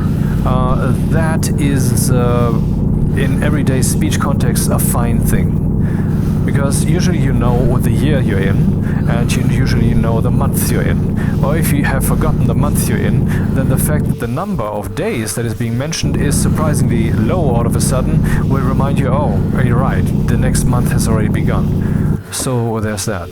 But I'm not proposing it. In United States, the date format, I believe, is first the month, then the day, and then the year, which is a ridiculous format because it is is stupid. It doesn't help you in everyday contexts, because in everyday contexts you know the logical situation you find yourself in. So the first thing you want to know really is the day. And then there's the ISO format, where, I mean, there's several ISO formats, I guess, but you know, the ISO format is that first you name the year, then you name the month, and then you name the day. And there's a big advantage here. The advantage is if you want to sort something by date, you can also just sort it alphabetically. The effect will be the same, and that's pretty cool. And so I propose that we all use that format, and since actually the year 2000 or the year 1999, I have been using that format like 99% exclusively, even when I take handwritten notes, because I think that's better. It's a better format. I mean, there's contexts where it's stupid. If I want to tell you, well, it's the 15th of October, and then I tell you that it's 2025, 10, 15, it's awkward, isn't it? But you have to have trade-offs, and I believe the better choice is to have a standard, a standard that you can lean into. Has a higher priority than that it sounds cool or whatever. And you can still speak like that. You can say it's the 15th, even if the text written in front of you uses this year, month, day format. And I would like the entire world to move to that format. Certainly it's ridiculous. The US format is certainly ridiculous. Doesn't serve any logical purpose. And that we have multiple formats at all sucks, because it's not labeled. You can just not conclusively say which format is that now. What format is that? And that's bad, because time is one of the most important piece of information that you can write down ever. So that's it. That's why whenever I write something down, when I take notes, there will always be a date there. And it's ridiculous that that many internet articles, in quotation marks, I mean things that are actually relevant to the time when they've been written, have no date. Dude, what the fuck, man? Why are there people so asleep at the wheel? There belongs a date there. And since the date information is essential, the date format should always be the same, always. One format to rule them all. Year, month, day. Which also makes sense from a logical perspective. If you think about I mean, in everyday context, like I said, you will know what the current month is and so forth, and so what you would be interested in would first be the day. Okay, I give you that. But in many other contexts, you might just wonder, when was this made? And then you see, as the first piece of information, you see, oh, there was 2015, which immediately gives you a different mental cosmos to think of this, because first you would read the day, then you would read the month, and then all of a sudden year. So this whole time you were starting to build some mental understanding, which now has to be tossed away completely because the overall context was wrong. So that's not good. I mean, the best way would be if we get basically zoom in. You know, first you give a rough idea. That's like with a headline. A headline of an article, at least in the good old days when articles were written like that and not everybody turned retard. An asshole, because people are trying to string you along and are trying to write longer articles from less content, so they will repeat the same thing again and again and again, only every time fleshed out a little bit more, which is of course asshole behavior, you know. Anyway, it makes sense from the title, from the logical perspective, because the title is a blurry description of what the content will be, but it will tell you immediately whether you want to read that article, but also maybe you don't need to read it because the title tells you enough. And even at peril of people then not reading your article or watching a video, that's the way it should be done. And that's what I have mostly tried to do in my videos, that I say, okay, this is what I'm convinced is right, so that's also what I do, even this will cost me views. Because if I would have written, this is essential, absolutely, the new thing, have you known this? This is the end, and so forth. This whole bullshit with the clickbait titles. I mean, See, I'm convinced, I keep saying that in like 50% of my videos, that the universe, or at least the way that we should coexist, follows the rule of thy will be done. In other words, I mean, however we phrase that, you can phrase it differently, but you get what I'm trying to say. Your will should be satisfied, your emotions should be satisfied, you. And mine too, of course, but then from your perspective. And what you want when you're browsing videos is, of course, on the one hand you want an experience, and if my clickbait title and clickbait thumbnail, things that I'm not doing, if that would lure you in and then you watch that, you might be entertained. You might find something that you didn't imagine you would find if I would have given you the factual title, the clinical title, and then you would have just moved on because you have thought, you imagined it already correctly. So a little bit of sensationalism might actually be applicable, meaningful, good, might actually be serving the thy will be done.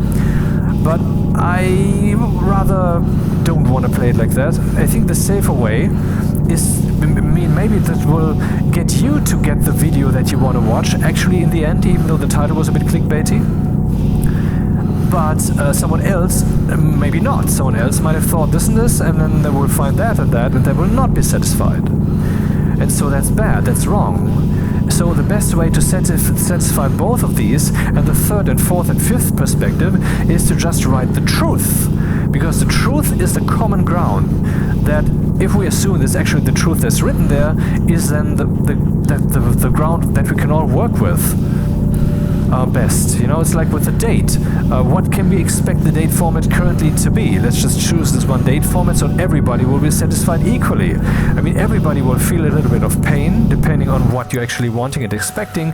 But on the other hand, the most important aspect, namely that your understanding is satisfied, what kind of date format are we dealing with there, that is there, and so we prioritize it. And so I think that titles should really be just truthful. And in this way then, as the title gives you a blurry understanding of what the content will be, the date should give you a blurry understanding of what the date will be.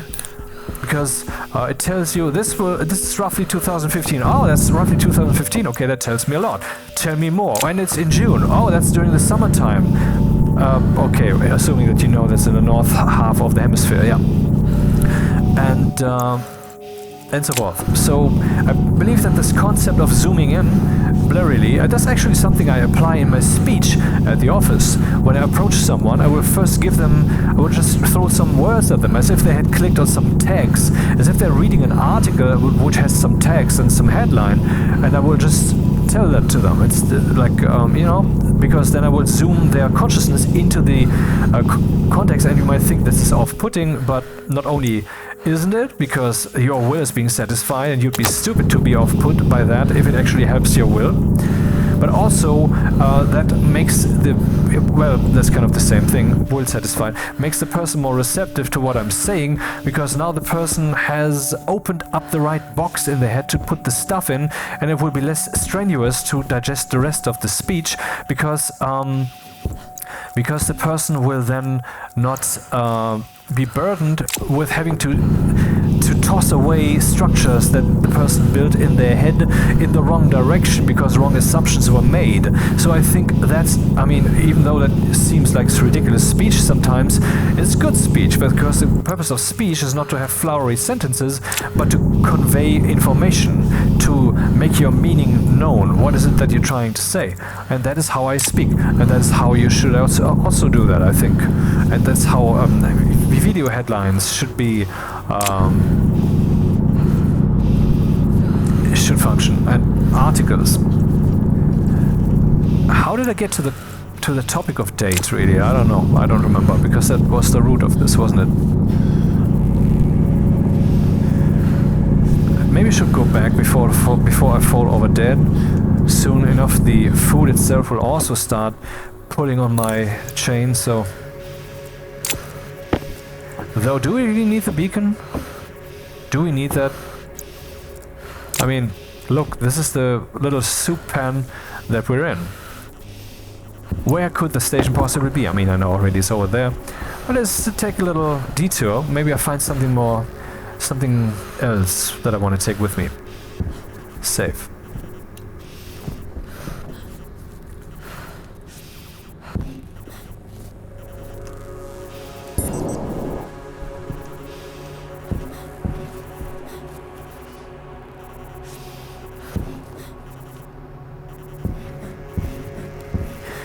And well, this might be off-putting to you, but I would like there to be one world language. I mean, the individual languages, French and so forth, wouldn't have to go away. But if everybody would be able to, for example, speak, read, and write and understand English, then that would enable everybody to talk to everybody else, which would be a good thing. Certainly a better world when we can all be of one mind, if need be, at least information-wise. But also, this would actually make it possible to just no longer translate software. Hunger critical. There's a lot of discrepancies in the translation of Stationeers that people complain about in reviews, or that are just not complete. If they wouldn't have to translate, that would not be a problem. Same for films, where the original acting would then not be watered down. I mean, in Germany, for example, the people are really... I mean, Germany is a stupid fascist nanny state, and even without the recent fascism, it would still be a stupid nanny state, where the people are being kept in their little German bubble, instead of seeing the bigger picture, which is of course the English universe that I've been using, for example, in Google and Alta Vista and so forth, for the longest time, because I know that's the bigger search space, and so the top search results will be better because the search engines have a larger pool to pick the best search results from, and also you find help for your software. And software is often maybe just available in English, sometimes it's not, so I don't have to think whether this software is available in English or not. I can just use the one language and search for the one way that the help would, you know, when something in the user interface is confusing, I search for the answer, and then that would be one search term and not different search pools or a smaller search pool like in Germany. And in Germany, you know, the films and such, they are translated, and often actually on Amazon you will find a film that is only then stupidly in German, where the original soundtrack is not there at all, which I think should be against the law, because you're saying, well, this is here, but I think it's a violation of the copyright, in my opinion. The word copyright doesn't really nail it. It's if someone does something that they take from your creation, not actually copying that, but basically learning a bit too closely from that. And then, Health critical. Let's go there now.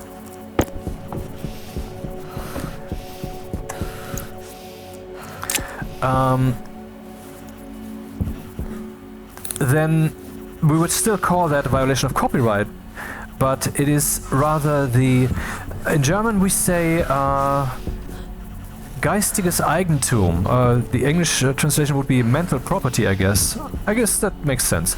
The mental property. So your mind came up with something, it's the property of your mind. If you write that in the world, it's still the property of your mind, but now the world can participate, or you can reap the benefits of them seeing, oh, what awesome thing you created, or whatever.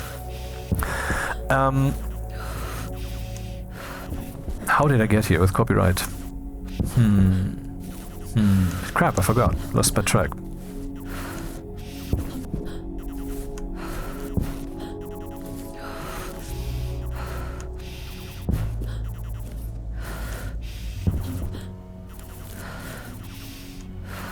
Huh.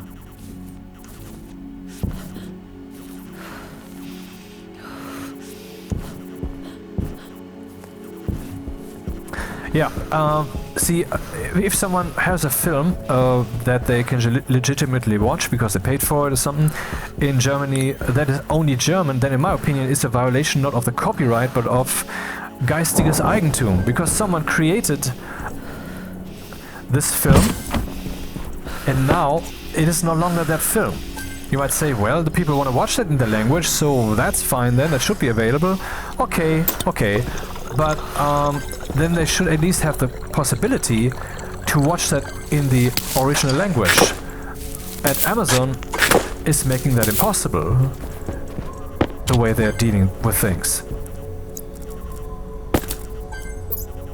Where it's just very often not available. 48.3.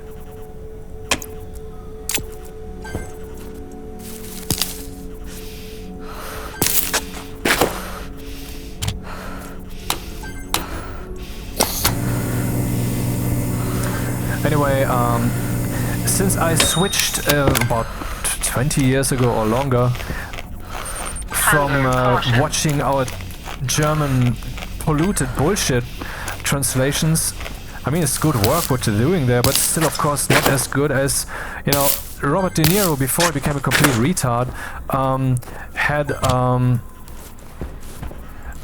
made a lot of good films. I mean, of course, I'm not watching any 2020 and later area films, because he has become a rabid anti-Trumper. Now, to be against Trump, that's fine. But the level on which he is doing that, that's not fine, that's not healthy. The guy is just not right in the mind, and so I don't want to, I mean, I cannot get past how insane the guy is. I don't want to watch any of his, I mean, as an actor, you have to portray a real human. Can he still imagine what it is like to be a real human when he's so fucking broken? Anyway, so, but in principle, what Robert De Niro and others, in the older films at least, produced great stuff. And then some German guy is plastering their voice that you know from 100 films, but from different actors actually, over that. That's wrong, man. That's not the way to go. And the people are blinded actually from, see, if you constantly get that, if you constantly watch that kind of stuff, then you will not actually see how important good acting is, or how good acting can actually be. You don't value that because you have never seen it. You saw just that watered down thing. Let's just say you live in an apartment where it's smelly. You know, maybe if you have a dog, or there's some mold somewhere or whatever, so that will be smelly. And this will then certainly, since you're spending your time there the whole time, lead to not just to general some level of nose deafness, but also to the emotional desire to not have to suffer that. And so, from this perspective alone, you're trying to not actually be aware of certain smells. And in this same way, if you're watching this translated shit, since you're trying to enjoy it, you're trying to not suffer these negative sides of the acting, not, you know, of this translatedness. But this means that you're basically disabled from really seeing how deep and a great acting can actually be.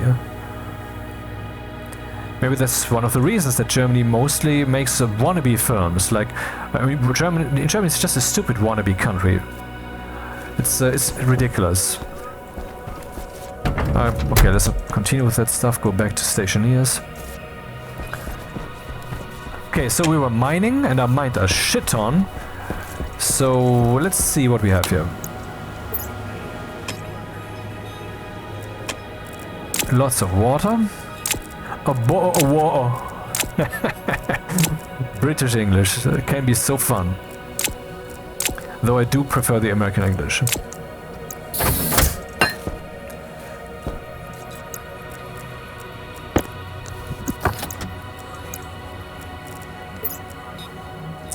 Guess we should prepare some more steel. That has been done here already. Let's do that here too. So there's a lot of steel. Then we have this coal. Do I have more coal? No, I actually don't have that. Wait, what am I saying?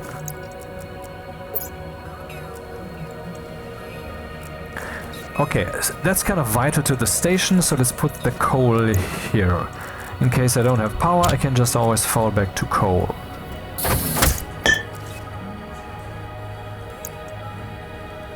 Iron? Didn't I toss some gold in there? Oh yeah, I tossed that. Oh, that's coming next, I guess.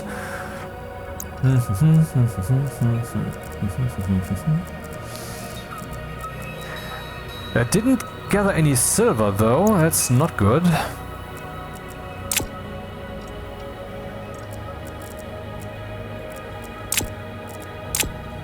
This might become important once we have the advanced furnace, because that works a lot with nickel, if I remember correctly.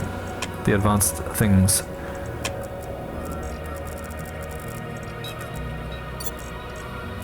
Here we could make some more electrum.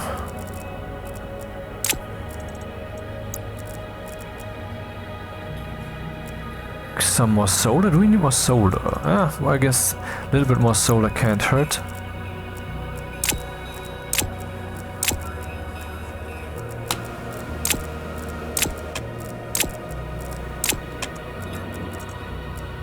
So this guy is reserved. Then we have copper. Temperature here is... Oh. Oh, fuck me sideways in a railroad tunnel. Look at that. Good thing that didn't happen in here. The furnace cooled down so much that the pipe burst and all the gases are now gone. Ah, shit. At least it's the pipe out there. Do you see that down there? Yep. Ah, damn it. Okay, lost all the gases. That's minor catastrophe, actually. I mean, in the real world, it would be.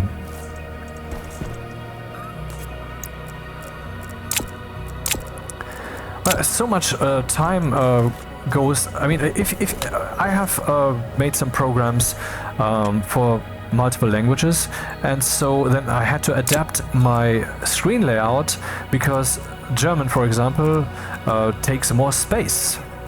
Takes way more space.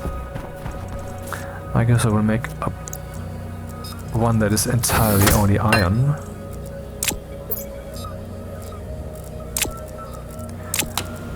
And having to change the layout for that sucks. Would be nice to have. I mean, it allows for much more rapid software development if you don't have to plan for dynamic screen layouts. You might now say, well, we now have AI, so soon enough that won't matter at all. I disagree, because the screen layout being different, who knows how drastic that different change is, the different layout is. It may be that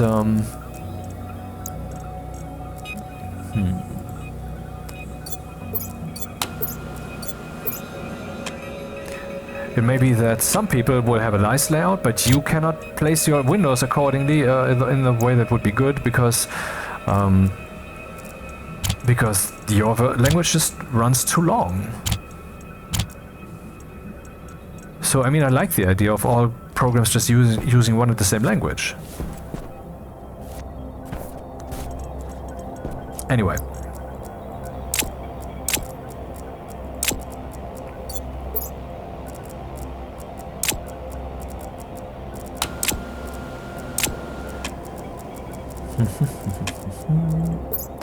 Nothing in there, so let's put that away right away.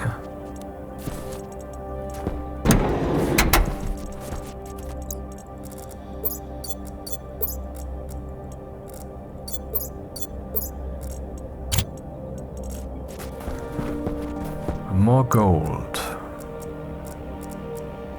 That could also be smelted here while we're at it.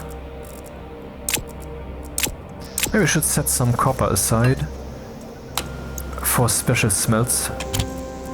But otherwise, why not smelt all that copper?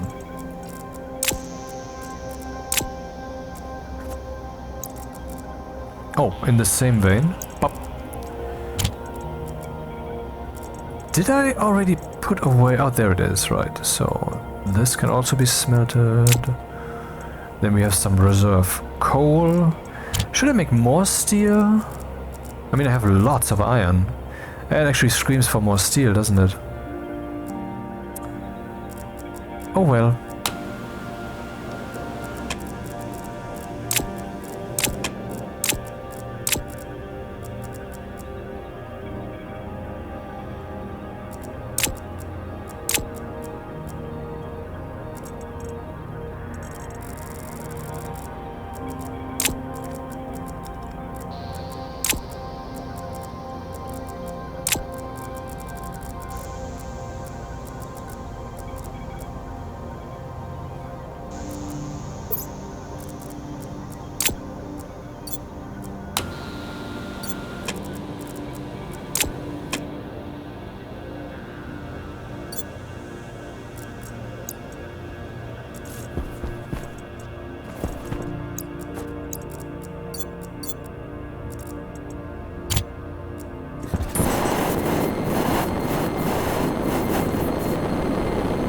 That's wrong.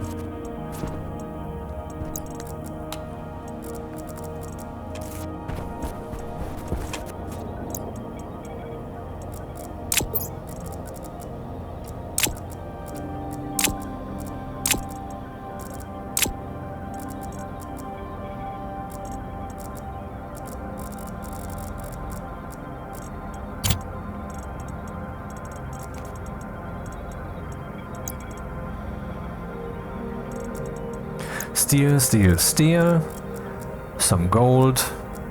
Lots of copper. Solder. Oh. Oh, I see. That doesn't swap the stacks, but fills up the other. That would have been awkward. Smelting that stuff. Okay, here we have lots of water.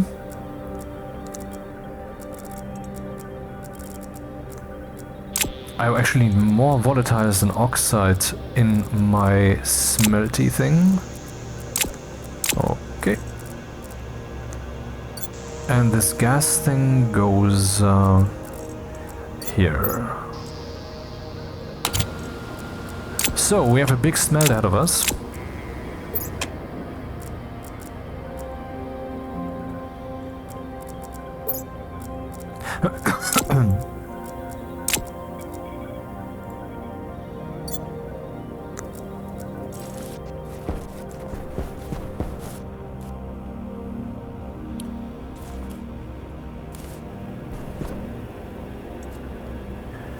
Anything of note? Anything we need to do? Oxygen is fine. Waste canister's pretty full again. Waste tank critical. Oxygen.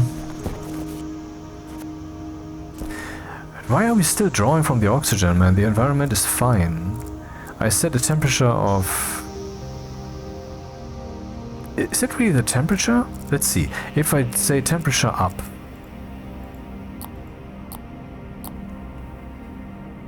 Which I cannot even see. I cannot see the target temperature. 22. 23. Okay. So that's the temperature that the room basically has. Is it still using oxygen? Apparently it is. Why would it? There's no need for it. The helmet is open.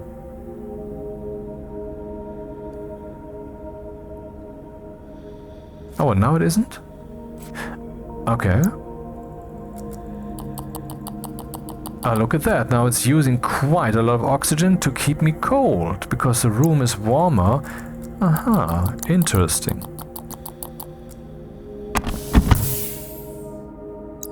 So let's just set a target temperature of 25. And then I just need to open the helmet in here and won't have to bother turning off all the machines. Yeah. These. Nice. I've never solved it like that, assuming that my solution currently is correct. Huh. So batteries are full. And now let's first go smelt the shit out of the shit. Oh, and yes, of course, fix the pipe.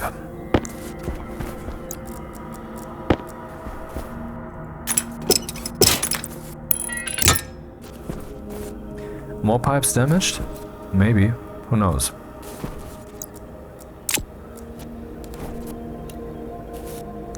Do I need to eat? Currently not. Okay.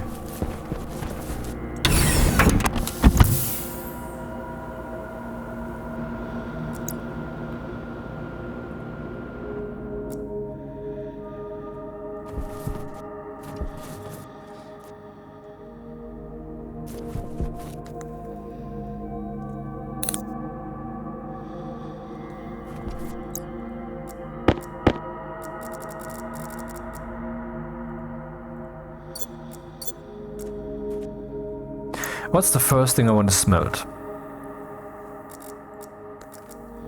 I would say let's do the usual thing, which is electrum and then solder. They really go very well together.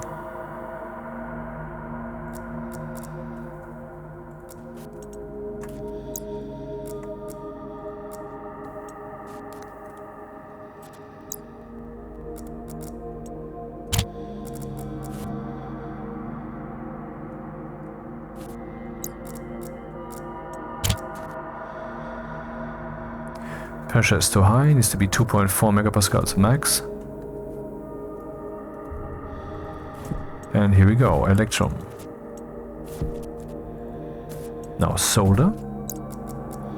And putting these in should cool down this thing a lot. Because I mean, the furnace was completely naked, and what I put in there was 1 volatiles and 1 oxide. And a good burning relationship would have been 2 volatiles, 1 oxide. But I don't care. I only put 1 in, so there was not so much fuel-gas combination that could be derived from the machine. And so after I have made now the electrum, the remaining heat for the solder is very low. Could make that cooler, by the way. Some more oxide.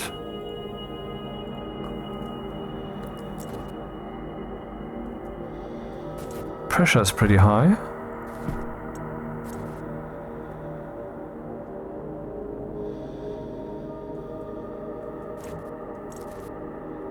What was the pressure, the mean pressure for solder again? I think it was 1 megapascal. Yep. So cooling that down by releasing all the gas isn't the wisest approach. Eventually the pressure will fall too deeply.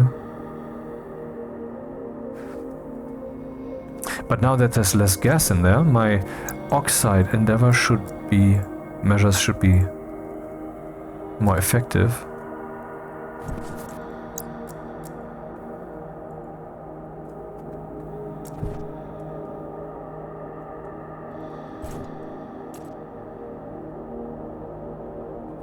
$550, please.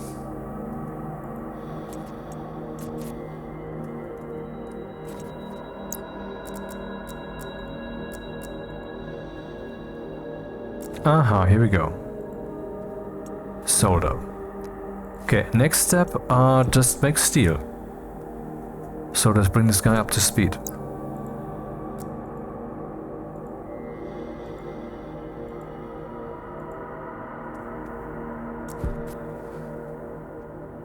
Stepping on the gas. And toss in all the things. Not all the things. 50, 50...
Okay, all of that should now be tossed in.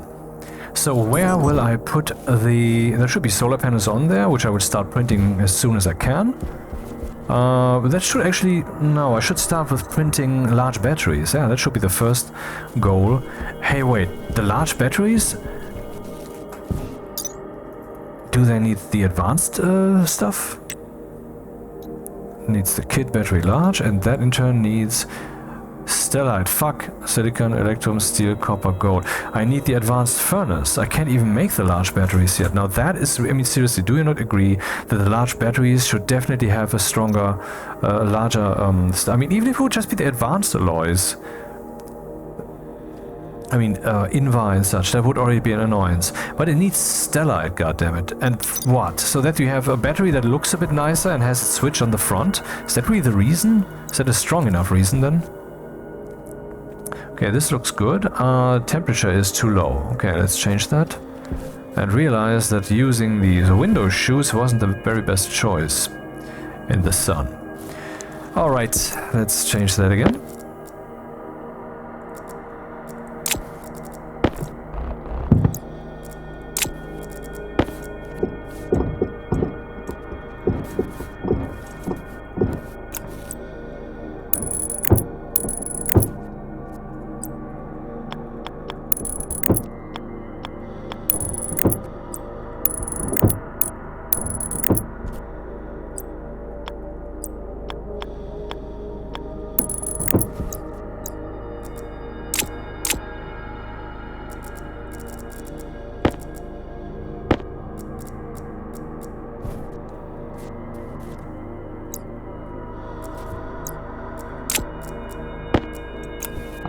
Yeah, just have to toss in volatiles. There's still quite some oxygen in there.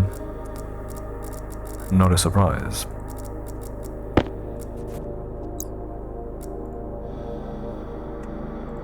I think the chutes are not implemented well.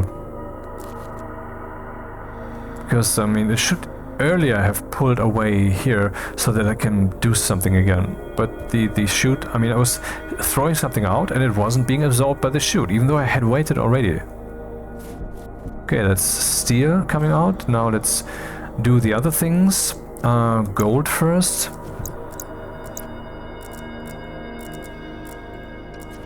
See what I mean?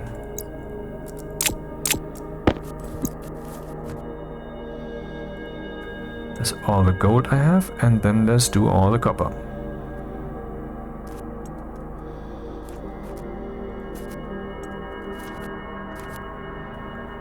Hydration critical. See, it's... I mean, it looks as if it's already free, but it's not, and I think that's wrong. That should be changed.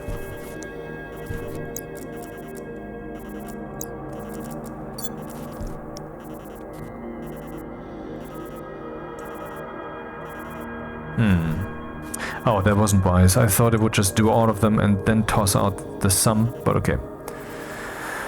Doesn't hurt either. Have to split them up anyway, I guess.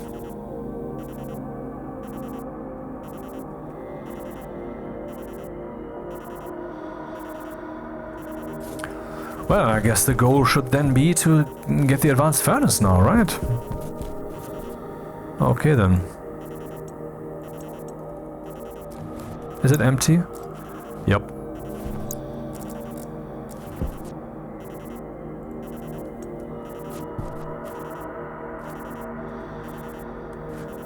What? Oh, it wasn't hot enough anymore? Okay, it doesn't matter. Yeah. Where will I place the advanced furnace? Ah! Motherfucker.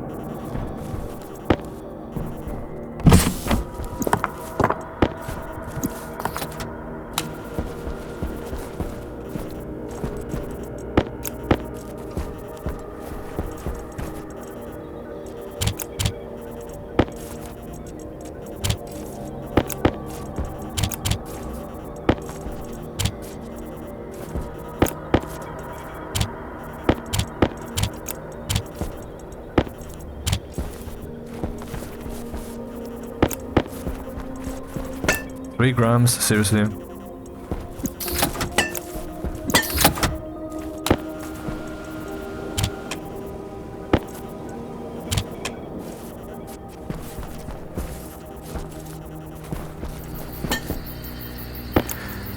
Not bad. Good amount of steel.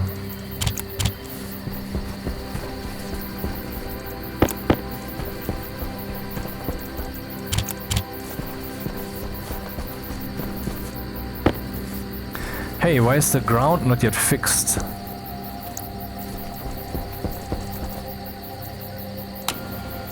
crap.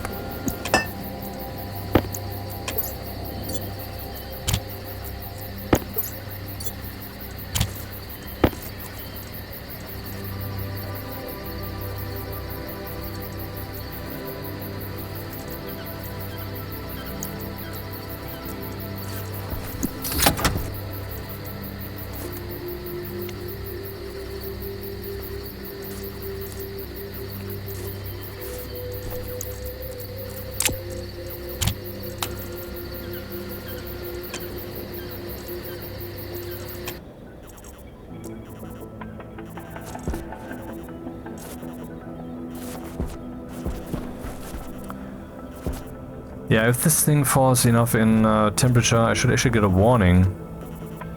So that I don't forget it, it's too important. Will a light do? I mean, a speaker isn't much use on the moon.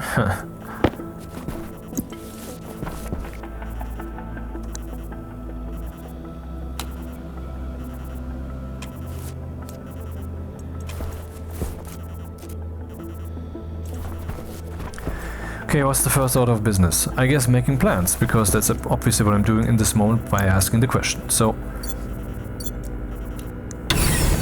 and then I need to drink something.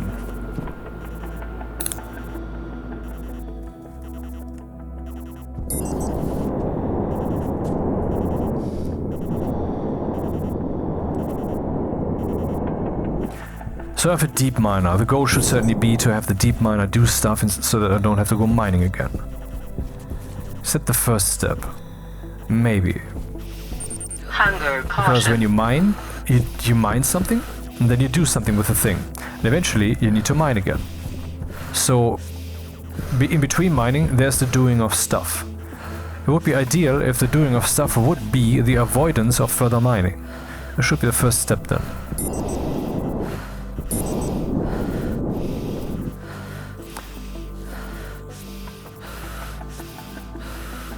Where would I put the deep miner? Okay, let's just say there would be a deep miner here, and here, and here, and here, and here, and here, you know? Like, here. At the start, of course, only one here. It crafts its stuff here. The others could put... chute system could be connected like this later. Currently, we don't need that. For here, then, we go over here and go into a set of centrifuges. How exactly, I don't know yet. Could use the overflow chute. Last time I did such a thing, I stupidly used the flip-flop chute, and I was so like, oh, why doesn't this work? And then I built a funny solution, in case you haven't seen that. That was a box like this, a glass room, just one box, into which all the balls from the deep miners were tossed. And at the bottom of that box, there were lots of inlets, chute inlets. So eventually the box would fill and fill further and fill further, and so all of them would be would get their feeding basically, and they would all lead to different centrifuges. But now I would just, of course, properly use overflow chutes. So the last centrifuge gets it, and then and so forth. It stacks up, and yeah. Actually, I think there was... Wait, this overflow chute thing, it will flip-flop basically, and it cannot flip-flop while there's something inside of it. Wasn't that the case? Or is that not the case for... Actually, I should just try that. Just build like 3.5 chutes here before I go live, you know? Huh. Yeah, I guess it's part of the planning phase. Stupid that I don't know this this late in the game, but okay, let's do some science. And first do some drinking.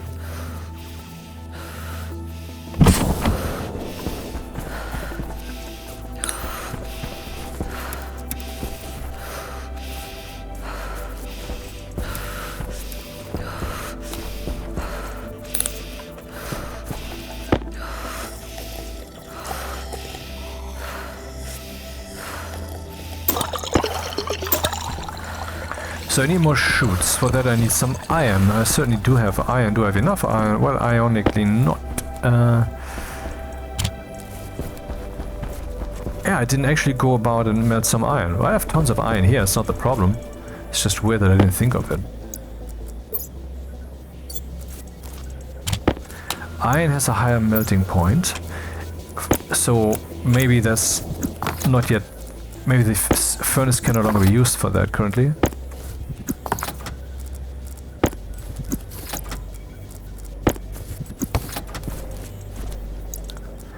But it gets melted very fast by the arc furnace. Conversely, copper and gold have a low melting point, but they can only be smelted very slowly with the arc furnace. So that's a strategic choice.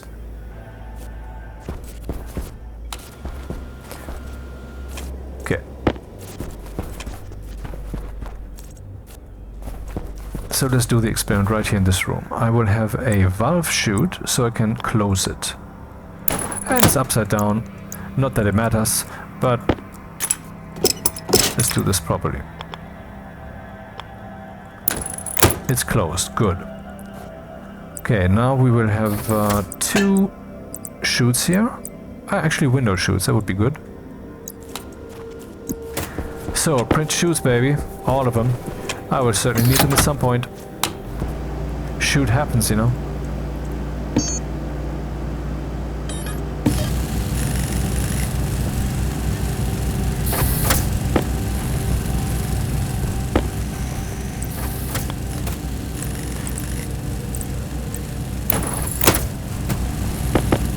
Damn it, why is it not the window chute now? Rocket Works, what the fuck are you doing? So now we need the overflow chute.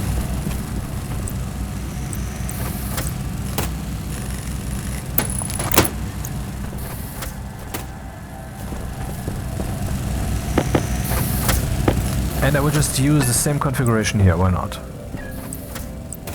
Window chute. Now a valve chute. That is rotated wrong, why shouldn't it be?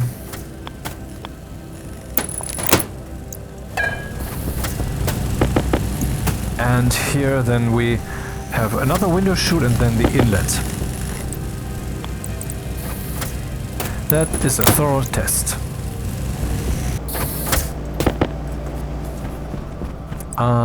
Inlet.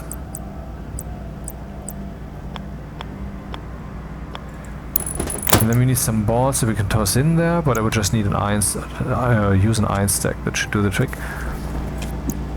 Could print more chutes, but I have a different idea.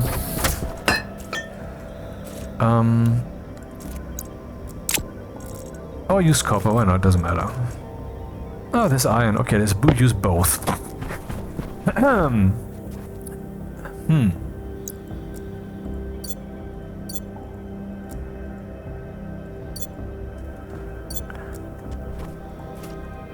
Maybe we can use an excerpt of this for as a separate video.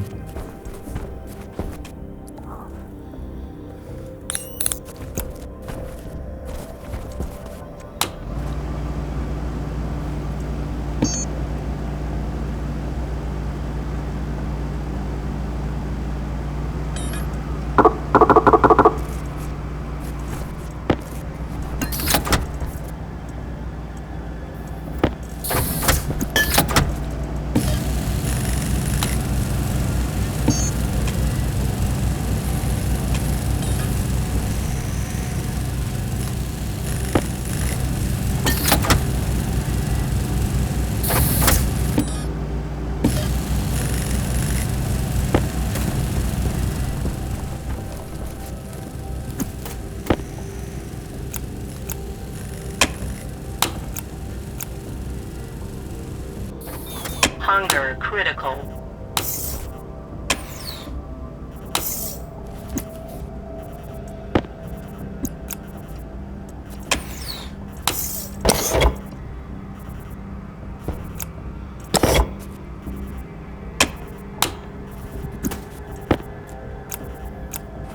Can you believe I've forgotten how to place something carefully? Oh, there it is.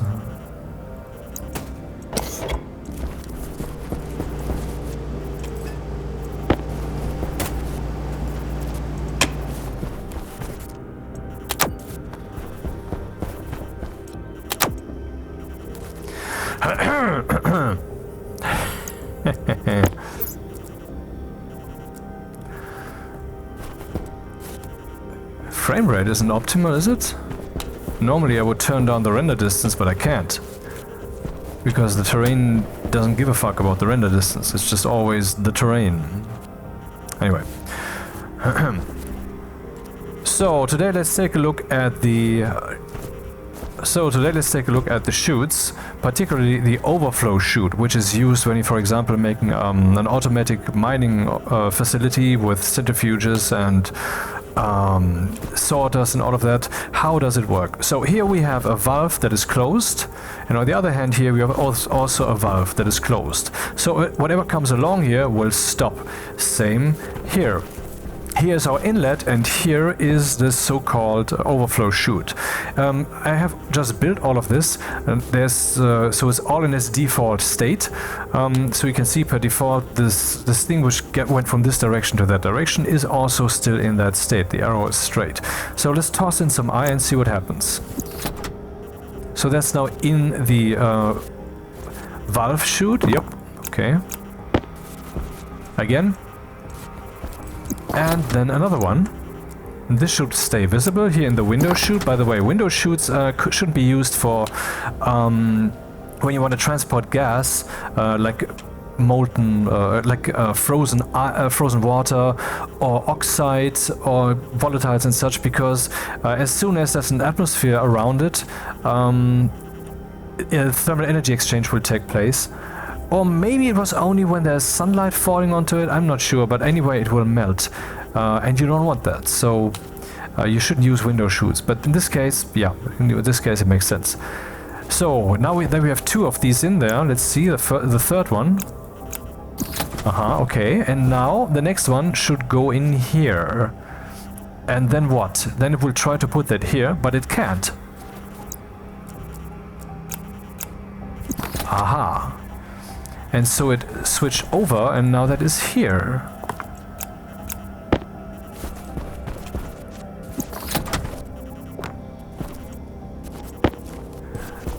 Okay, let's put another one in, is what she said.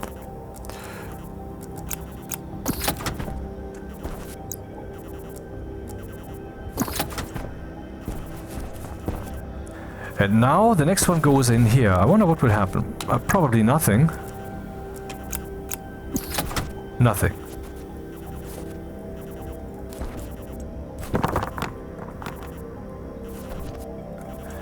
So 1, 2, 3, 4. 1, 2, 3, 4.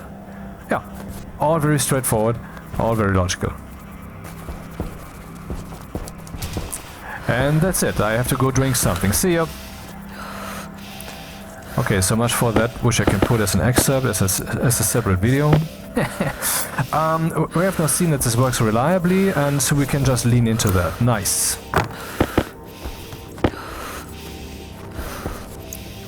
So when this is full here, it would switch over here, and when that's full, it will just would switch back if it can. In other words, if it's full on both sides, it can't do shit. But if one side is open, it will use that and put the material there. Which is what we want. Okay.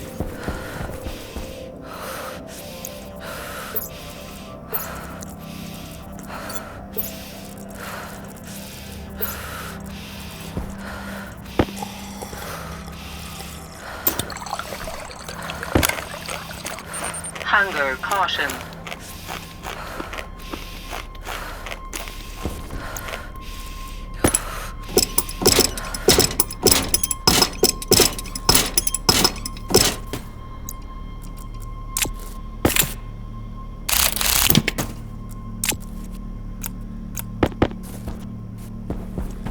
Time to print more chutes.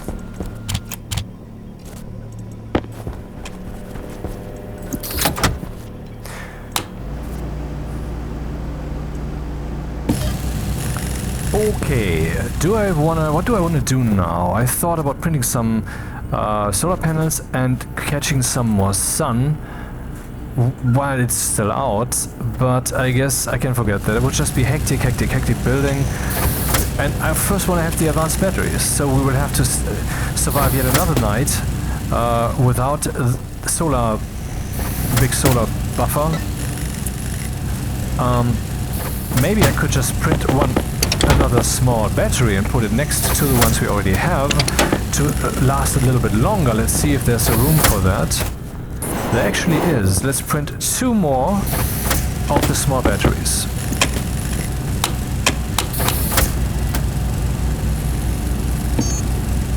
Kit battery needs gold. Okay, that was actually a welcome accident.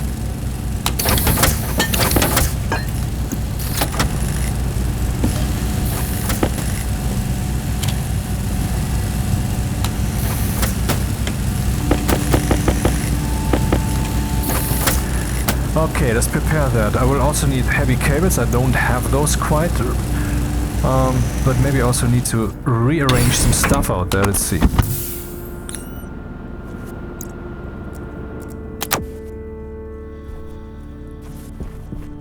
Yeah, let's put this dude away for the moment. I mean, the plan is to put it here anyway, right?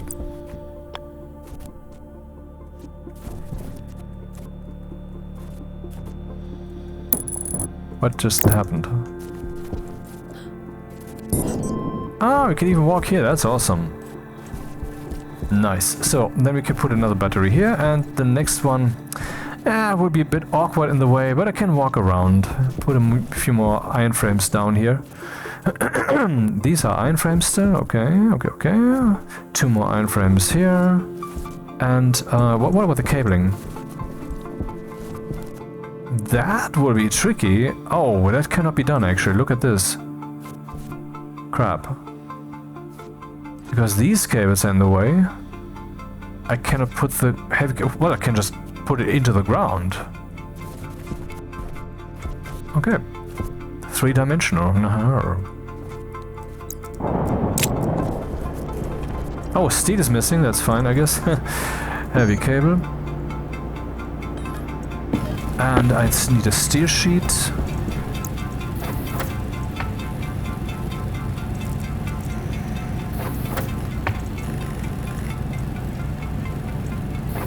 Where are my iron frames? There. 2 iron sheets might not be enough.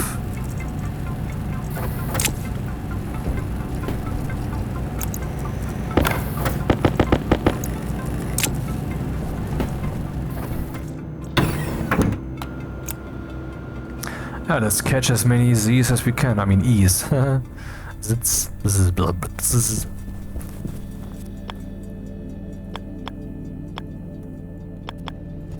Oh.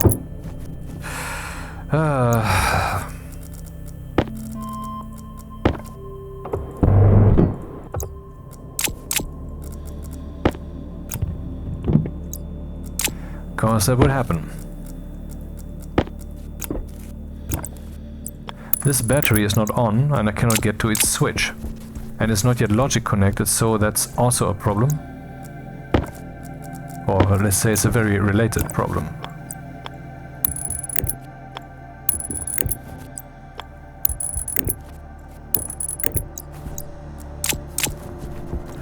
I'm getting bad frame rate here.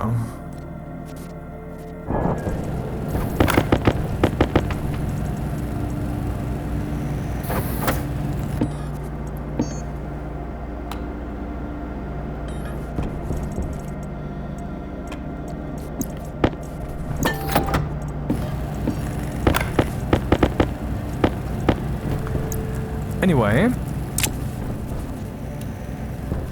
so let's tell all the station batteries that they are to be on. Right batch hash structure battery on 1. And Shazam, we're getting sunlight. Caught in our little extra bed. No?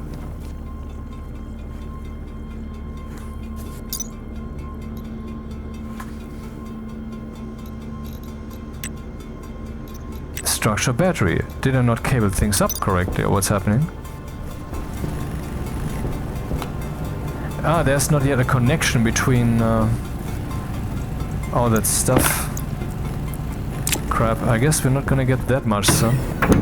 into the new battery.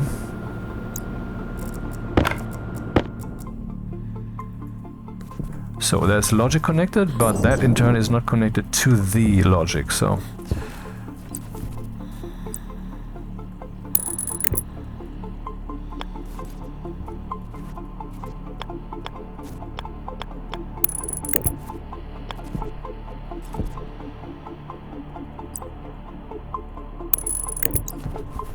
Yes, okay, now we're getting extra sunlight stored in the battery. Should I freeze the world for a moment? Should we do that? Nah. Nah, we don't need that. Okay, third battery's up. Cannot be used, I know, but that's not so bad a problem. Let's make some more shoes. And smelt some more iron.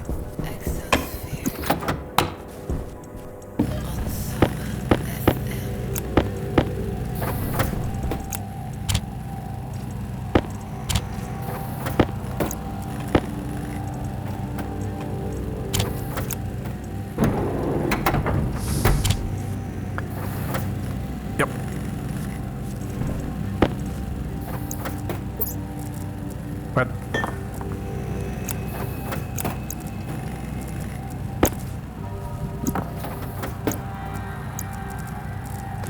I could toss the entire thing in there, that would work, I guess. What the fuck, man? Why are you not doing this right? I guess the problem is it's right in front of my face, that's the problem. Really? This is just stupid, man.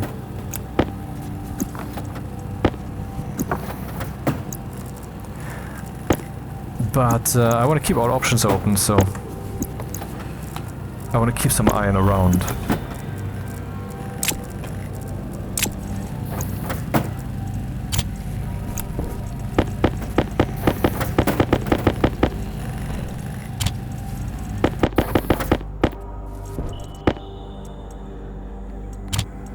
Yeah, that's enough for now. I guess I will need a ton more. Actually, I will need a ton more. I already know that, so let's make some more. Okay, now we have an extra battery. Let's set that guy up and also make sure that we can actually get the power out of them.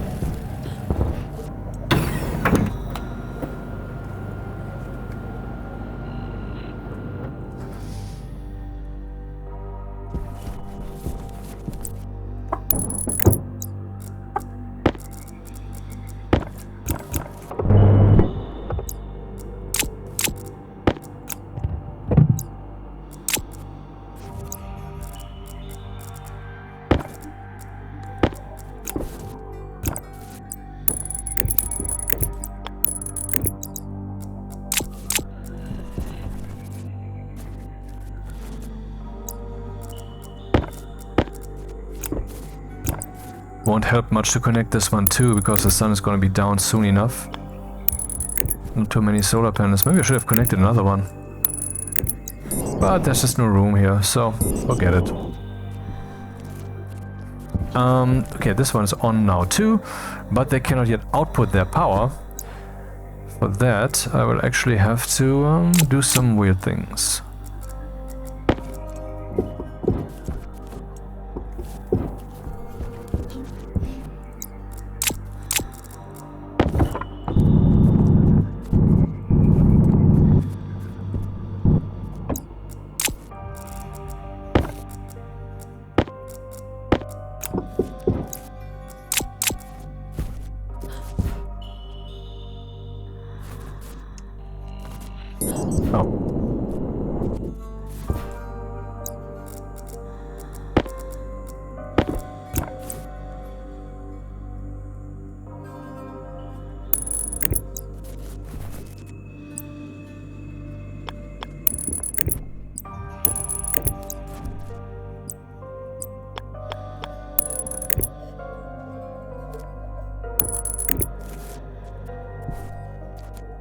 Hunger Again. caution.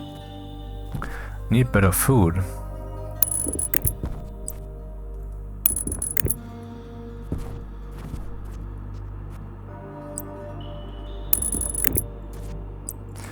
Okay, the batteries should now be connected.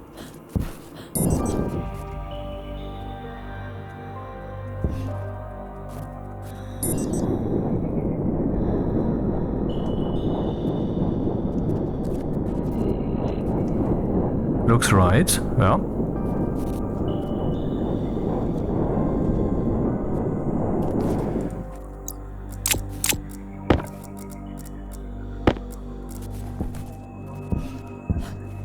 Important, do not stand in the box you're currently welding. It's always bad for your spacesuit.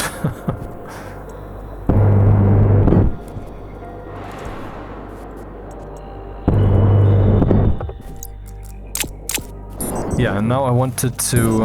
oh, you can actually walk past this. I don't even need to expand this. Well, I guess then I won't.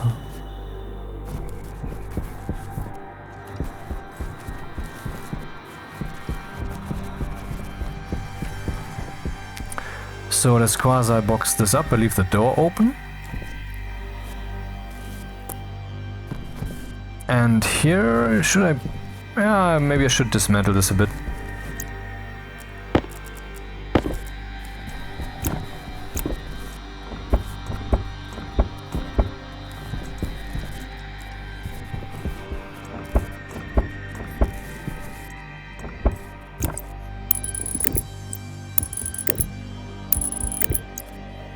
Yeah, so this battery is empty because the simulation chose to take the energy that we're using.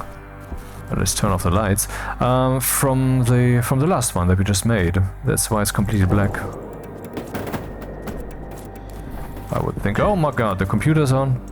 200 watts. That's 4 lights. So just turned off 400 watts.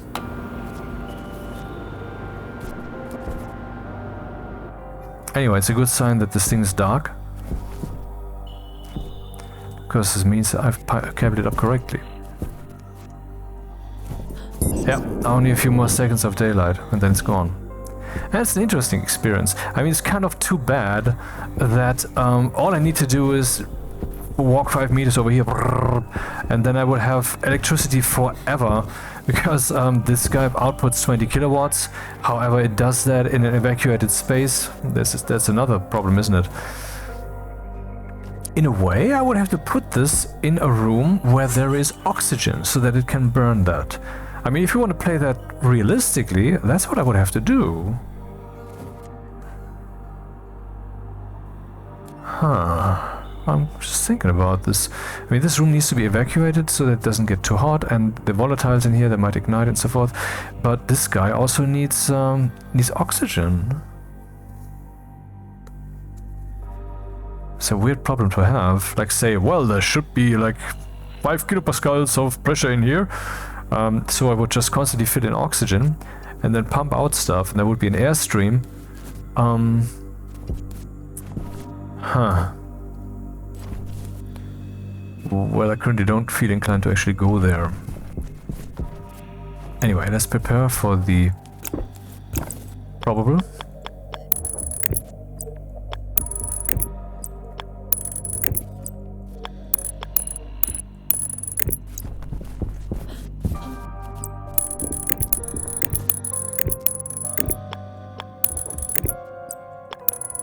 Yeah, no. Not good enough. That's not enough. Need 2 more. Then this guy and that guy can fuel these batteries. Fill them, not fuel them.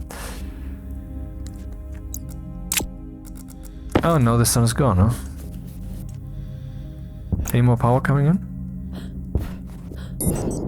Yeah, actually 400 watts. How is that happening?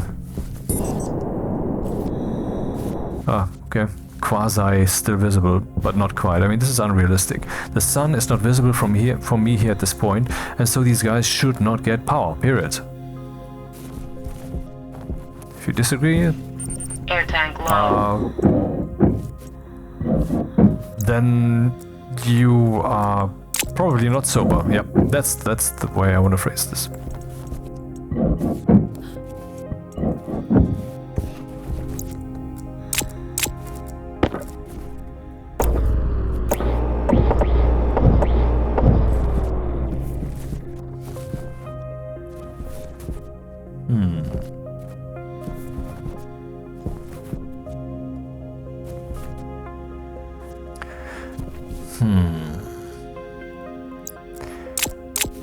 Now this is really unnecessary, but you know.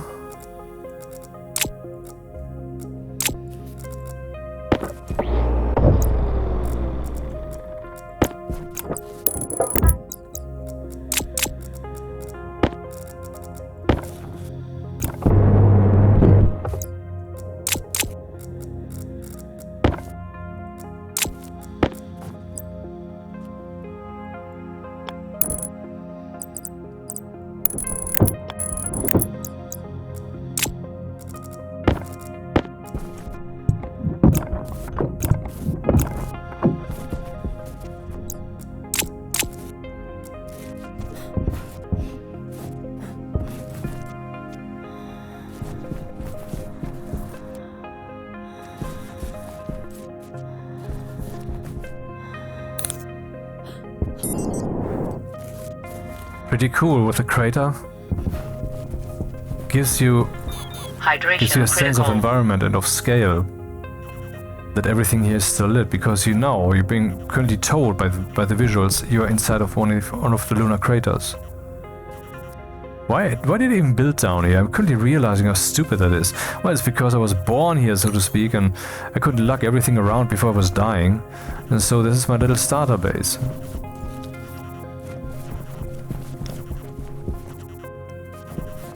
Basically, I could now build some kind of solar park out there, up there on the hill, and then lots of cables which lead there down here, and here's the station. That would be interesting. Hunger critical. Anyway, need more heavy cables, 2 of them. What else do we want to make? Want to do? This guy, how... It's a bit weird that the furnace's brightness is a matter of pressure and not a matter of temperature, isn't it? In case you never noticed, that's what it is.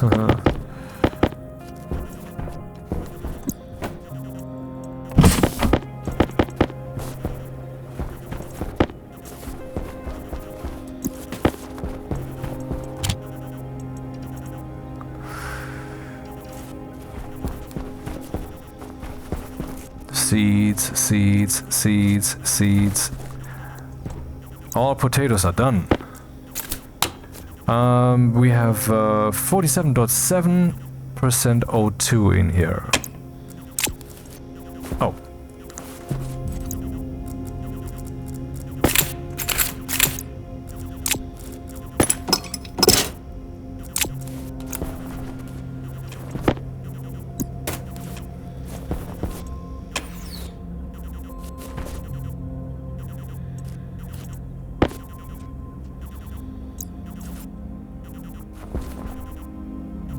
I know the trick of stuffing this into my pocket and then lighting everything, but it feels like a cheat, and also everything will then be lit equally, and the need for actually putting up proper lights falls away.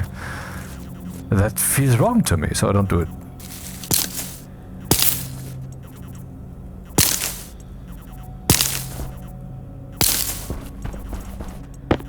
Potato seeds. So a fridge would be necessary. Let's make a fridge. There's another little bug in here. Let's say I put up a small fridge right here, and then I connect its backside, where there's a pipe opening, to some kind of chimney kind of thing, and I fill that with, I don't know, oxygen, doesn't matter. And then I use a pipe radiator out there to make it colder and colder and colder, and that's it then. Remove the pipe radiator. Could even use insulated pipes. And then I use the fridge, which will keep my potatoes fresh, but the pipe will never ever get warmer. And that's off-putting to me. There are so many broken things in the Stationeers simulation. I wonder why people are not talking about this more. Because, I mean, as awesome as the game definitely fucking is, that's also how broken it is. Anyway, so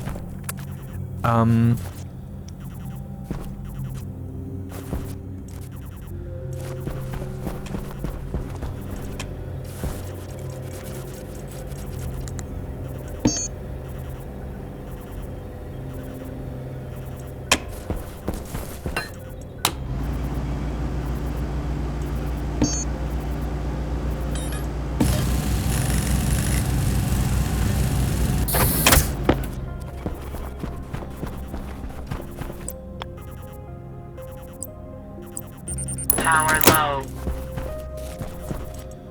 Okay, now I have all these potatoes and know not what to do with them.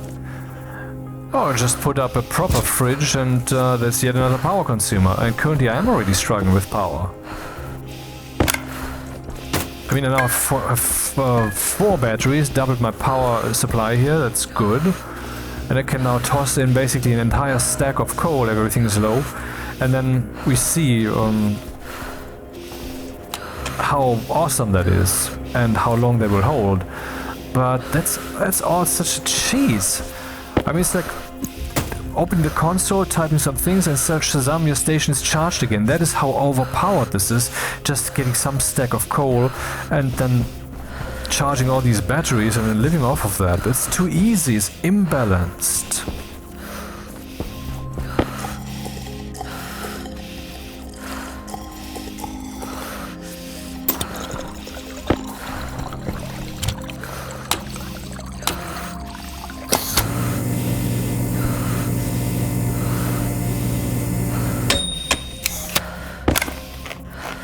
Hunger caution. Hunger critical.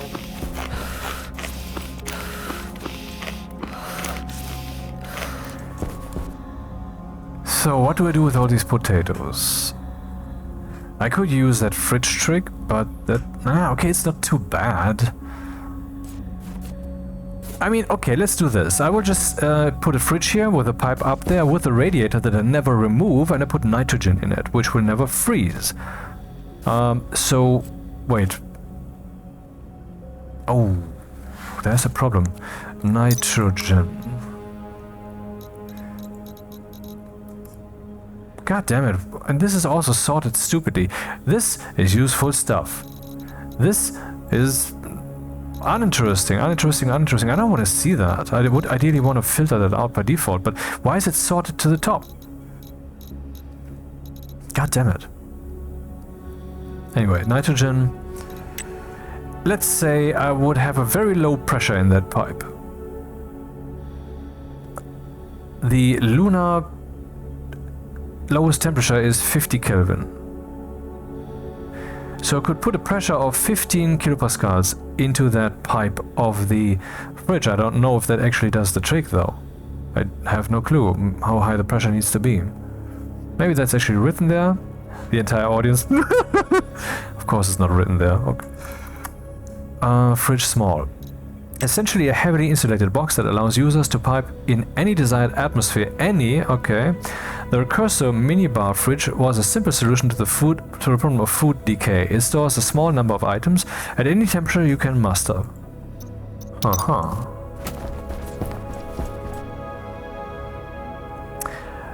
Okay, several measures. Let's first set up an alarm bell for this guy when it gets too cold.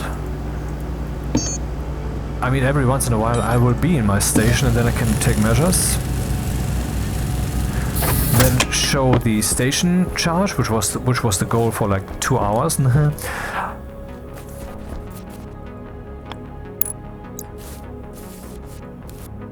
What color will we choose here? I would say blue, because it's getting too cold. We don't have blue yet. Is there iron in here? Probably not.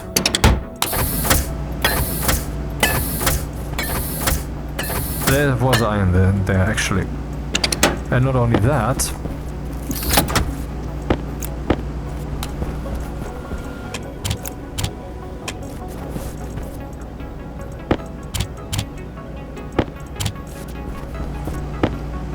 but also some stuff rolled in there.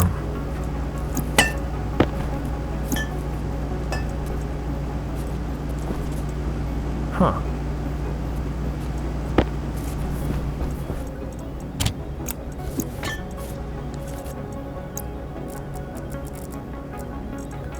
Seven cables. Interesting.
So, spray gun it is. Ah, right. I want to make a blue one.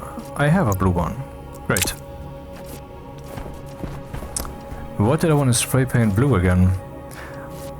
This guy. And I should also make a tool belt.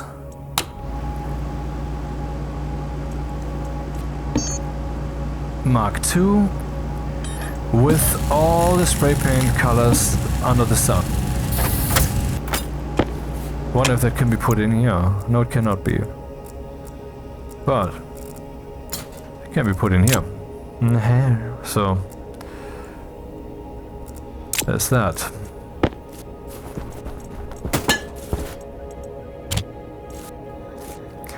It sucks when it's so dark, but so I mean we're still at the beginning of the game. Where I still have to establish myself to some kind of proper flow, proper electricity supply and proper resource supply. But too bad that once you have established that and then you have to go a little further only and then you have basically no more needs. I wish that would go further.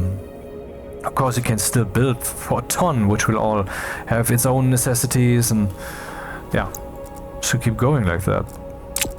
But then it's creative mode, and I don't want creative mode. I always played survival, even including Minecraft survival, baby. Not creative? Nope. I don't care. Okay, so we want that flashy lighty thingy, which doesn't have a name yet, to be on. If we can make it so. Oh, it doesn't have a name yet? Oh, okay, that just turned on all the flashing lights.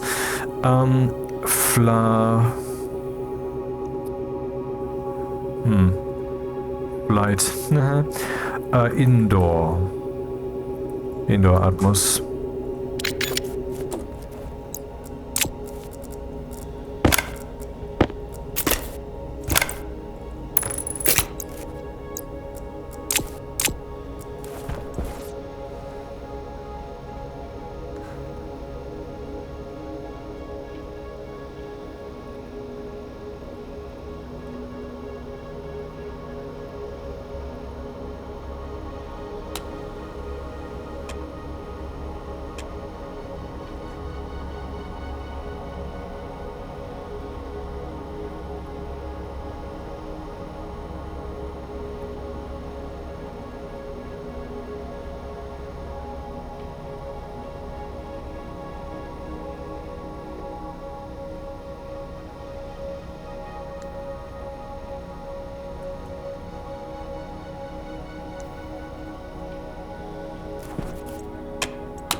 Okay, furnace temperature. When that is down to 100, then it shall alert me.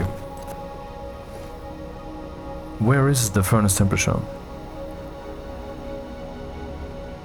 Here we go, furnace heat. Here we have the furnace temperature, and that is actually untainted, so I can just use it like this. SLT R1, or let's say R0, let's keep that untainted, why not?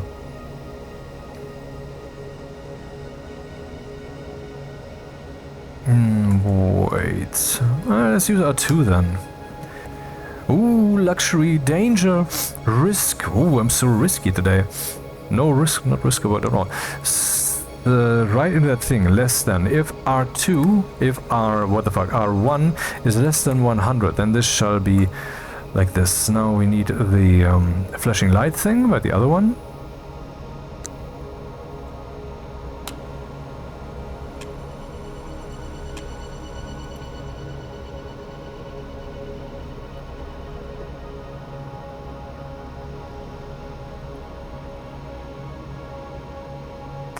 Haven't it defined that, huh? Flashing light, burn, of course.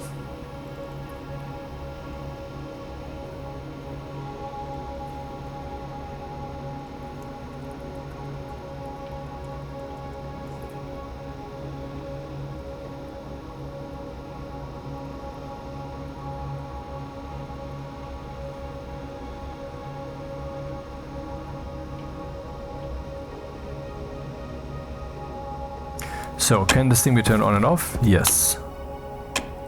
And now?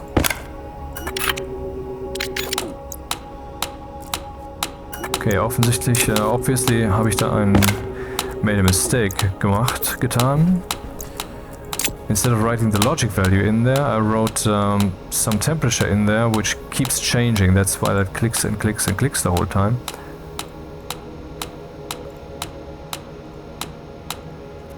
And now it's off. Yep, okay.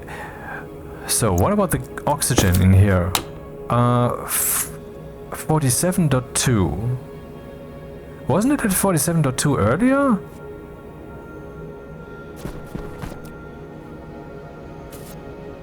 Do plants no longer produce oxygen?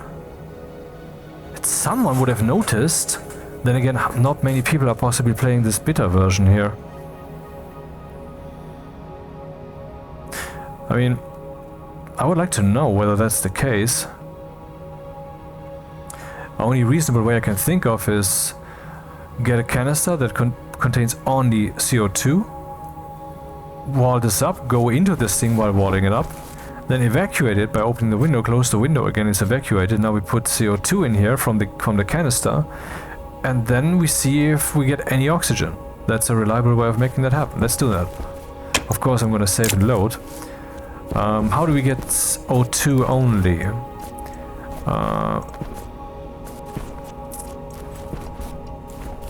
Well, currently we have all kinds of crap in here, I guess. Yep. Is there a way to not have that in here? I would have to evacuate this part of the pipe. Can I do that meaningfully? Or I can evacuate this, you know, back into the room. And then we get lots of, haha, oxygen. Not the goal quite, is it? How do I get a CO2 canister? Or should I just use this one? Liquid CO2. I mean, it's only for a test. Why not use this one then? I just don't know if this even works. If I open this, will this empty the CO2 to the room? When the temperature is high.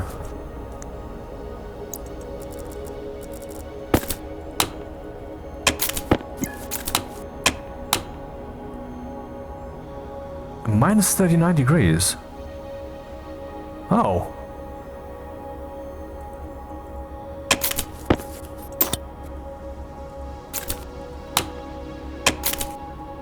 Oh, 233. Ah, I was mistaken. It's not actually that hot. Yeah, nice try. No, that's not a way. That's not the way we can do this.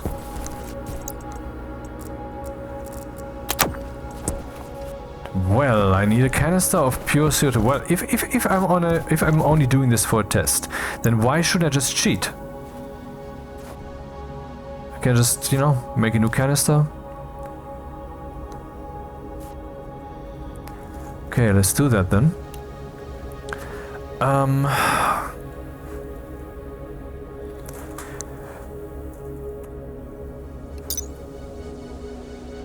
I need the creative tool.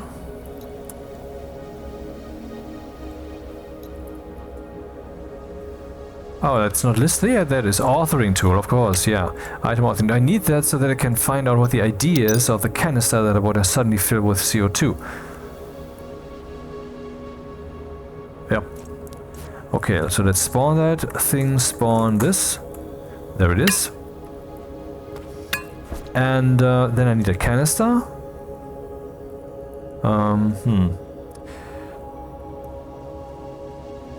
Canister. Let's first check. We have currently 1518 and 1517 was my quick save, so yeah, I can undo all of this stupid crap. Not sure how full it should be, but I guess a small one will be enough. Let's see. Okay, this guy has a volume of 64 liters. The room has a volume of 8,000 liters. That is a discrepancy or ratio of 0.0008. Now I will divide 100 by this. And then we get 12,500. So in other words, if I were to achieve 100 kilopascals CO2 pressure in there, which is not necessary, then we need 12,500 in the canister, which is too much. But I think 7,000, 8,000 something would be well enough to fill that little box there sufficiently. So let's make a canister. Thing spawn canister. There we go. So what's the identity number of this guy? It is 45825. Add gas, carbon dioxide, and I forgot the number. 5 whatever. 45825. 45825. I don't know how much. Let's say 10 moles to be safe. What pressure do we have? 300 kilopascals. So let's do 90 moles then. And now we have 3 megapascals. So let's do 100 moles then. And Hydration 7 megapascals. This looks good. Okay, we can do the thing. Is pure CO2, is it? It is pure CO2. Now let's wall this crap up with iron sheets, which I have on me. Oh, only one. Shit. Well, then just use different types of walls. Doesn't matter.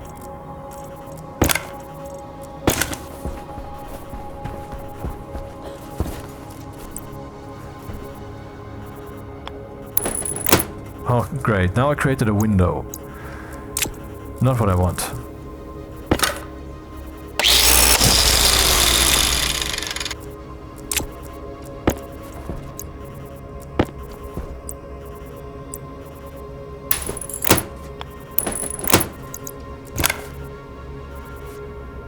Hello? Plastic sheets. Oh. And I need 2 of them. You're fucking shitting me. Hunger You are shitting me. I need 2.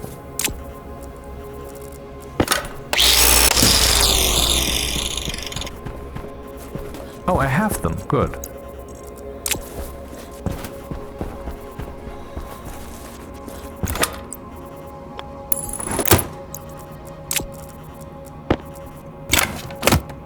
Okay, that feels claustrophobic, doesn't it?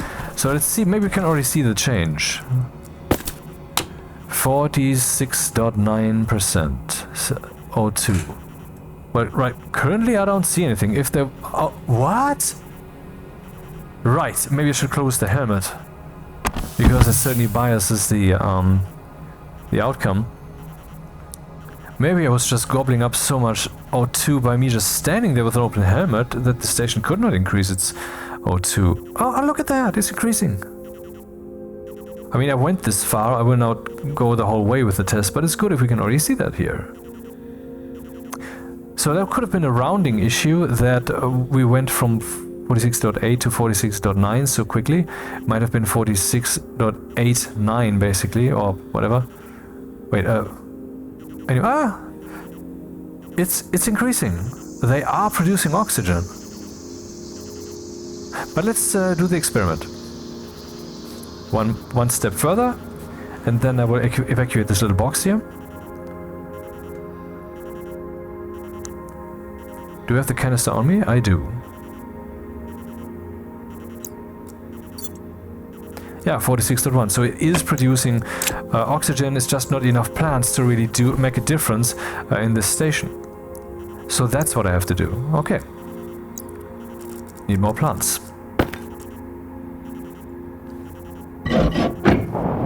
Air tank critical. Air tank critical? Just in this moment. You wouldn't believe. You wouldn't believe it. The plants are, of course, now not correct atmosphere and so forth. In other words, yeah. Now the room is evacuated. There's nothing here. It's pure mune vacuum. Yeah. Welcome to the mune.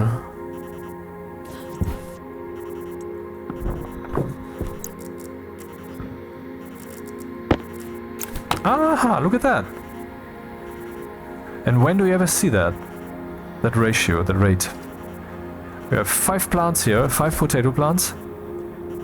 Pure CO2 atmosphere. And this is the rate at which we're getting O2 then.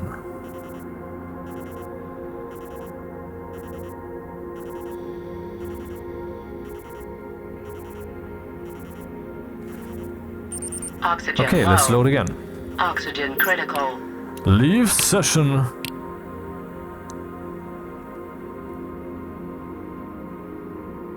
This takes longer than anticipated, but it makes for a nice backdrop. So screenshot this, put it on your desktop.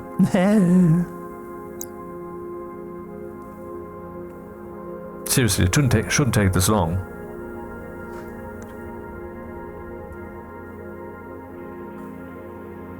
Huh.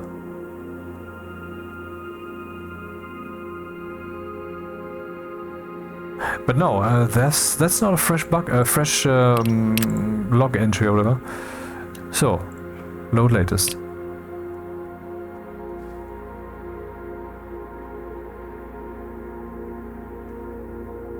Today, please.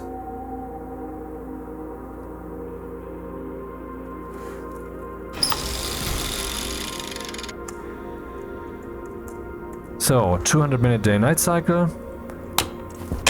Plant experiment not yet begun. We're fine.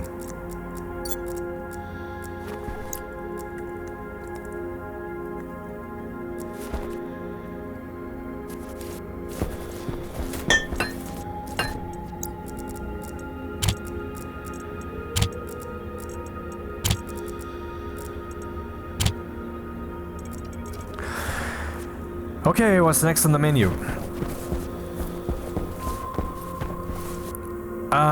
Well, deep miner facility, wasn't that the goal? I think so.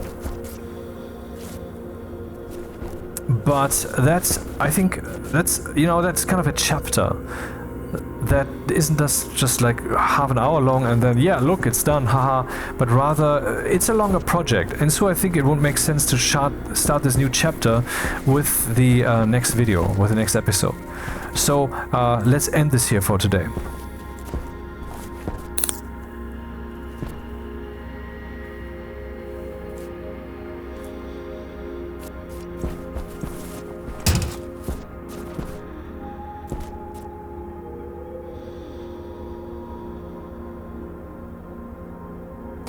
Goodbye.